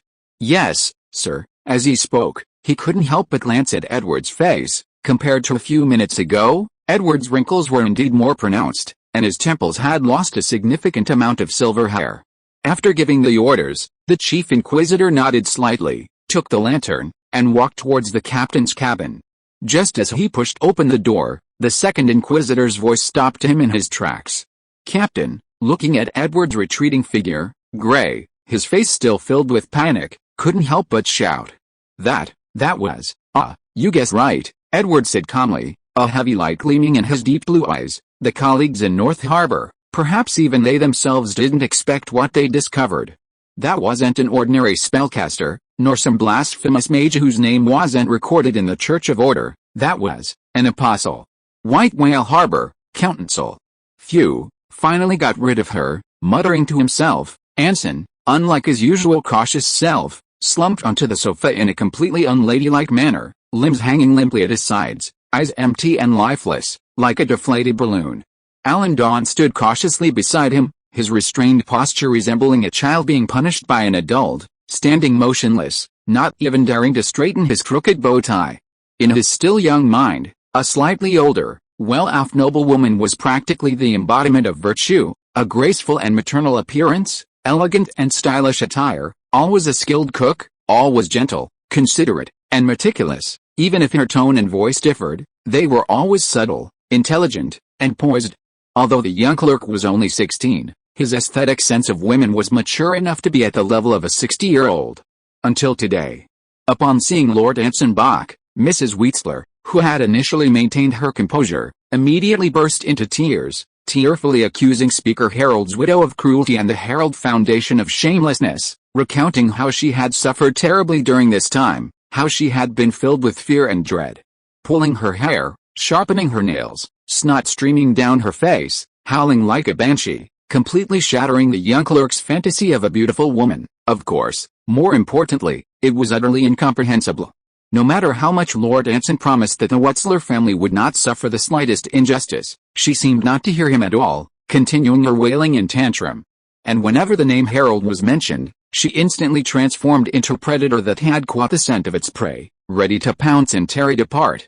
This cacophony of rambling, sobs, and promises lasted for over an hour. Perhaps exhausted from crying, she took a nap in the nearby lounge. Anson, his voice hoarse, immediately summoned Fabian, instructing him to send Lady Wheatsler respectfully escorted back to her residence. The Grenadier commander, experienced in security work, ignored Lady Wheatsler's tantrums, coldly and dismissively forcing the emotionally distraught noblewoman into a carriage, which, accompanied by several guards, sped away from the council. A few minutes later, the junior clerk dared to slowly approach, holding a cup of warm honey water. Lord Anson, your performance just now was truly amazing. I, with my limited knowledge, can't even find a suitable adjective. Not at all, no need for such exaggeration. Anson smiled wearily and accepted the drink offered. The Wheatsler family is an important local supporter of the Rune family and the Storm Masters in White Whale Harbor. Protecting them is our bounden duty. Otherwise, who else would be willing to be loyal to us? But Mason Wheatsler is dead, and all his connections and interests have been severed. Even if his son and Mrs. Wheatsler can inherit some, they are no longer of any use to you. The junior clerk was still puzzled. Moreover, after so much time, although there are still dissenting voices in White Whale Harbor, they have essentially accepted the existence of the Storm Masters and the Rune family. They no longer need a middleman like Mason Wheatsler, do they? Yes, no. The warm honey soothed his parched throat, which felt like it was on fire, and Anson's spirits immediately lifted considerably. Mason Wheatsler's death doesn't mean the Wheatsler family's value has completely vanished. Indeed, we no longer need a middleman to balance the relationship between the Storm Masters and the locals, but the Wheatsler family's wealth, influence, and some of their network still exist and can still be inherited. They can certainly shine in entirely new, different corners. For example, as a director of the future coal mine bank, even without their own opinions, it would give the Rune family an extra seat in the bank, more influence, and less likelihood of provoking resentment. It would also serve as a model for winning hearts and minds, showing them the benefits of loyalty to the Rune family. Finally, even without all that, they were loyal to me. Treating subordinates and allies as disposable commodities is not my style. Then your style is. No one is completely without value, they're just not in the right place. I see, the junior clerk suddenly understood.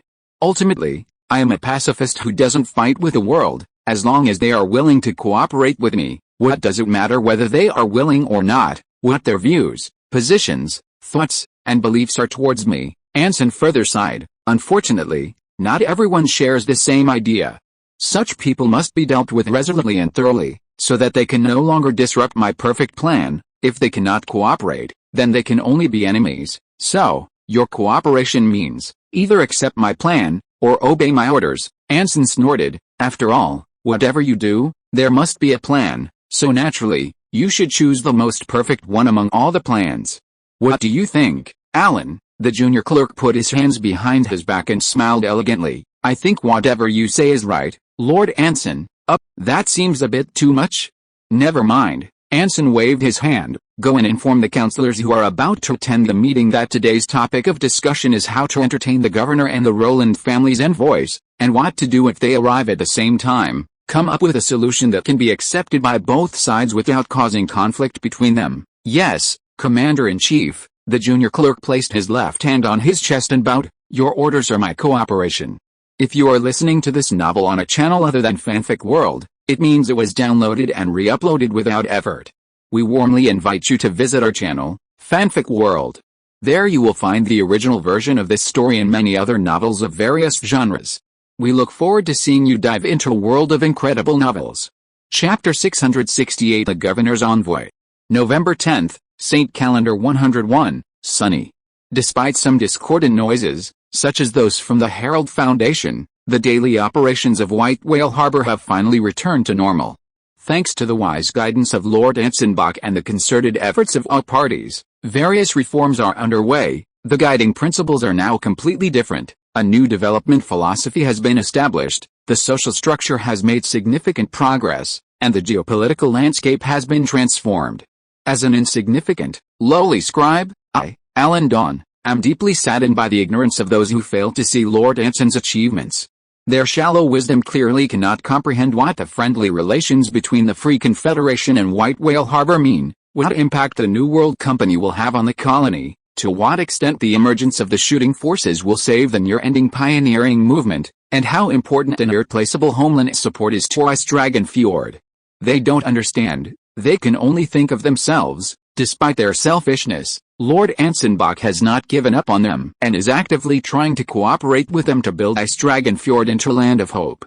The most important issue at present is the upcoming business negotiations between the local envoys and the Roland family's representatives. In my short tenure and still promising career, hospitality is the most important and challenging task. It seems simple, but it's fraught with danger. You must demonstrate your strength and build confidence without overestimating yourself and embarrassing yourself. You must make your guests feel at home without overstepping your bounds and becoming the mastermind. Of course, with sufficient preparation, a perfect plan, and well-organized execution, most problems can be easily solved in the initial stages. But when there is more than one guest, or more than one group, the difficulty increases. And the peak of this difficulty is when you prepare a meal, but two groups of guests arrive. On behalf of all the people of White Whale Harbor and Ice Dragon Fjord, I extend my sincerest blessings to His Majesty Carlos, Governor Sophia France, and all the esteemed members of the Privy Council. May the Ring of Order protect the long and prosperous reign of the Austrian royal family. At the port of White Whale Harbor, Anson, beaming, warmly shook hands with Baron X's rounded hands, his sincerity towards this nominal governor's envoy, who is in reality a royal special agent, overflowing with unparalleled sincerity. A towering silk top hat, a fitted black tailcoat, sparse hair, and a head with no visible neck or eyes. At first glance, he resembled a snowman with legs, the quintessential appearance of a Clovis upper-class figure. Behind him were several similarly dressed, obese middle-aged men, so large they could barely open their eyes and needed canes to walk. forming this envoy group surrounded by a troop of Royal Navy personnel. Not at all, Commander-in-Chief, you're too kind, Baron X, pipe in hand, responded warmly, his face crinkling into regular crescent moons. To receive your warm welcome and to witness firsthand the hero who defeated 50,000 Imperial troops and single-handedly led to the formation of the Free Confederation, is truly an honor for me. Sigh, 50,000? Bernard Morwis's entire army sent to quell the rebellion numbered less than 10,000. Even including his later recruits and the rebels from Sailing City, the total was less than 20,000. Where did the remaining 30,000 ghost warriors come from? Seeing Baron X's expression, which didn't seem like deliberate flattery, Anson's smile faltered slightly, his eyes glancing out of the corner of his eye at William Cecil in the delegation behind Baron X. The naval captain, the lowest-ranking and youngest member of the delegation, seemed almost otherworldly compared to the others. His tall, imposing figure, accentuated by his dark blue double-breasted overcoat, made him appear exceptionally tall and slender, a true standout, literally. Sensing a familiar gaze, the expressionless William Cecil shuddered, then silently shifted his attention elsewhere. Anson understood everything. He wasn't entirely unaware of the rumors circulating about him in Clovis City and the governor's daughter's thriving media career. To secure more investment for the Storm Division and expand its influence, ensuring it wouldn't be ignored by the army, the Storm Division had been practically hyped up throughout the entire Hantu War. Now that she was the colony's governor, honorably, and he was her subordinate, only nominally, it was understandable to exaggerate the Storm Division's contributions to the colony, portray the situation as more dangerous, and increase the number of enemies slightly. However, to inflate the figure from 10,000 to 50,000 was a bit too much of an exaggeration. Anson suddenly had a bad feeling. Just as he was feeling uneasy, Baron X patted his fat belly. Not only have you achieved admirable feats on the battlefield, but you have also greatly promoted the economic development of the colony.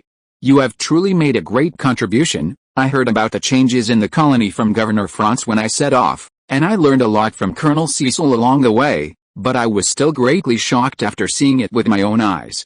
I never imagined that the New World, which is covered in ice and snow, could be so prosperous. It seems that the decision of the royal family and the Privy Council was indeed correct. It was an extremely correct decision to send you to the colony. Only a young officer like you, full of energy and ideas, and loyal to the royal family, could revitalize the already precarious colony. No, you really flatter me. Anson smiled ingratiatingly. I am just following the king's orders and, with the strong support of the homeland, doing my best to fulfill my mission. The other party's excessive enthusiasm made him a little overwhelmed. He really couldn't understand where this Baron X, whom he was meeting for the first time, got so much goodwill towards him. Logically speaking, since the other party is representing the royal family, even if they are here to appease him, they should maintain a certain level of decorum, and wouldn't be so polite as to be this overtly polite. On the contrary, I feel that the mainland has shown you very little care, or rather, none at all. Baron X's face hardened, and his expression suddenly became more serious. Although this may affect the interests of some people, I still have to say it, those vile insects in the army have treated you in the Storm Division extremely unfairly. Huh? Looking at the righteous and indignant appearance of this governor's envoy, not only Anson, but even the Storm Division officers who came to greet him were awe-stunned, completely not understanding what he was trying to do. Baron X, seemingly oblivious to the expressions on everyone's faces, continued his eloquent speech, conquering the Hantu, resisting the expeditionary force, saving the kingdom of Iser the Elf. You, and all the officers of the Storm Division, have made so many contributions, almost single-handedly changing the geopolitical situation in the entire southwest of the kingdom, turning the tide of the war. Frankly speaking, such achievements would easily earn any member of a powerful family a brigadier general, or even a major general. But you, to this day, you are still only a colonel, and the highest ranking of these outstanding young talents is only lieutenant colonel, or even just major, yet their accomplishments are enough to make many lieutenant generals on the western front of the homeland ashamed. The failure to reward merit and promote talent is the greatest shame of Clovis, a nation founded on the military. Baron X, his words dripping with spittle, pointed out the flaws in the situation. When I was in the Privy Council, I repeatedly suggested to the army that reinforcements be sent to the colonies. At the very least, some supplies and weaponry should have been provided, and manpower replenished, but I was repeatedly obstructed by those vermin in the army. The situation on the homeland is more dire. The colonies only need to maintain the status quo. 5,000 troops are the limit, all excuses. They just don't want to see you all achieve greater and more remarkable feats, so they can lose face before the royal family. Don't you agree? That's right, those army generals in the general staff are all a bunch of jealous and incompetent good-for-nothings. Compared to the interests of the royal family and the nation, those scum only care about their own power. Yes, yes, yes. I've long suggested reorganizing the army, promoting more young officers from lower ranks. Encouraged by Baron X, the members of the delegation began to hurl insults and accusations at the army, much to the excitement and apprehension of the Storm Division officers present, who were unsure of their intentions. Anson could only smile throughout, trying not to utter a single word lest they fall into a trap. After a thoroughly enjoyable army denunciation rally lasting nearly 90 minutes, Baron X, seemingly exhausted, finally calmed down and, surrounded by his officers and the rest of the delegation, headed towards the prepared banquet. Anson, his face completely stiff, was finally able to relax a little and seized the opportunity to stop William Cecil, who was following closely behind the crowd, deliberately walking at the back of the procession. What on earth is going on? Anson cut to the chase with a naval captain he already knew. Wasn't he sent by the royal family and the Privy Council to oversee the stormtroopers and colonial taxes? What is he up to? I don't know, William Cecil said innocently. I was merely ordered to transport them from North Harbor here to ensure their safe journey. Perhaps he hopes to cultivate a closer relationship with you, the de facto ruler of the colony. Really don't know. Anson raised an eyebrow. Really, not even a whisper of it? No, over a month from North Harbor to Istragan Fjord, and you haven't even heard a word of their private conversations? No, I'm not good at that, William declared confidently. Absolutely. I swear to the Ring of Order. Anson looked up, meeting his equally sincere eyes, and fell silent. After a long silence, as if finally giving up, he shook his head and sighed. All right, since even you don't know, it seems the Cecil family isn't planning to participate in colonial affairs this time, so I can only— Wait a minute, William quickly interrupted, his expression still so sincere. I think I remember something. Really, you're not mistaken, are you? Absolutely not, but I remember you're not good at this. Could you have been tricked by them? The naval captain was speechless for a moment. He pursed his lips, his expression slightly helpless. You just want to hear me apologize, right? No, how could I? We're friends. Anson's lips began to curl slightly upward. Friends don't deceive or hide things from each other, right? Yes. William rolled his eyes helplessly. But you have to promise you absolutely can't reveal it, and you can't let them find out that I told you. Leaking secrets in private is a crime comparable to treason in the eyes of the Privy Council. Don't worry, absolutely not. Anson waved his hand, his expression becoming increasingly playful. I'll make them believe that I found out from other sources. The naval captain's lips twitched, his feelings extremely complicated. The reason the delegation, or rather, Baron X, was so enthusiastic is actually quite simple. It's because of the ownership issue of that legendary coal mining bank, William said helplessly. If nothing unexpected happens, this bank will soon be given a royal title. Royal? Anson's expression changed. Isn't this a joint stock bank, and it was founded by Sophia France in the name of the governor of Istragan Fjord? What does it have to do with the royal family? It's simple, because it's actually very profitable. William shrugged. Initially, only some ordinary wealthy merchants and the powerful families of Clovis City participated, but our governor Sophia is too capable. She actually managed to secure investment from the Northern Merchant Guild. Of course, you probably already know about this. This caused quite a stir in Clovis City. Coupled with the Rune family's takeover of the colony and your defeat of the Empire's 50,000-strong army, turning the colony into a free confederation, since it's so profitable, and the colony seems to be safe for the time being, the royal family is preparing to bring this bank under its control. If nothing unexpected happens, that Baron X will be the first head of the bank appointed by the royal family, your nominal colleague at the same level, responsible for the colony's taxation and trade. Why do you think he'd try to curry favor with you? What? Anson, his face filled with astonishment, was about to speak when a series of urgent bell tolls suddenly rang out over the harbor. The two, who had stopped simultaneously, instinctively looked behind them and saw several magnificent multi-masted sailing ships suddenly appear on the azure sea, heading towards White Whale Harbor. Golden iris emblems were painted on their billowing sails. Chapter 669 Imperial Flavor. The sun shone brightly, and the clouds were light and the breeze gentle. A fleet of 5 large merchant ships glided across the calm sea, heading towards their destination, which was now almost within reach. Gazing at the bustling port in the distance, the masts like a jungle, the rows of docks, the lighthouse, the shipyard, the large warehouses. Reinhard Roland, leaning close to the starboard side, gently lowered his binoculars, his heart filled with emotion. Even though he had experienced it once before, he was still amazed by what he saw with his own eyes, this land, its people, and their leader. A true leader. Perhaps, compared to the old world, the new world, still in its infancy in many ways, was indeed a place where miracles were easily born, like a baby learning to speak in its swaddling clothes. Any change, however small, seemed earth-shattering, full of surprises. For an infant, the first person to enlighten and teach them will leave the deepest mark on the child's life, the first time they open their eyes, the first time they crawl, the first time they learn to speak, the first time they encounter words and pictures, the first time. And he himself would open the first bank for her, becoming a pioneer in this field for this little baby, leaving the most significant mark on her life. Reinhard Roland, the first general manager of the coal mining bank, the founder of the New World's financial industry, made indelible contributions to the development of the Free Confederation in all its colonies. Gazing at the distant snow-covered peaks, Reinhardt's lips began to unconsciously curve upwards. This unusually pleasant mood lasted for several minutes, until it was broken by a particularly discordant voice. "This is the ice dragon fjord that someone raved about," a slightly disdainful tone and the sound of stumbling boots approached from behind. "Cold and far. Aside from the port looking nice, the city is pitifully small, completely different from what someone described. Before you comment, please understand one fact, dear brother Cedric.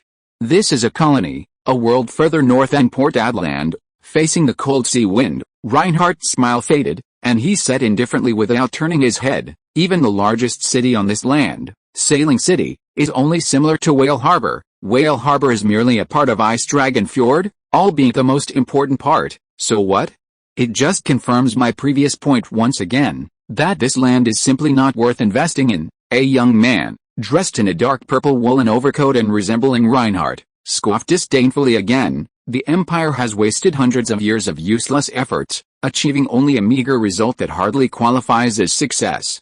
This proves that your unrealistic fantasies, Reinhardt, are utterly meaningless except for wasting the family's money. Instead of wasting time in this icy wasteland, we should invest heavily in the port of Colondia in the Hantu. The Francois family has already sealed off the land border with the Empire. If we can control this trading port, our Roland family can defeat the Morwis and Levant families and seize control of the Empire's south." Listening to the incessant complaints behind him, Reinhardt's last vestige of joy at returning to White Whale Port vanished. He silently endured it, expressionless, waiting for the other party to leave. As for his brother Cedric, whose mind was preoccupied with defeating Levant to gain family favor and improve his position in the succession, Reinhardt wouldn't even bother to glance at him if possible. But there was no other way. According to the elders' demands, to gain their support, he had to bring along his older brother, who constantly opposed him but was favored by his 2 great-uncles, even though his position in the succession was only one place higher than his own, 6th in line. However, Reinhardt wasn't worried about it affecting his plans. Having witnessed Anson Bach and his formidable fiancé's abilities, he didn't believe his brother, with his sharp tongue, could be a match for them.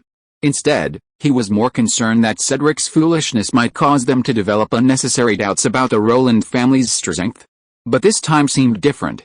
After complaining for half an hour, Cedric still showed no sign of stopping, gesturing wildly at the port that was now almost within reach. "Our ship is already close to the port, so why hasn't the welcoming party shown up yet?" Because there was no prior notification, and they couldn't possibly know in advance that we were coming across the turbulent sea. Reinhardt rolled his eyes, finally unable to hold back any longer. "Please don't forget, this is a colony of the Clovis. The Empire is still at war with them.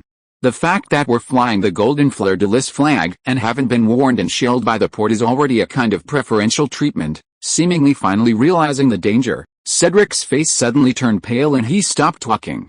He muttered a few words to himself and turned to return to the cabin, leaving his dear brother alone on the deck. Seeing that the annoying fellow was finally gone, Reinhardt finally breathed a sigh of relief and began to seriously examine the port not far away. noticing that the number of warships flying the Clovis flag was significantly more than last time. Seemingly finally noticing their presence, the bells of arrival rang out over the harbor, their sound carried across the water to Reinhardt's ears, quite urgent and slightly different from what he remembered. Could it be that today was some special day? White Whale Harbor, Council of 500. Under the resplendent crystal chandeliers, a grand banquet filled with laughter and joy was underway. To entertain the governor's delegation representing the local royal family and ensure they felt truly at home, the entire White Whale Harbor spared no effort, offering an even higher level of hospitality than when they had entertained Anson upon his arrival in Clovis. In Clovis's high society, the highest form of hospitality was undoubtedly a banquet with the most imperial flavor. This doesn't mean the Clovis people idolize whatever is popular in the empire, quite the opposite. The more outdated, ancient, or even lost the delicacies, traditions, and customs are, the more the Clovis people cherish them. And they insist on a rigid, indiscriminate, perfect replication to be considered good. Wearing traditional clothing from 300 years ago, listening to classical music from 600 years ago, and savoring court delicacies from 1,000 years ago, the Clovis upper class's life is that simple, unpretentious, and monotonous. And in the entire Clovis kingdom, who understands the imperial court style of 500, or even 1,000 years ago? Better than the head of the Rune family? Thus, under Talia's management, the extravagantly luxurious 500-person council hall, reminiscent of the Nouveau Riche, was transformed into the imperial court of Xiaolong City 1,000 years ago. All the servants were dressed in old-fashioned court attire, and female musicians in classical gowns, along with a makeshift orchestra of orphans, sang saintly arias that even the church had almost forgotten. All the guests gathered around long tables adorned with white placemats and brass candlesticks, fiddling with unadorned sterling silver cutlery. Amidst the lingering strains of chanting, they indulged in an 8-course feast of roasted venison, pigeon pie, stewed mutton, a veritable feast of almost entirely meat, with hardly any greenery. The utterly retro atmosphere, coupled with the desolate colonial landscape outside the windows, made it seem as if a round table had been placed in the hall. One might even believe it was the place where the 7 knights swore an oath to establish their kingdom thousands of years ago, let alone 1,000. At least, Baron X truly believed it. The moment he stepped into the hall, this court baron, who had been vehemently criticizing the army, suddenly stopped, his eyes instantly welling with tears.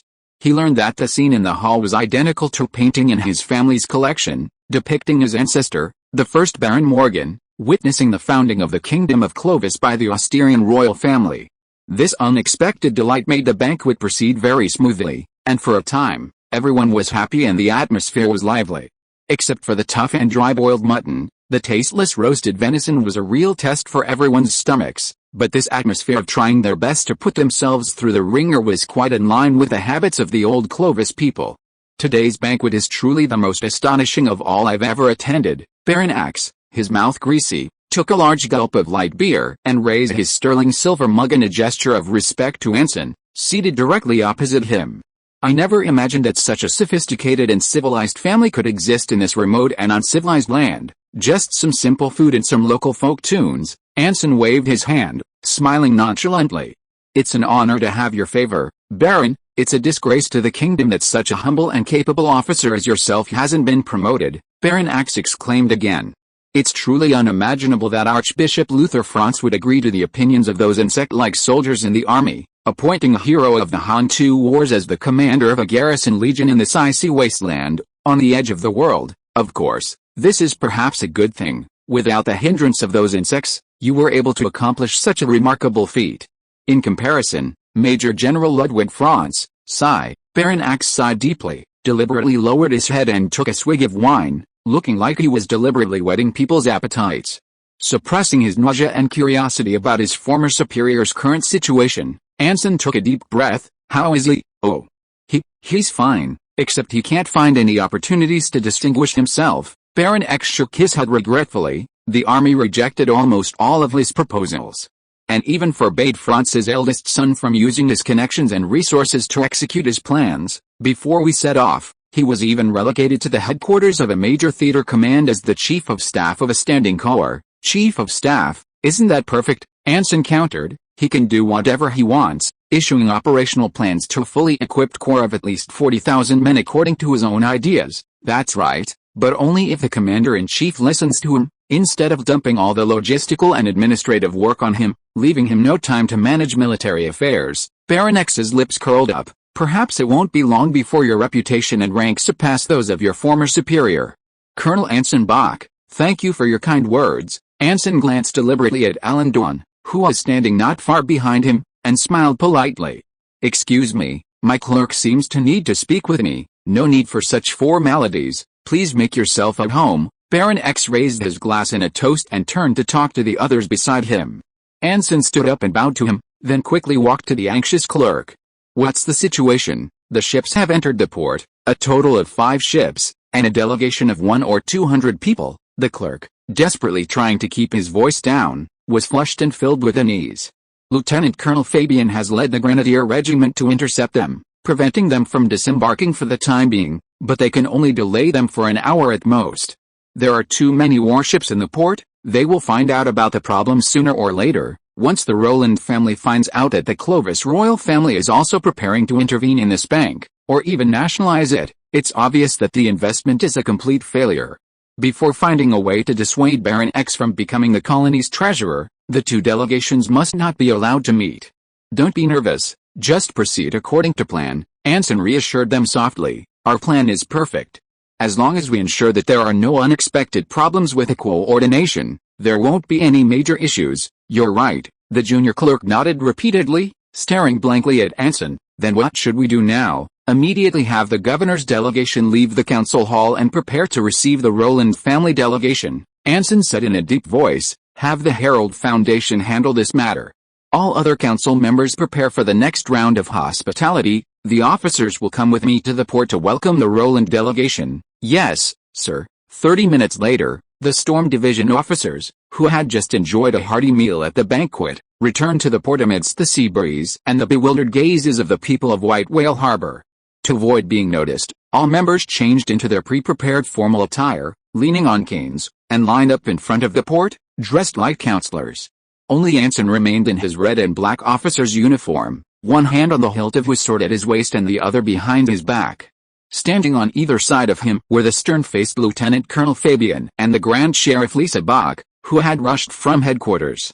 Accompanied by the melodious strains of a band, a dozen or so elegantly dressed nobles, accompanied by their attendants, strolled down the deck.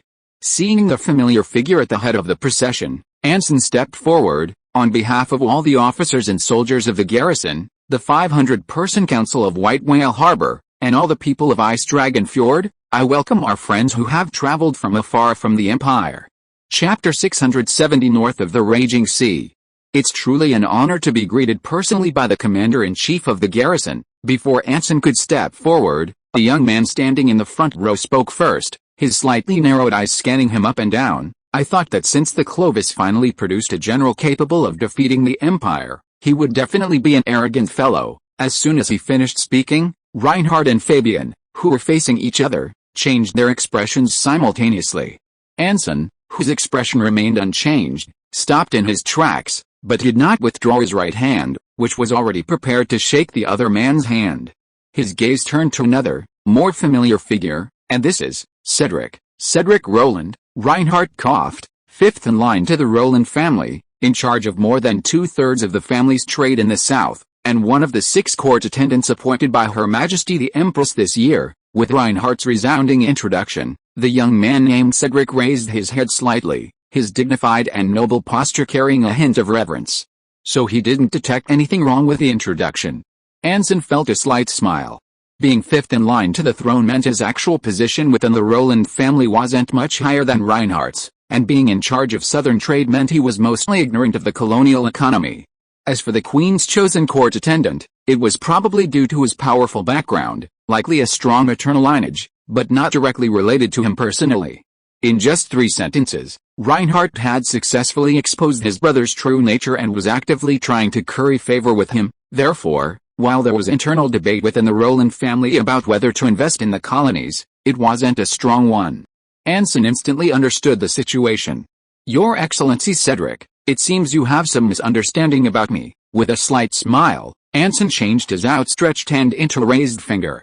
My rank is colonel, and my position is garrison commander and commander of the Storm Division. In the Kingdom of Clovis, only officers of the Legion level can be called general. This differs from the Empire, so please be mindful of your form of address. Such a trivial matter, of course his words trailed off, Cedric's expression changing drastically as he stared at the composed ensign. This bastard, was he saying Clovis was different from the Empire, and not just any scoundrel could be called a general? Just as he was about to question him, Reinhardt interrupted. Different regions and countries naturally have different customs and forms of address, but as long as both sides remain sincere, even if there are misunderstandings in these terms of address, it will not affect our cooperation. With that, he stepped forward and extended his right hand to Anson. Long time no see, Commander-in-Chief Anson Bach. On behalf of the Roland family and the Northern Merchant Guild, I extend my sincere greetings to you and Dragonfjord. Almost simultaneously, the members of the Roland delegation behind him removed their top hats and bowed to the Storm Division officers who had greeted them. Only Cedric stood there, his face ashen, his back straight. Was this telling him that he was the leader of the entire delegation? Anson chuckled inwardly and grasped the other's hand. Distinguished guests, your arrival is an honor to the entire Dragonfjord. Their eyes met, and their clasped hands conveyed everything unspoken. Almost simultaneously, seeing a group of stormtrooper officers bowing to her so readily, feeling immensely pleased, they too, leaning on their canes and removing their hats, returned the salute in perfect unison. Even the High Sheriff held her tricorn hat to her chest, her bow impeccably precise. It was somewhat inappropriate for a girl to use such chivalrous etiquette. After a brief exchange of pleasantries, the entire delegation, surrounded by officers, boarded the prepared carriages and headed to the White Whale Harbor Council for a carefully prepared feast. As the Grenadier Regiment commander, and nominally second only to Anson among the stormtrooper officers, Fabian was assigned to go ahead to the banquet. The delegation, however, was not in a hurry to depart, instead conducting a final site visit near the port before any investment. White Whale Harbor North District, near the city gates. The governor's delegation, having just enjoyed a sumptuous imperial-style meal, arrived at this still largely undeveloped territory at the enthusiastic invitation of the Herald Foundation and Talia. Located right next to the North Gate, this area was a vital route for miners from the suburbs to enter and leave the city. Coupled with the earlier destruction of the large warehouse, it had gradually become a community comprised of some workers, natives, and new immigrants. To protect the kind-hearted nobles within the delegation and prevent them from seeing the poor, the Trustworthy Alliance and the Storm Masters worked together to clear the entire block a day in advance, also to prevent unidentified attackers. Nevertheless, the sudden appearance of a dozen luxurious carriages in the dilapidated center still attracted the attention of many shacks and wooden-framed windows. Gentlemen, look! This is the site we've chosen after careful selection, the location for the coal mine bank. At this moment, Carl Bain, the project's chief executive, pointed to a large area of snow-covered shacks and explained to Baron X and the numerous Clovis nobles behind him, this location is not only close to the city gates, but also connects to several streets and main thoroughfares, perfectly meeting the bank's need for convenient transportation. Considering this is a bank with coal as its ultimate collateral, shortening the distance to the main local coal mines will significantly reduce costs. Furthermore, the surrounding area is currently a slum, allowing for a complete overhaul with corresponding public works projects. We also plan to import high-quality natural volcanic ash and hire renowned local painters and architects for the construction. Not only that, we also plan to rebuild the surrounding streets, constructing the most fashionable townhouses, penthouses, and upscale commercial streets, according to the standards of Clovis's inner city, and then use this as a model to promote the entire city. Completely transforming the backward and barbaric spirit of the colony. Surrounded by a group of nobles, Carl spoke eloquently, his mind constantly recalling the draft that the junior clerk had shoved into his hands a few dozen minutes earlier. With a touch of his own embellishment, and the cooperation of Miss Talia and Colonel William Cecil, he vividly described the shanty town before him. It was as if those apartments and shopping malls, which didn't even have blueprints yet, were springing up from the ground under his spittle and fingers, appearing lifelike before the delegation members.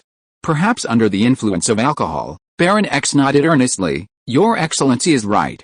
The development of the colony should not only focus on wealth, but also on the level of civilization. However, such a large-scale transformation must be very expensive. Can Whale Harbor and Dragonfjord alone really support such a massive project? Please don't worry about that. All the initial investment for the transformation will be advanced by the Rune family. Talia stepped forward and smiled at Baron X. If the Colonial Council faces financial difficulties, a portion of the annual trade volume can be used as collateral to borrow a sum from the Rune family, with preferential interest rates. Really? Baron X's eyes lit up. Beautiful lady, your generosity is truly beyond words. Please allow me, on behalf of the royal family, the Privy Council, and the colony, to express my deepest gratitude. Not at all, not at all, it's all as it should be. The girl subtly avoided his attempt to kiss her hand, her eyes filled with sincerity. When we arrived at Whale Harbor, we already considered this place our home. What talk of generosity comes from building our own front yard? My dear lady, I truly don't know how to thank you, Lord Baron X. You have nothing to thank me for. The two spoke sincerely, creating a harmonious atmosphere where both host and guest were pleased. Just then, Fabian, who had specially changed into a black trench coat and a top hat, appeared at the edge of the group. The crowd, captivated by the talkative adjutant and the enthusiastic Talia, completely missed him. The unassuming grenadier commander quickly walked behind the junior clerk and slipped a note into his collar. The oblivious junior clerk shuddered. He didn't dare turn around, leaning slightly back against Fabian's shoulder as he crouched down, and whispered, "How is the situation? They just entered the council." "We need to buy at least another hour," Fabian whispered in his ear. "Have the delegation continue to patrol the north of the city. Make sure no one gets near the city center or the port area." "All right, then I'll trouble the chief of staff to buy some more time." The junior clerk nodded repeatedly, his lips pressed tightly together. Just as he looked away, Carl Bain, his throat dry from talking, seized the opportunity during Baron X's conversation with Miss Talia, glancing at him out of the corner of his eye. Their eyes met, and the junior clerk immediately seized the chance, quickly gesturing several times with his hands in front of him. What? Buy at least 2 more hours. Carl's heart sank. In just a few tens of minutes, he had already said everything he could on his draft. How much more could he buy? He couldn't just make things up, could he? But at the same time, the junior clerk had already looked away, and Baron X, who had finished his conversation with Talia, had also turned his attention back to him. Feeling the increasing gazes around him, the adjutant could only curse his unscrupulous superior in his heart while forcing a smile. Since we've come to the topic of the future construction of the coal mine bank, I wonder if you would be interested in visiting the largest coal mine in the area? We've prepared a small surprise for you. As for what that surprise is, well, Whale Harbor Council, smoking room. Thank you for forgiving Cedric's rudeness and showing some leniency to the poor Roland family. Before the warm fireplace, Reinhardt, his expression complex, accepted the glass from the commander-in-chief while speaking apologetically. I assure you, his attitude was entirely his own fault and absolutely does not represent the Roland family's thoughts. Your Excellency Reinhardt, you have absolutely no need for such concerns. Anson sat leisurely on the opposite sofa, toying with his rum glass. To be honest, I actually find this Lord Cedric quite endearing. He's the type who doesn't hide his feelings. He's just been spoiled by my mother and my 2 great uncles. Reinhardt shook his head, his expression full of disdain. Even entrusting the southern trade to him was because it had been controlled by the Levant and Morwis families for years, leaving no room for the Roland family to interfere. Even the slightest achievement was enough to boast about. However, since the unification of the Hantu last year, the Morvis family's power has been significantly reduced, and the Levant family's control over the south has also loosened. If it weren't for the business opportunities in the colonial banks, the family might have really turned their attention to the south. Oh, recalling Ed Levant, who was killed by the nameless spellcaster on the Green Dragon, Anson couldn't help but raise an eyebrow. The Levant family is in a bad situation now. It should be said that they have never been in a good situation. Caught between the Emperor and the Church, they have always been a thorn in the side of both sides and an object that they need to win over. Reinhardt swirled the wine glass in his hand. However, there are indeed rumors that if the Empire loses this war, the Levant family will compete with the harried family for the throne. If they really succeed, given the relationship between the Levant family and the Church, the Order Church will probably be even more powerful than it is now. For those forces that are not well liked by the Church, this is not good news. Yes, Anson nodded slightly. Whether it is the Kingdom of Clovis, the Roland family, or the New World colonies, they are basically not well liked by the Church. Of course, this is just a rumor. After all, the heretic family's power has been deeply rooted for thousands of years. Apart from the Walton family, which had a bloodline of the Wild Hunt Knights in the early days and produced an emperor, they have never relinquished the throne to anyone else. The so-called electors have long been a mere figurehead, including our Roland family. Reinhardt shrugged. As for the emperor, the empire's grand fleet is basically in the hands of the Bernard family of Ebland. The Bernard family's fleet escorted us to White Whale Harbor this time, so as long as nothing unexpected happens, this 2-year-long colonial war of independence will most likely end with the empire's compromise. Of course, to protect the empire's face, the whole process will be very long, and it's hard to guarantee that nothing unexpected will happen, so you can't let your guard down yet. For example, the Church of the Ring of Order. Reinhardt slowly stood up, his expression suddenly becoming more serious. On the day we set off, we received a last-minute report from the Edland Inquisition that they were pursuing a certain spellcaster and asked us to avoid their route, the target, north of the Raging Sea. Chapter 671 Karl's Hell. North of the Raging Sea, a new world? Anson, his expression unchanged, felt a sudden unease. He had heard from an inquisitor of the Clovis-seeking truth order that the Adran Inquisition was called a storm order. This organization was extremely regionally specific, primarily operating at sea, hunting down old god pirates, fallen gifted individuals, and handling various abnormal situations incomprehensible to normal people. They possessed several warships, and their headquarters were located on a small island near the coastline. Unlike the more restrained Clovis Inquisitors, the Imperial Inquisitors had immense authority, possessing judicial power unaffected by anyone, and their communication with the Holy See and even the Knights of Judgment was far more frequent than that of the Clovis-seeking truth order. When enforcing the law, they could mobilize not only their own inquisitors and outsourced mercenaries, but even demand the cooperation of local lords' private armies. If that wasn't enough, they would even directly request the Knights of Judgment to intervene. Because of this, the Roland family, whose relationship with the church wasn't particularly good, was extremely wary of their actions, fearing a repeat of the Cressy family massacre. To ensure the accuracy of the information, I specifically used the Northern Merchant Guild's intelligence network to verify its authenticity, and finally found a crucial piece of information. Reinhardt put down his wineglass, his expression becoming increasingly serious. A month before the Inquisitor of Edland's operation, he received an inquisitor from Clovis, because of their distinctive attire, and the fact that they were traveling on a ship under the Northern Merchant Guild's name. They left a very deep impression on the second mate on board. If these two matters are connected in some way, it is very likely to involve a rather large old gods organization, or a powerful spellcaster family, whose scale would certainly not be smaller than the 13 councils of the Iser Elves last year. Wait, a spellcaster family? Anson, who had just become tense, paused, as if remembering something.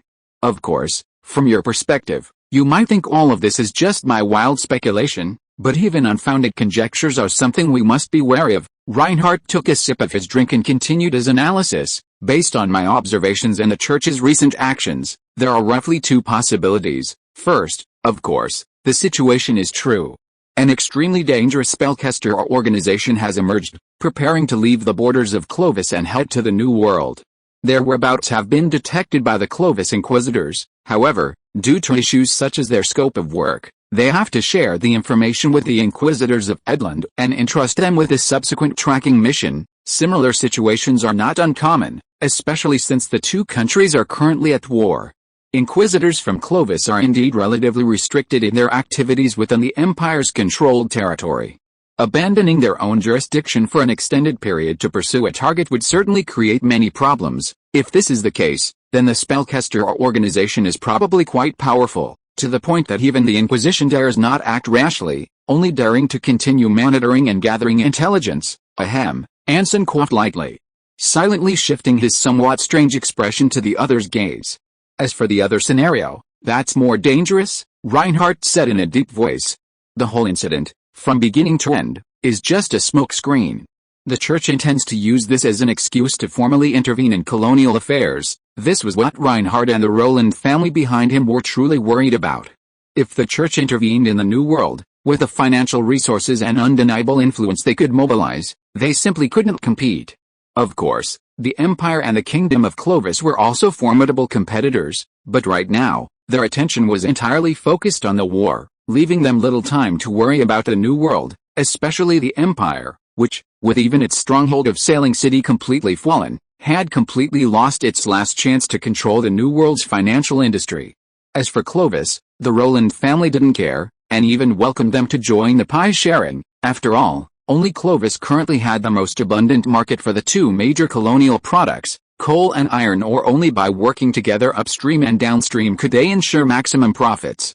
In short, we must guard against the church's greedy reach into the New World and never allow them to find any suitable excuse to interfere and affect our interests. This is the bottom line. Reinhardt took a deep breath and continued to emphasize, to demonstrate the Rowland family's commitment to investment, we have brought a total of 800,000 units of gold, silver, and diamonds, as well as New World hard currency such as silk, sugar, and spirits, plus a whole ship full of munitions, all brand new infantry equipment, including 6 8-pound cannons and 200 high-explosive shells, as capital for our investment in the New Continent Company. In exchange, we request that you appoint a member of the Rowland family as the bank's president and reserve at least 1/10 of the positions for us, which cannot be replaced or dismissed within 5 years. He narrowed his eyes slightly, bowed his head, and showed a very humble expression. Regarding the position, I have argued with the family, but they still feel that this is safer.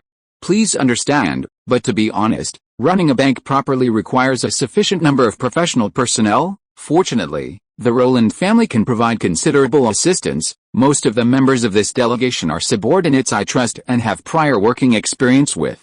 You can send someone to select them freely. Anson smiled knowingly, his mind already racing. Although Reinhardt had adopted a humble stance, he had also made his position clear. He wouldn't allow Reinhardt to serve as the bank's president and to include members of the Rowland family in the bank. The investment was off the table. However, the attitude from the mainland was clearly quite resolute, seemingly determined to place the bank under the royal family's name. Neither Reinhardt nor the Rowland family would accept this, and it was completely contrary to the interests of the Storm Masters and the Rune family.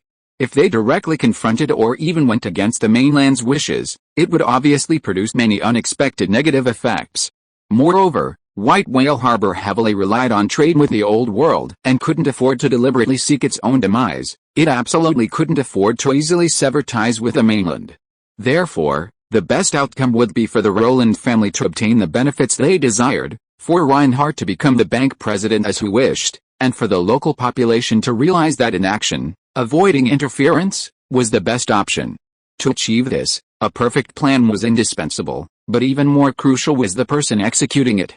Thinking of this, a very familiar face immediately flashed into Anson's mind, and he sighed inwardly with slight tension. Carl Bain, you mustn't disappoint me.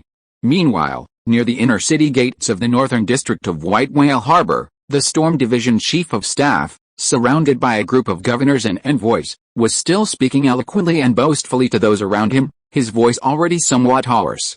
Because Baron X himself had no interest in the countryside, especially the snow-covered countryside, his scheme to stall for time under the guise of a mine tour had been forced to fail before it even began. But when the Ring of Order closed its doors, it left a window open. Baron X, whose ancestors were master builders, was rumored to be quite interested in the factories of the New World and also quite knowledgeable in architecture, landscape, and history. He claimed that if he hadn't had to inherit the title and the parliamentary seat, he could have revived his ancestors' glory and become an excellent architect himself.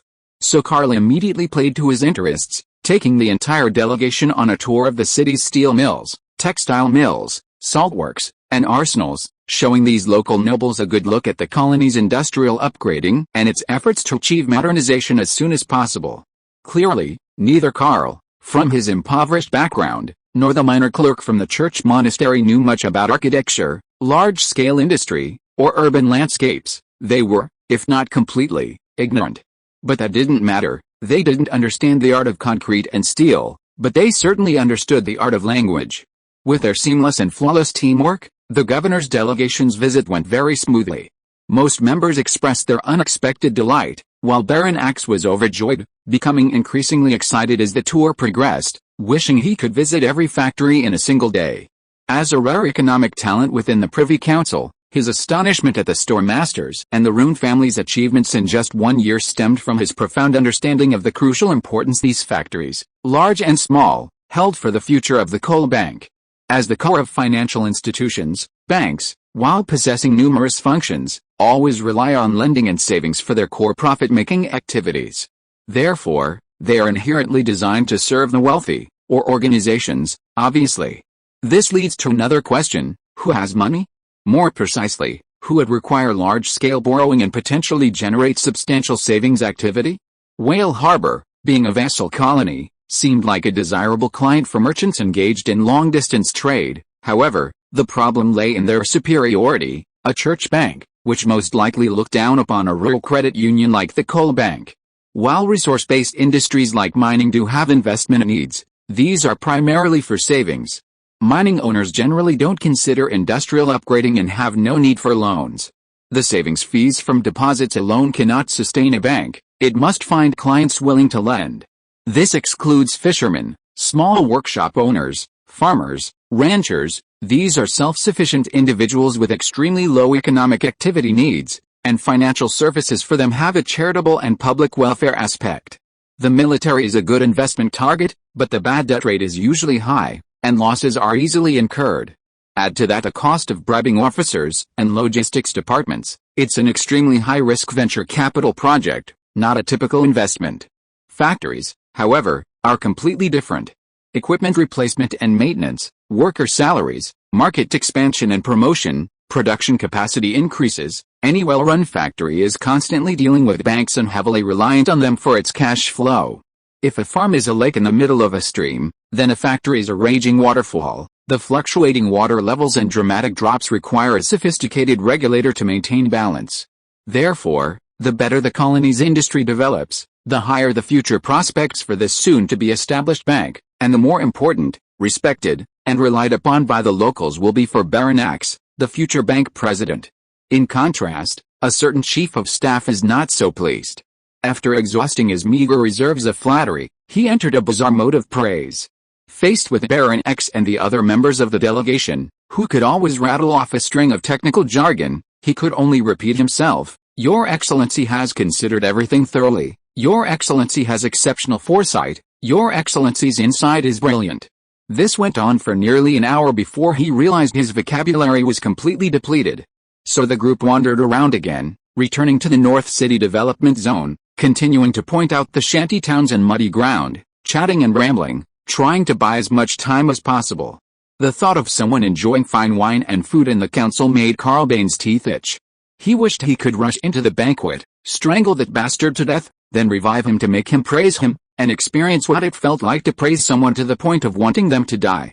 Just as he felt he was about to collapse, Baron X, whose throat was also parched, suddenly turned around and said earnestly, Major Carl Bain, I think we've visited enough factories and bank sites. Continuing would just be a waste of time. Oh, Carl's eyes widened, immediately feeling at least 3 pairs of eyes staring at him from behind. Talia with a half-smile, William Cecil looking thoughtful, and the nervous junior clerk. Under the expectant gaze of countless people, he tried his best to maintain a smile, saying in his completely hoarse voice, Then is there any activity you'd like to participate in?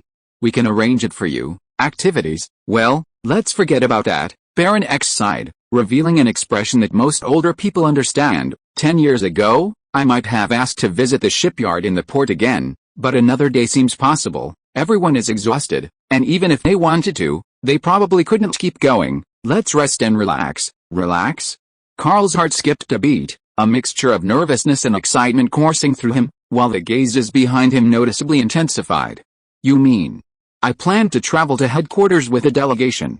I'll trouble you to arrange accommodations for us, Baron X said in a deep voice. Of course, I'd also appreciate it if you could brief me on the Storm Division's main military activities over the past few months, as well as matters related to the Free Confederation, and this, of course, no problem. Carl's expression shifted instantly from despair to enthusiasm.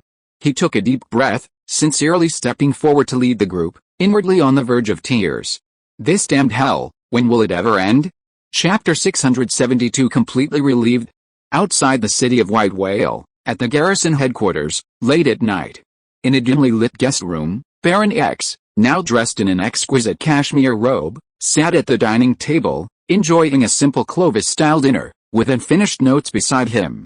This was a kind of common tradition among Privy Council members. Their almost hereditary positions, coupled with an average age of 50, meant that even the best care couldn't prevent the erosion of memory by time. necessitating external support to ensure their power and status.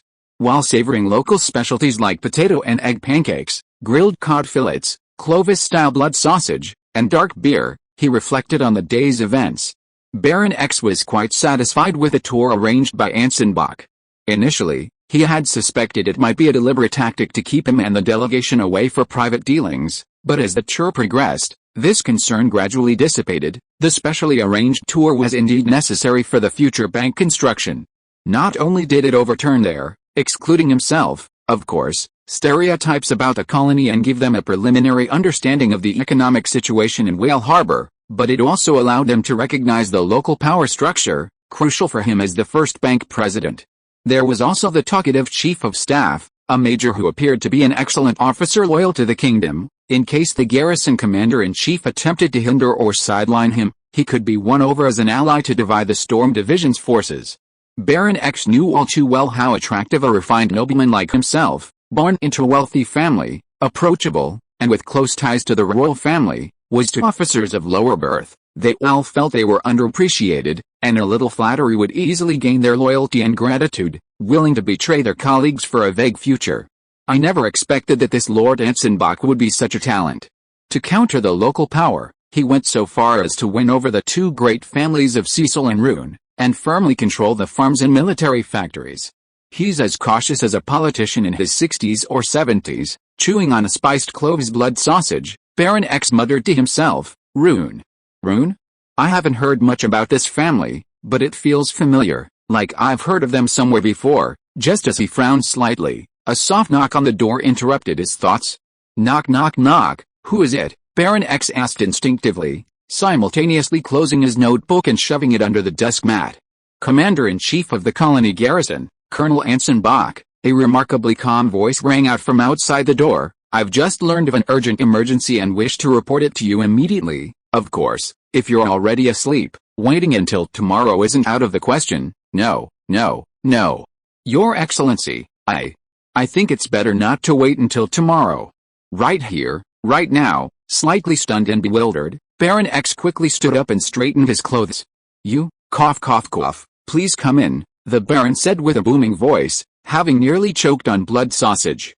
Half a minute later, Anson, dressed in military uniform, pushed open the door and entered the room. He carefully closed the door behind him, his tense face immediately giving Baron X a bad feeling. Your Excellency, I have good news and bad news.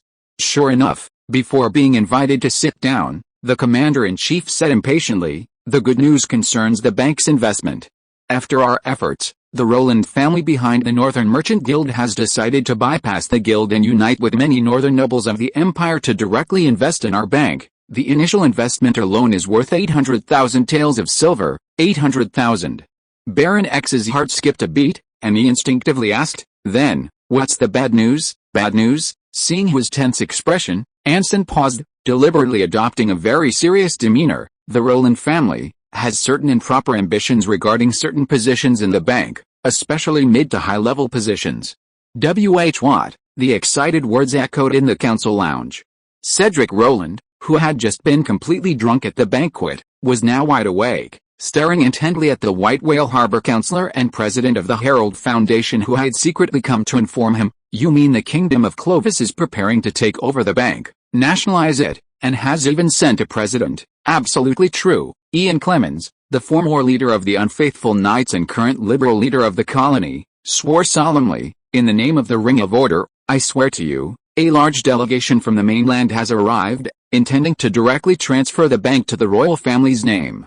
From directors to staff, all positions are filled by officers from the delegation and the garrison, plus several members of wealthy local families. They don't intend to leave a single position for us. As for the so-called investment, it's all a facade from beginning to end, just a trick they use to swindle money, a complete scam. How could this be? How is this possible? Cedric was utterly shocked. Then, when did they arrive? They are. How many? What? They arrived months ago? Cedric was even more astonished. So from the very beginning, it was a scam specifically targeting the Roland family. That's right. Ian nodded quickly, slipping back the several hours he'd almost let slip. Cedric, stunned by the sudden news, froze, a sense of unreality and absurdity washing over him. Just hours before, he'd been enjoying himself at the banquet, thinking these colonial barbarians actually knew a thing or two about civilization, and now he'd woken up to find himself the clown. How could he accept this? But soon, Cedric suddenly realized this might be the key to defeating Reinhardt.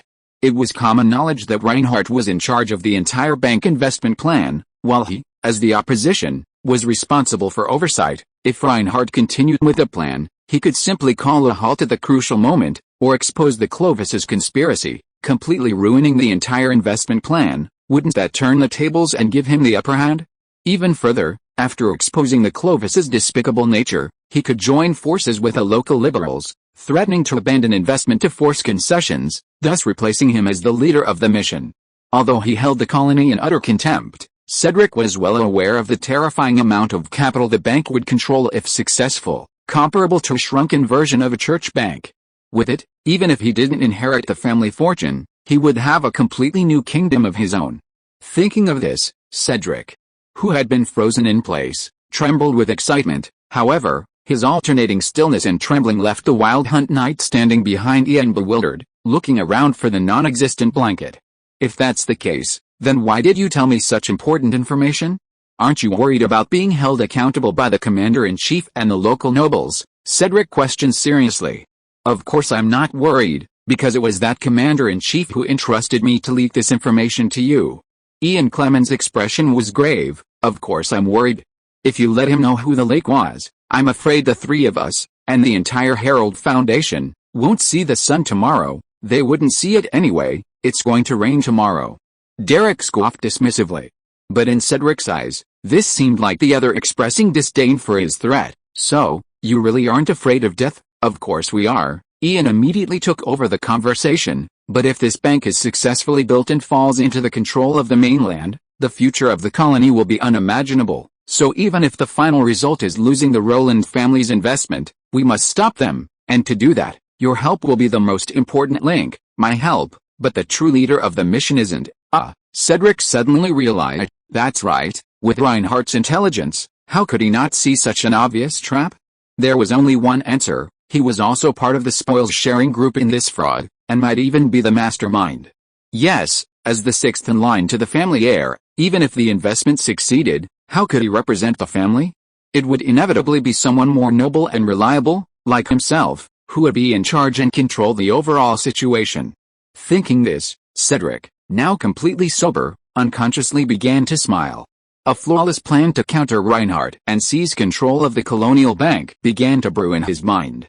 And these colonial barbarians, these fools who considered themselves brave and fearless and were trying to rebel against Clovis's homeland and military rule, were the perfect tools to implement this plan. Almost simultaneously, seeing the meaningful expression on the drunken young master's face, the three knights secretly breathed a sigh of relief. Finally, the task entrusted to them by Anson Bach had been completed, and they wouldn't have to suffer any more trouble from him. So, to get investment from the Rowland family, one must hand over the bank's shares, or even, absolute control. In the headquarters guest room, after listening to Anson's detailed explanation, Baron X, who had been silent for a long time, had an incredibly complex expression. If we don't give it to them, they might even withdraw their investment. It's not just about withdrawing investment. Anson shook his head, carefully considering his words before speaking softly. The Rowland family is backed by the Northern Merchant Guild, and by nobles large and small throughout the northern part of the empire, including the Bernard family, who control the Imperial Navy. Once they can no longer profit from the bank, they will inevitably choose another way to reclaim what they have their eyes on. Another way? Baron X paused, then gasped. You mean, war? That's just one possibility, sir. Anson gently raised his head, looking seriously at Baron X, as if carefully considering his words, but undeniably. The Rowland family, whose interests in the colonies have been damaged, is very likely to go from opposing to supporting the war, and the colonies are absolutely incapable of stopping the Empire from retaliating. Absolutely impossible? Aren't the Free Confederation our allies? Even including them won't work. They're Imperials, sir. Anson didn't give a direct answer, instead offering a vague statement. But X clearly understood, even remarking with feigned seriousness, that makes sense. Imperials are just untrustworthy. Therefore, we must find a way to appease the Rowland family, We absolutely cannot let them withdraw their investment. Of course, we must also get them to accept the fact that the royal family is involved in this bank, so that both sides can find a point of compromise and avoid causing more unnecessary conflict. You're absolutely right, sir, Anson responded enthusiastically. That's why I came to report to you immediately as soon as I learned of this. Although you are nominally only the head of the bank, we all know in our hearts that you are the royal family's appointed governor. Not at all, Commander-in-Chief, you're too kind. Baron X quickly denied it, his expression meaningful. We haven't received the official appointment from the royal family yet. Until then, everyone just understands. Of course, Anson immediately followed up, continuing to flatter. Then the Roland family issue, it must be dealt with seriously. Baron X's face hardened, instantly adopting the air of a governor. Where did you get this information? It's from a few representatives of the Roland family, a very small negotiating group, a kind of outpost for the official delegation. Anson casually gestured with his hand. I temporarily arranged for them to stay in the city's council, and commissioned the colonial council to treat them with a rather grand ceremony. You see, I think that's excellent, absolutely excellent. Baron X's eyes lit up. Commander-in-Chief, you've done a very thoughtful job. A lavish reception is indeed likely to lower the guard and prevent a conflict between the two sides from erupting. In that case, to avoid arousing their suspicion, I and the entire delegation will stay in the military camp for the time being and will not go to the city. Anson was immediately shocked. This is good, but wouldn't it be too unfair to you? No. Baron X waved his hand generously, to bring the bank under the royal family's control. What does it matter if I suffer a little hardship and fatigue? Really? Of course it's true. How could it be false? Baron X said in a deep voice. As for the negotiations with the Roland family delegation, I will temporarily entrust them entirely to you. Of course, I will ask Colonel William Cecil to assist you and report the progress to me on time every day. His calculation was that the two would definitely check and balance each other. The Cecil family was on good terms with the Bernard family and also had a good relationship with the Roland family, so naturally they wouldn't collude with the colony's garrison. Under the Baron's gaze, Anson remained silent for a moment, then slowly raised his head, his voice trembling with emotion and barely suppressed sobs. Baron X, if you say that, then I'm completely relieved. Chapter 673 Today. With Baron X's official promise, Anson could legitimately confine the governor's delegation to the military headquarters and negotiate with the Roland family alone, without worrying about members of both sides secretly colluding and exposing his insidious schemes. A well-thought-out plan indeed. To be honest, he hadn't expected things to go so smoothly at first. After all, the other party was a high-ranking official in the Privy Council of Clovis, who had traveled all the way to the colony to hinder him, so he assumed they must have some profound insights. When formulating the plan, Anson repeatedly rehearsed countless possibilities, guessing all possible reactions from the other party, but even after ensuring he had sufficient escape routes, he was still more than once afraid of being exposed and noticing even the slightest abnormality. Now, looking back, all his worries were unnecessary. The other party was probably even going to thank him now. As for William Cecil, whom Baron X considered his last resort, he had been on his side from the beginning, or rather, the entire Cecil family was already tied to this chariot, or even part of the chariot itself. Franz of Clovis, Cecil of North Harbor, and Rune of Ice Dragon Fjord, the power and interests of the New World revolve around these three families to maintain normal operation. The next step, naturally, is to use the governor's delegation as leverage to force the Roland family to make more concessions, while simultaneously helping Reinhardt clear certain obstacles to facilitate his rise to power. This is also part of their quid pro quo. Anson ensures he becomes the bank's first president, helping the bank secure the Roland family's investment and sharing a portion of the profits with the Roland family without affecting the overall strategy, but control must remain in the hands of the Storm Masters and the Rune family.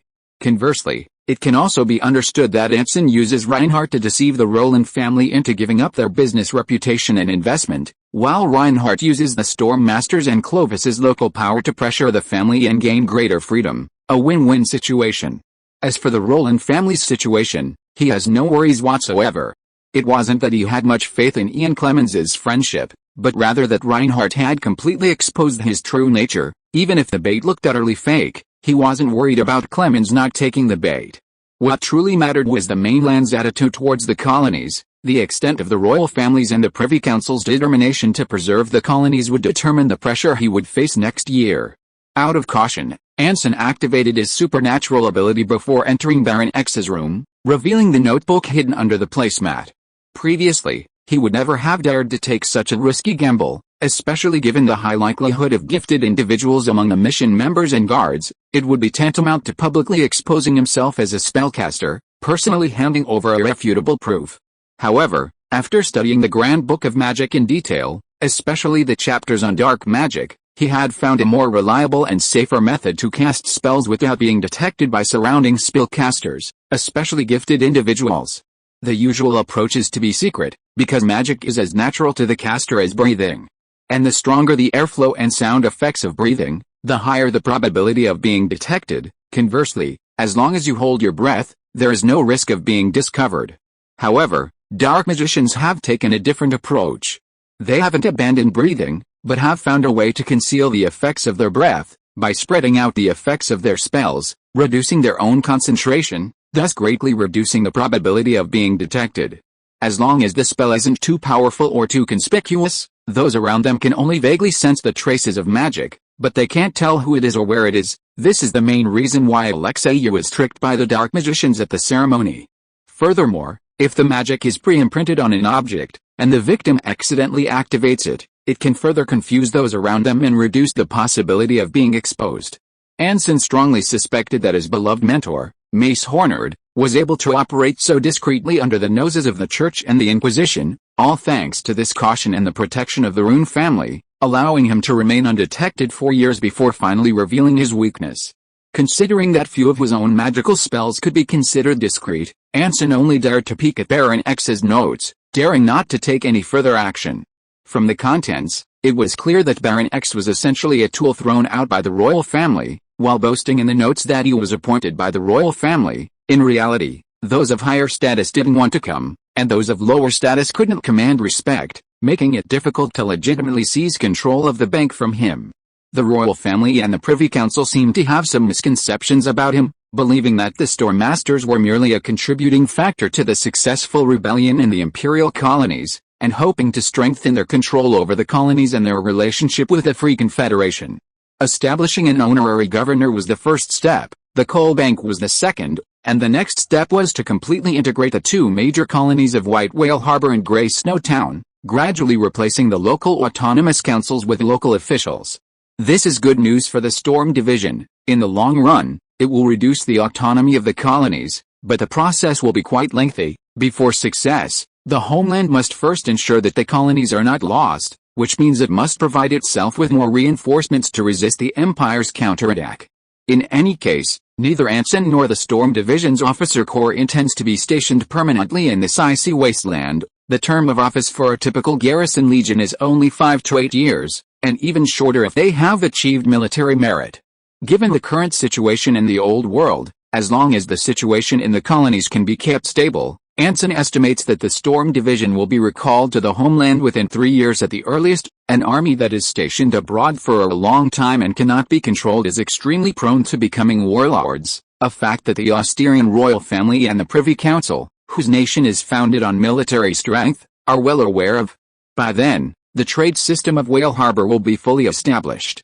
The Rune family will only need to control the banks to control Ice Dragon Fjord, the Free Confederation, and even all the New World colonies from behind the scenes. The Cecil family will be responsible for maintaining shipping, and the Frotz family will handle end-user sales and attracting investment. Even outside the New World, the profit chain he built himself will not easily break. Even if he only receives a portion of the dividends and commissions, it will be enough for him and the entire Storm Division officer corps to benefit for a lifetime. Of course, this is a long-term plan. Right now, the most important thing is to win over the Roland family. With 800,000 gold coins in hand, the plan will be half successful. Straightening his collar, Anson walked happily towards his bedroom, already rehearsing a new round of plans for tomorrow in his mind. Whale Harbor Council, Side Hall. Because of yesterday's grand banquet, which was held twice in total, and the fact that many of the Roland family representatives and Whale Harbor councilors were drunk, there weren't even 200 people alive enough to participate in the discussion. At Cedric Roland's insistence, The negotiations were held in the second conference room, the usual venue for mediation by various committees in White Whale Harbor.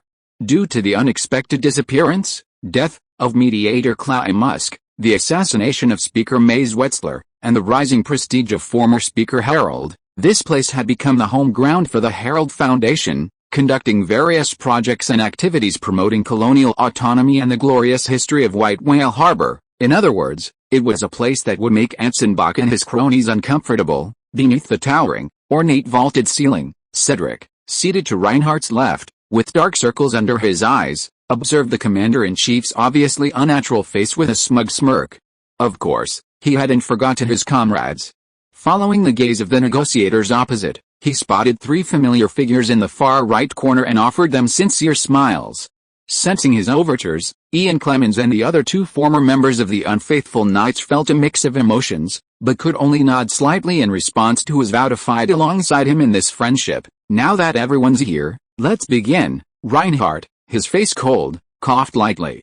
The representatives of the Rowland family beside him produced several stacks of documents. Although the Rowland family has agreed to invest in this bank, some details may still require careful consideration. No problem, that's only natural. R nodded slightly, his expression also stiff and formulaic. Not only your side, but Ice Dragon Fjord also attaches great importance to this investment and hopes to achieve a result that satisfies everyone. Both the men were arrogant, adopting a purely business-like attitude, with no room for private negotiation, which made Cedric sneer again, watching them with an expression of anticipation. Both sides set up their positions and, under the brightly lit crystal chandeliers, began a war with a long table as the boundary and shouts and spittle as weapons. Countless shadows flickered on their respective walls, reflecting the scene of their fierce battle. Less than 5 minutes into the negotiations, both sides decisively abandoned any semblance of chivalry. Attempting to pierce each other's eardrums with screams and shatter each other's skulls with their shouts, their faces flushed as they haggled over a single position and a single gold coin. Their attitudes were as hard-lined as battlefield negotiations, and each believed themselves to be the victor. At first, Anson and Reinhardt would try to interrupt each other's arguments, each making small concessions with polite gestures, but before they could even persuade their own side, they were met with firm rejections from the other side. After several futile attempts at mediation, the two, completely disheartened, joined the battle with spittle, pointing fingers and hurling insults at each other, and repeatedly attempting to intimidate the other with force, only to be forcibly stopped by their own side. The negotiations, filled with arguments and making absolutely no progress, lasted for 2 hours. Reinhardt, exhausted first, suggested a break. Anson, his voice completely hoarse, nodded weakly in agreement. Both sides, with their respective representatives, left the side hall and headed to the opposite lounge. Just as they were about to enter their rooms, Cedric, feigning forgetting something, quietly slipped back. The moment he entered, he immediately saw a familiar figure standing in the corner, Ian Clemens, the president of the Herald Foundation. Overjoyed, Cedric rushed forward, about to say something, but Ian stopped him, grabbing his shoulder and dragging him to the next room. Meanwhile, Anson, who had just returned to the lounge, instantly lost all his fatigue. Ignoring the negotiators' indifference, he left through another door, bumping into Reinhardt as he emerged. Their eyes met, and they entered the same room one after the other in perfect unison. "It's today," Ian said in a low voice, addressing the surprised and delighted Cedric. "Today, right now," Ian nodded emphatically. The argument was just a pretext. In reality, Anson Bach and Reinhardt Rowland had already privately agreed on the terms of the shareholding and investment. The so-called negotiation was just a smokescreen to defraud the Rowland family. "Oh, so what is my purpose?" In the room next door, Reinhardt, who was facing the commander-in-chief, smiled knowingly. "To make the Rowland family realize how difficult the negotiations are, making the subsequent failure seem inevitable," Anson said in a deep voice. "Of course, it can also put more pressure on Clovis, so they don't think that the Rowland family's 800,000 is already in their grasp, but that's not enough. We need to increase the difficulty further, so, I'm the one who has to step in, right?" Cedric said excitedly. "Exactly," Ian showed a relieved expression. "Only when you are about to succeed in the negotiations, and publicly expose Anson Bach's insidious face, can everything be turned around and their vicious plan be thwarted, and at this time, the governor's delegation from the homeland must step in," Anson continued. The victorious Cedric Rowland will definitely be arrogant and will absolutely not accept any concessions from Clovis, much less relinquish his position as bank president, and Baron axes here on the king's orders. He cannot bear the consequences of the bank's failure, therefore. Under your relentless pressure, the commander-in-chief will definitely choose to compromise and back down, even handing over control of the bank. Ian's face showed a relieved expression, as if he had seen a savior. Only by placing the bank under the Rowland family's control can we ensure that it will not be interfered with by the royal power. You are our hero, I have no doubt about that. Cedric Rowland, he's the kind of fool who would fall for that. Reinhardt nodded slightly, but his furrowed brows didn't immediately relax. But in Clovis, can they really accept that this bank is not under their control? That depends on whether they want to control the colony or get a big piece of the pie. Anson's lips curled up. Everything will be revealed today. Today? Cedric clenched his fist, his pupils flashing with a sharp light. Chapter 674 Negotiation and Concessions. White Whale Harbor Command, early morning. At 5:30 a.m., Storm Division Chief of Staff Carl Bang woke up as usual, dressed alone in his uniform, made his bed, and half asleep, pushed open the door and headed towards the mess hall. Although he now had orderly service, years of habit made Carl prefer to cook for himself, and more importantly, he couldn't eat alone. He always felt unsafe. At 5:45 a.m., the spacious mess hall was already quite full. Carl adjusted his tricorn hat, greeted a few familiar faces, and went straight to the counter. A bowl of stew, half a slice of white bread, an egg, and a cup of black coffee. Seeing that it was the chief of staff, the cook skillfully added twice the amount of coffee powder and an extra spoonful of sugar. In a colony far from the old world, finely ground sugar was one of the few privileges officers enjoyed. The strong coffee with triple the sugar tasted like some kind of bizarre potion, though it was good for waking the palate and soothing the throat. The chief of staff, frowning, finished his wake-up potion and looked up to see William Cecil walking towards him, also holding a cup of hot coffee. The naval captain sat opposite him, silently tossing down a stack of documents. Understanding the unspoken message, Carl put down his coffee cup, stuffed the documents into his pocket without a glance, and got up to leave.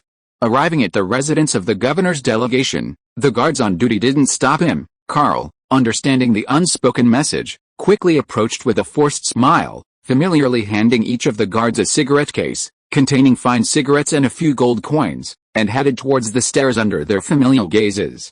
Just before reaching the door, Carl suddenly remembered something and stopped. He first pulled out the documents he had just taken from William Cecil, crumpled them into balls, deliberately sprinkled some cigarette ash on them, and roughly folded them into a large ball like a napkin, forcibly stuffing them into the inside pocket of his coat. Then he took off his coat, threw it on the ground, and stomped on it a few times. That wasn't all. After confirming that no one was around, Carl immediately lay down on the carpet and started doing push-ups. After doing 80, he did 200 squats on the spot, plus a full set of stretching exercises.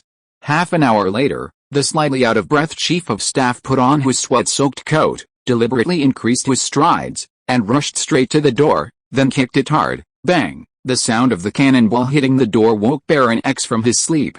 He almost jumped out of bed, staring with bloodshot eyes, his pupils reflecting the extremely disheveled chief of staff.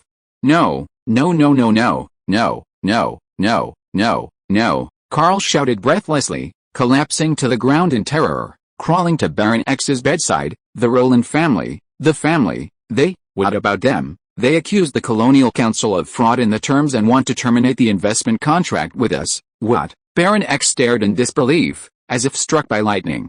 Negotiation documents that had spilled from Carl's coat pocket fluttered like snowflakes around his messy head. Therefore, given your utter lack of sincerity during the negotiations, and even the blatant fraud in the terms, which severely undermines the most basic mutual trust between the two parties, we have decided to withdraw our investment and cease further investment in your coal mining bank. In the spacious conference room, Cedric, standing before the negotiating table, waved the agreement in his hand, surrounded by representatives of the Rowland family, and spoke eloquently to the colony. Not only that, we will expose your despicable behavior to the public, letting everyone know how utterly unscrupulous you are in business, deliberately harming your partners for profit, and even from the very beginning, this was a complete trap. Doesn't this constitute fraud? Of course not.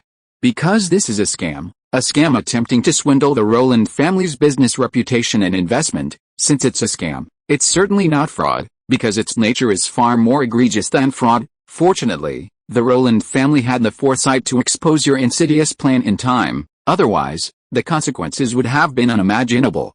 We are truly fortunate to have been able to turn the tide and save the day, Cedric's impassioned voice echoed in the deathly silent hall.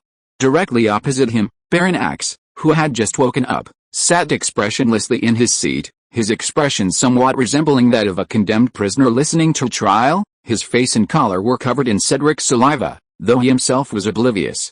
To his left and right, Commander-in-Chief Anson Bach and Navy Captain William Cecil, who had been entrusted with the crucial task of negotiations, both wore grim faces, their dark eyes speaking volumes.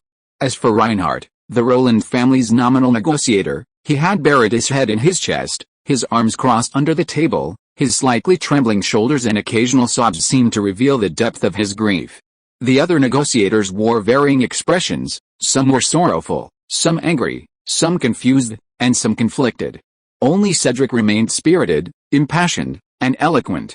Whether it was the despicable Clovis or his scheming brother and rival Reinhardt, they were now his defeated foe, forced to listen obediently to his judgment. He had simultaneously resolved both internal and external troubles. He felt utterly victorious, utterly numb with triumph. According to his agreement with the Herald Foundation, the next step should be to show some goodwill, give the Clovis a way out, and try to gain their concessions and compromises. After all, the Rowland family was still on their territory, and the Northern Merchant Guild still had substantial trade relations with Clovis. Showing absolutely no respect would obviously damage the precious friendship built up over many years. But the blinded, bloodthirsty Cedric had no intention of heeding any of this. In his view, this was entirely the Clovis's fault, and the Rowland family was the one who suffered losses. There was no reason for the victim to yield to the perpetrator. Even if there were to be concessions, it should be the Clovis who made them first, and they must demonstrate sincerity that satisfied him.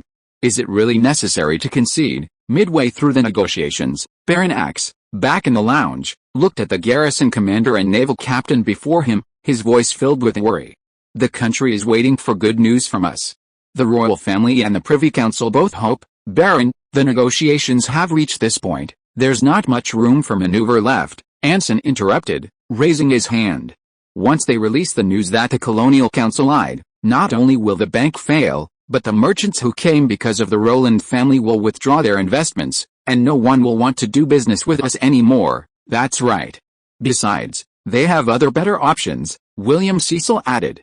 Red Hand Bay, Black Reef Harbor, Sailing City, the New World isn't the kingdom of Clovis, it's not just North Harbor as an option. I believe that once the Rowland family's influence spreads throughout the New World, those colonies will pounce on us like sharks smelling blood, vying for this opportunity, and they're all Imperials, Anson continued. The current governor of Sail City is Louis Bernard, the heir to the Grand Duchy of Edland. Given the relationship between the Rowland and Bernard families, they certainly wouldn't refuse such a good thing as investment in opening a bank, and once the Free Confederation gets in touch with the Rowland family before us, it will be even more difficult for Clovis to win over the Confederation through trade. They might even revert to aligning with the Empire because of the Bernard family. If that happens, not only will the Storm Commander's efforts over the past year be completely wasted, but the colonies will also instantly face unimaginable military pressure, with no chance of recovery. This is, of course, impossible. Not only have 3 of the 6 colonies already become puppets controlled by the Storm Commander, but 2 of the remaining colonies have also formed a deep bond of interest with Ice Dragon Fjord. Louis and his Sail City are lucky to avoid isolation. They have no chance of leading the Free Confederation's political actions.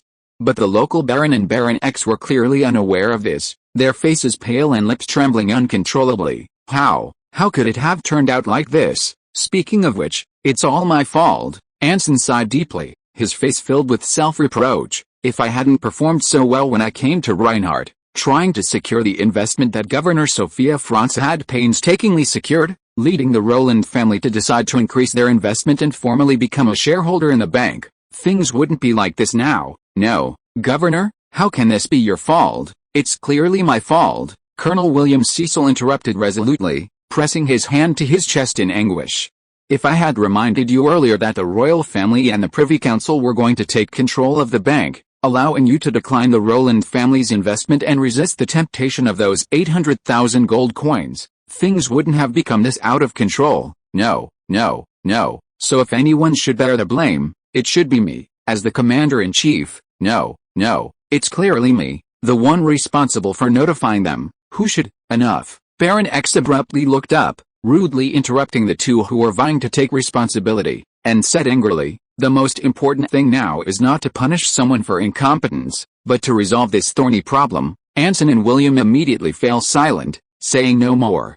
But after the outburst, X, still without a good solution, quickly deflated, like a punctured balloon, looking at the commander-in-chief through two trembling vents. "So, what should we do now? There's no other way but to make some concessions first." Anson's expression was solemn. "You should step forward, representing the Clovis royal family and the Privy Council, to promise the Roland family's interests and guarantee that you will not take control of the bank, and then, promise a sufficiently tempting position, perhaps that can gain their understanding." "What position?" "The president of the coal mining bank." The moment the words fell, Baron X's face trembled.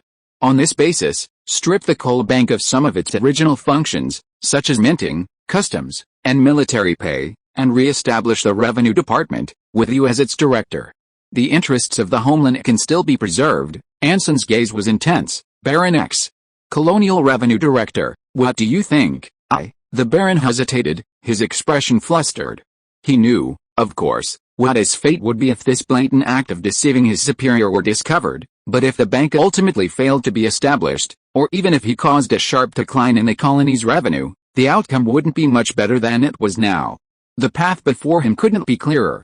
"Since it's come to this, it seems there's no other way." Baron X sighed, his helpless expression suggesting complete resignation, but then he changed the subject. "However, if I, as the governor's representative, personally step into compromise, it would damage the dignity of the royal family. So, I understand." Anson immediately interjected, "I will take full responsibility for this matter, and I will absolutely not allow the royal family and Sophia, the young lady, the governor's dignity, to suffer any loss." "I'm relieved. I'll leave everything to your excellency, Commander-in-Chief." Baron X finally let out a long sigh of relief and slumped onto the sofa. Anson nodded slightly, exchanged a knowing glance with the Navy captain, and turned to leave the lounge. Back in the side room's conference room, Cedric was still sitting smugly in his seat, surrounded by a group of Roland family representatives, like a triumphant general waiting for his defeated opponent to obediently beg for mercy.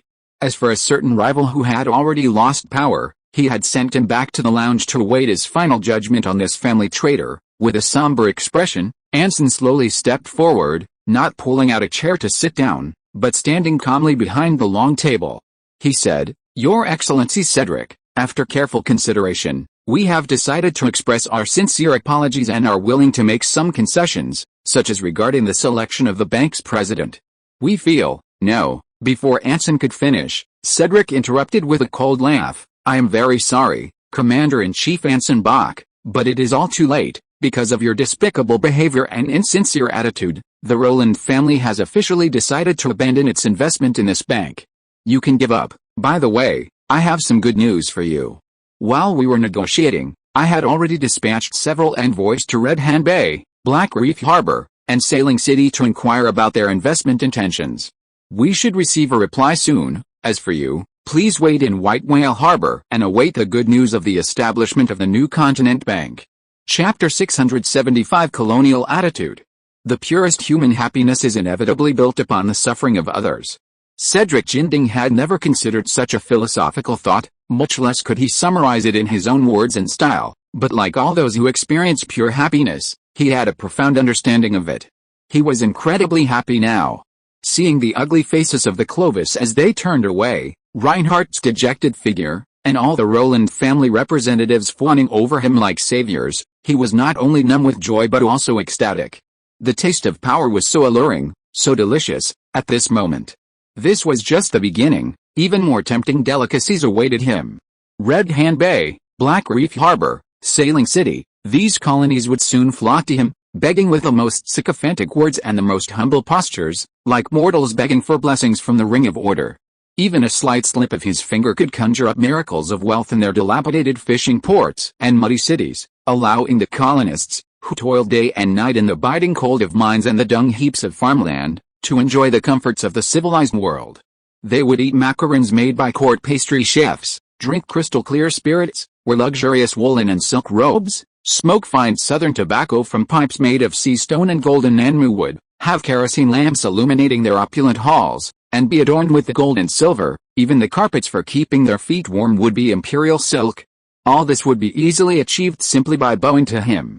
With 800,000 gold coins in hand, a ship full of munitions, plus New World hard currency, and the guarantee of the Rowland family's commercial reputation, who would refuse? I'm very sorry, but we refuse. In the Black Reef Harbor Council Hall, Pushwood, the timber merchant and president of the Black Reef Harbor Chamber of Commerce, said expressionlessly.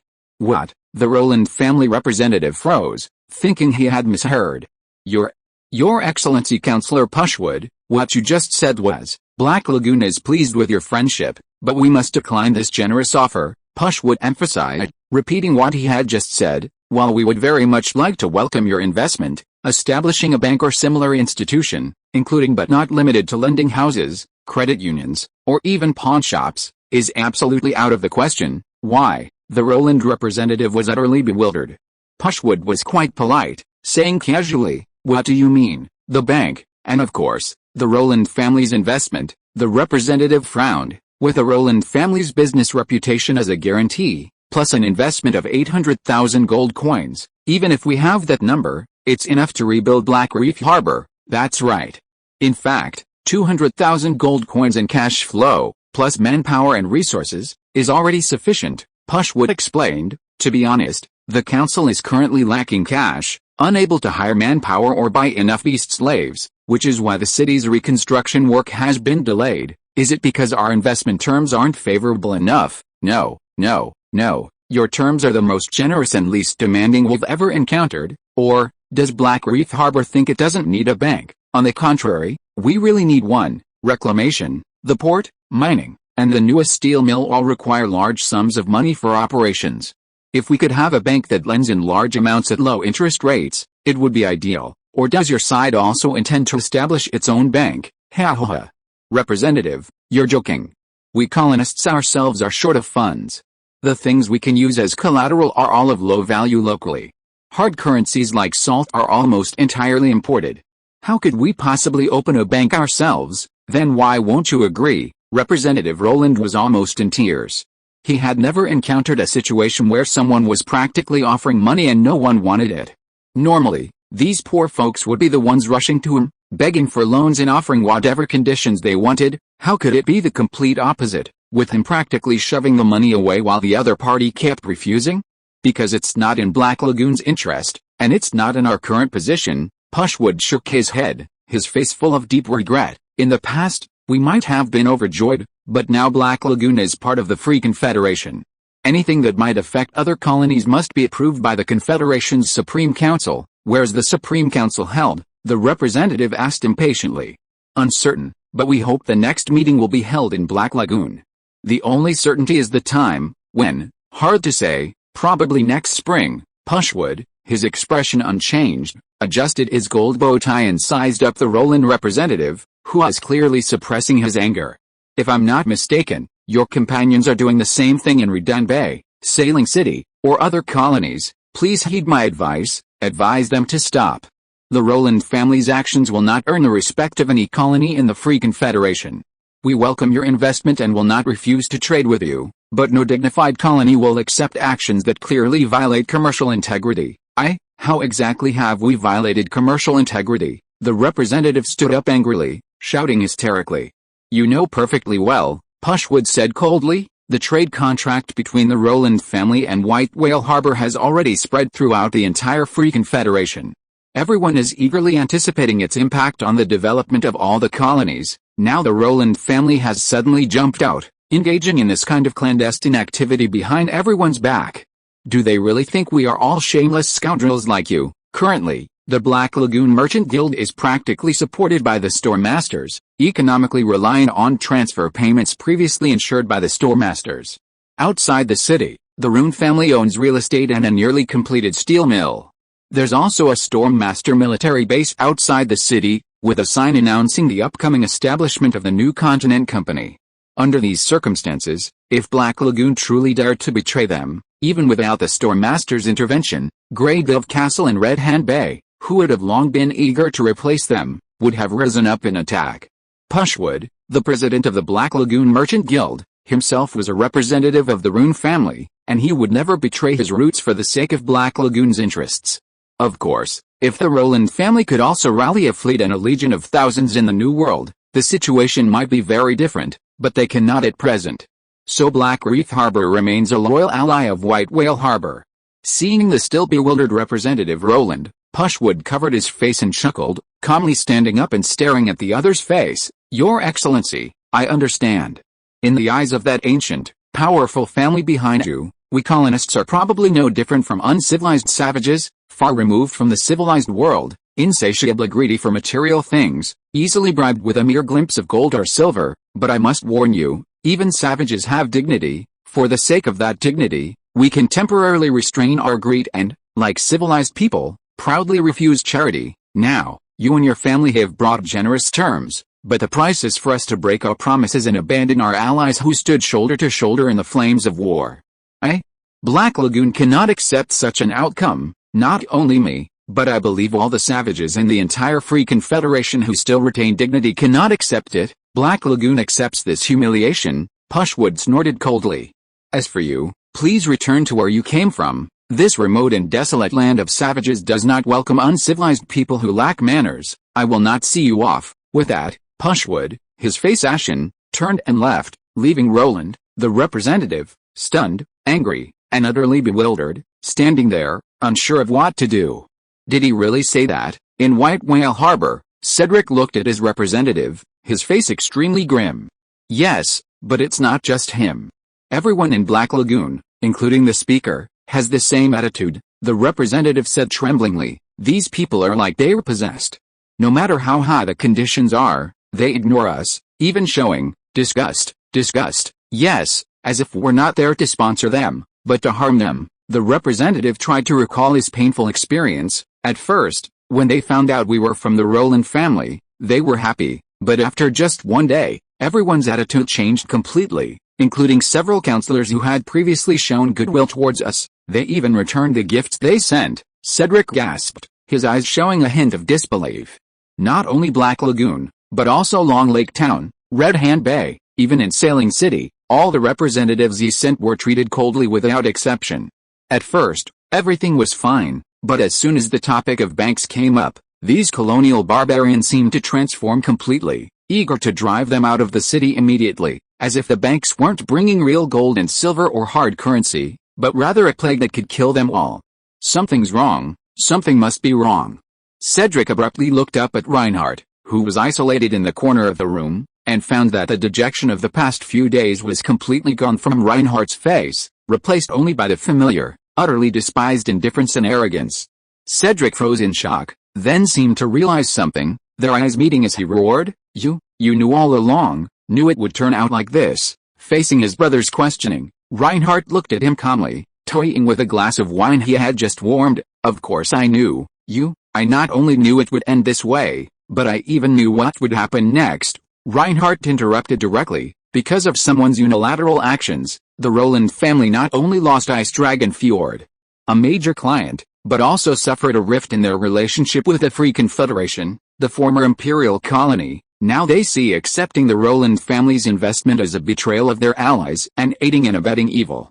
No one will want to continue doing business with us, unless they want to be seen as traitors by the entire Free Confederation and the Clovis. You must understand that they have just experienced the War of Independence, and they are extremely sensitive to this. I can even assure you that if the current situation is not quickly resolved, the family's trade revenue in the colony next year will decrease by at least a third." "So what?" Cedric roared angrily. "So what?" Reinhardt laughed. "My dear brother, you seem to have forgotten that the Roland family is a family in the north of the Empire, and the long-distance trade in the Raging Sea has always been crucial to maintaining the family's influence. Especially in the past 2 years, the war between the Empire and Clovis has severed a large number of trade networks, causing considerable damage to the family. The reason you haven't felt it is because we have expanded our share of maritime trade, striving to expand in every possible way, even smuggling, and now, because of your series of actions, not only has trade volume plummeted, but the Roland family's commercial reputation has also been damaged. And even the banking plans that weren't already agreed upon are on the verge of bankruptcy. Reinhardt shook his head. It's already November, and the raging sea is closed to navigation. If we wait a few more days, we'll have to wait until next year to return home. If the Clovis insist on expelling us, what do you plan to do? They won't dare. Cedric's voice was filled with panic. And I don't know any of this. That's right, you don't know. Reinhardt abruptly stood up. You've spent half your life running this so-called Southern trade network, recklessly squandering the Roland family's reputation in the South for a share of goods the Levant family disdains, knowing absolutely nothing about colonies and ocean trade. If that's the case, how dare you act so recklessly, arrogantly believing the world revolves around you, rather than the cycle of order? We now have only one choice. To win the Clovis's forgiveness, accept their previous concessions, demonstrate the Roland family's sincerity, and guarantee no further slander against them. Reinhardt continued sarcastically, of course, such a shameful task won't be undertaken by a noble family member like yourself. It will be your brother, that is, me, who will plead with the commander-in-chief for your magnanimity. Cedric Roland, from this moment on, you have no further say in this negotiation. End of this chapter. Thank you so much for reading until the end. Don't forget to give it a like. Looking for more exclusive content and immediate access? Subscribe to our Patreon. Remember, every like, subscription or donation encourages us to continue. Thank you all. See you in the next video.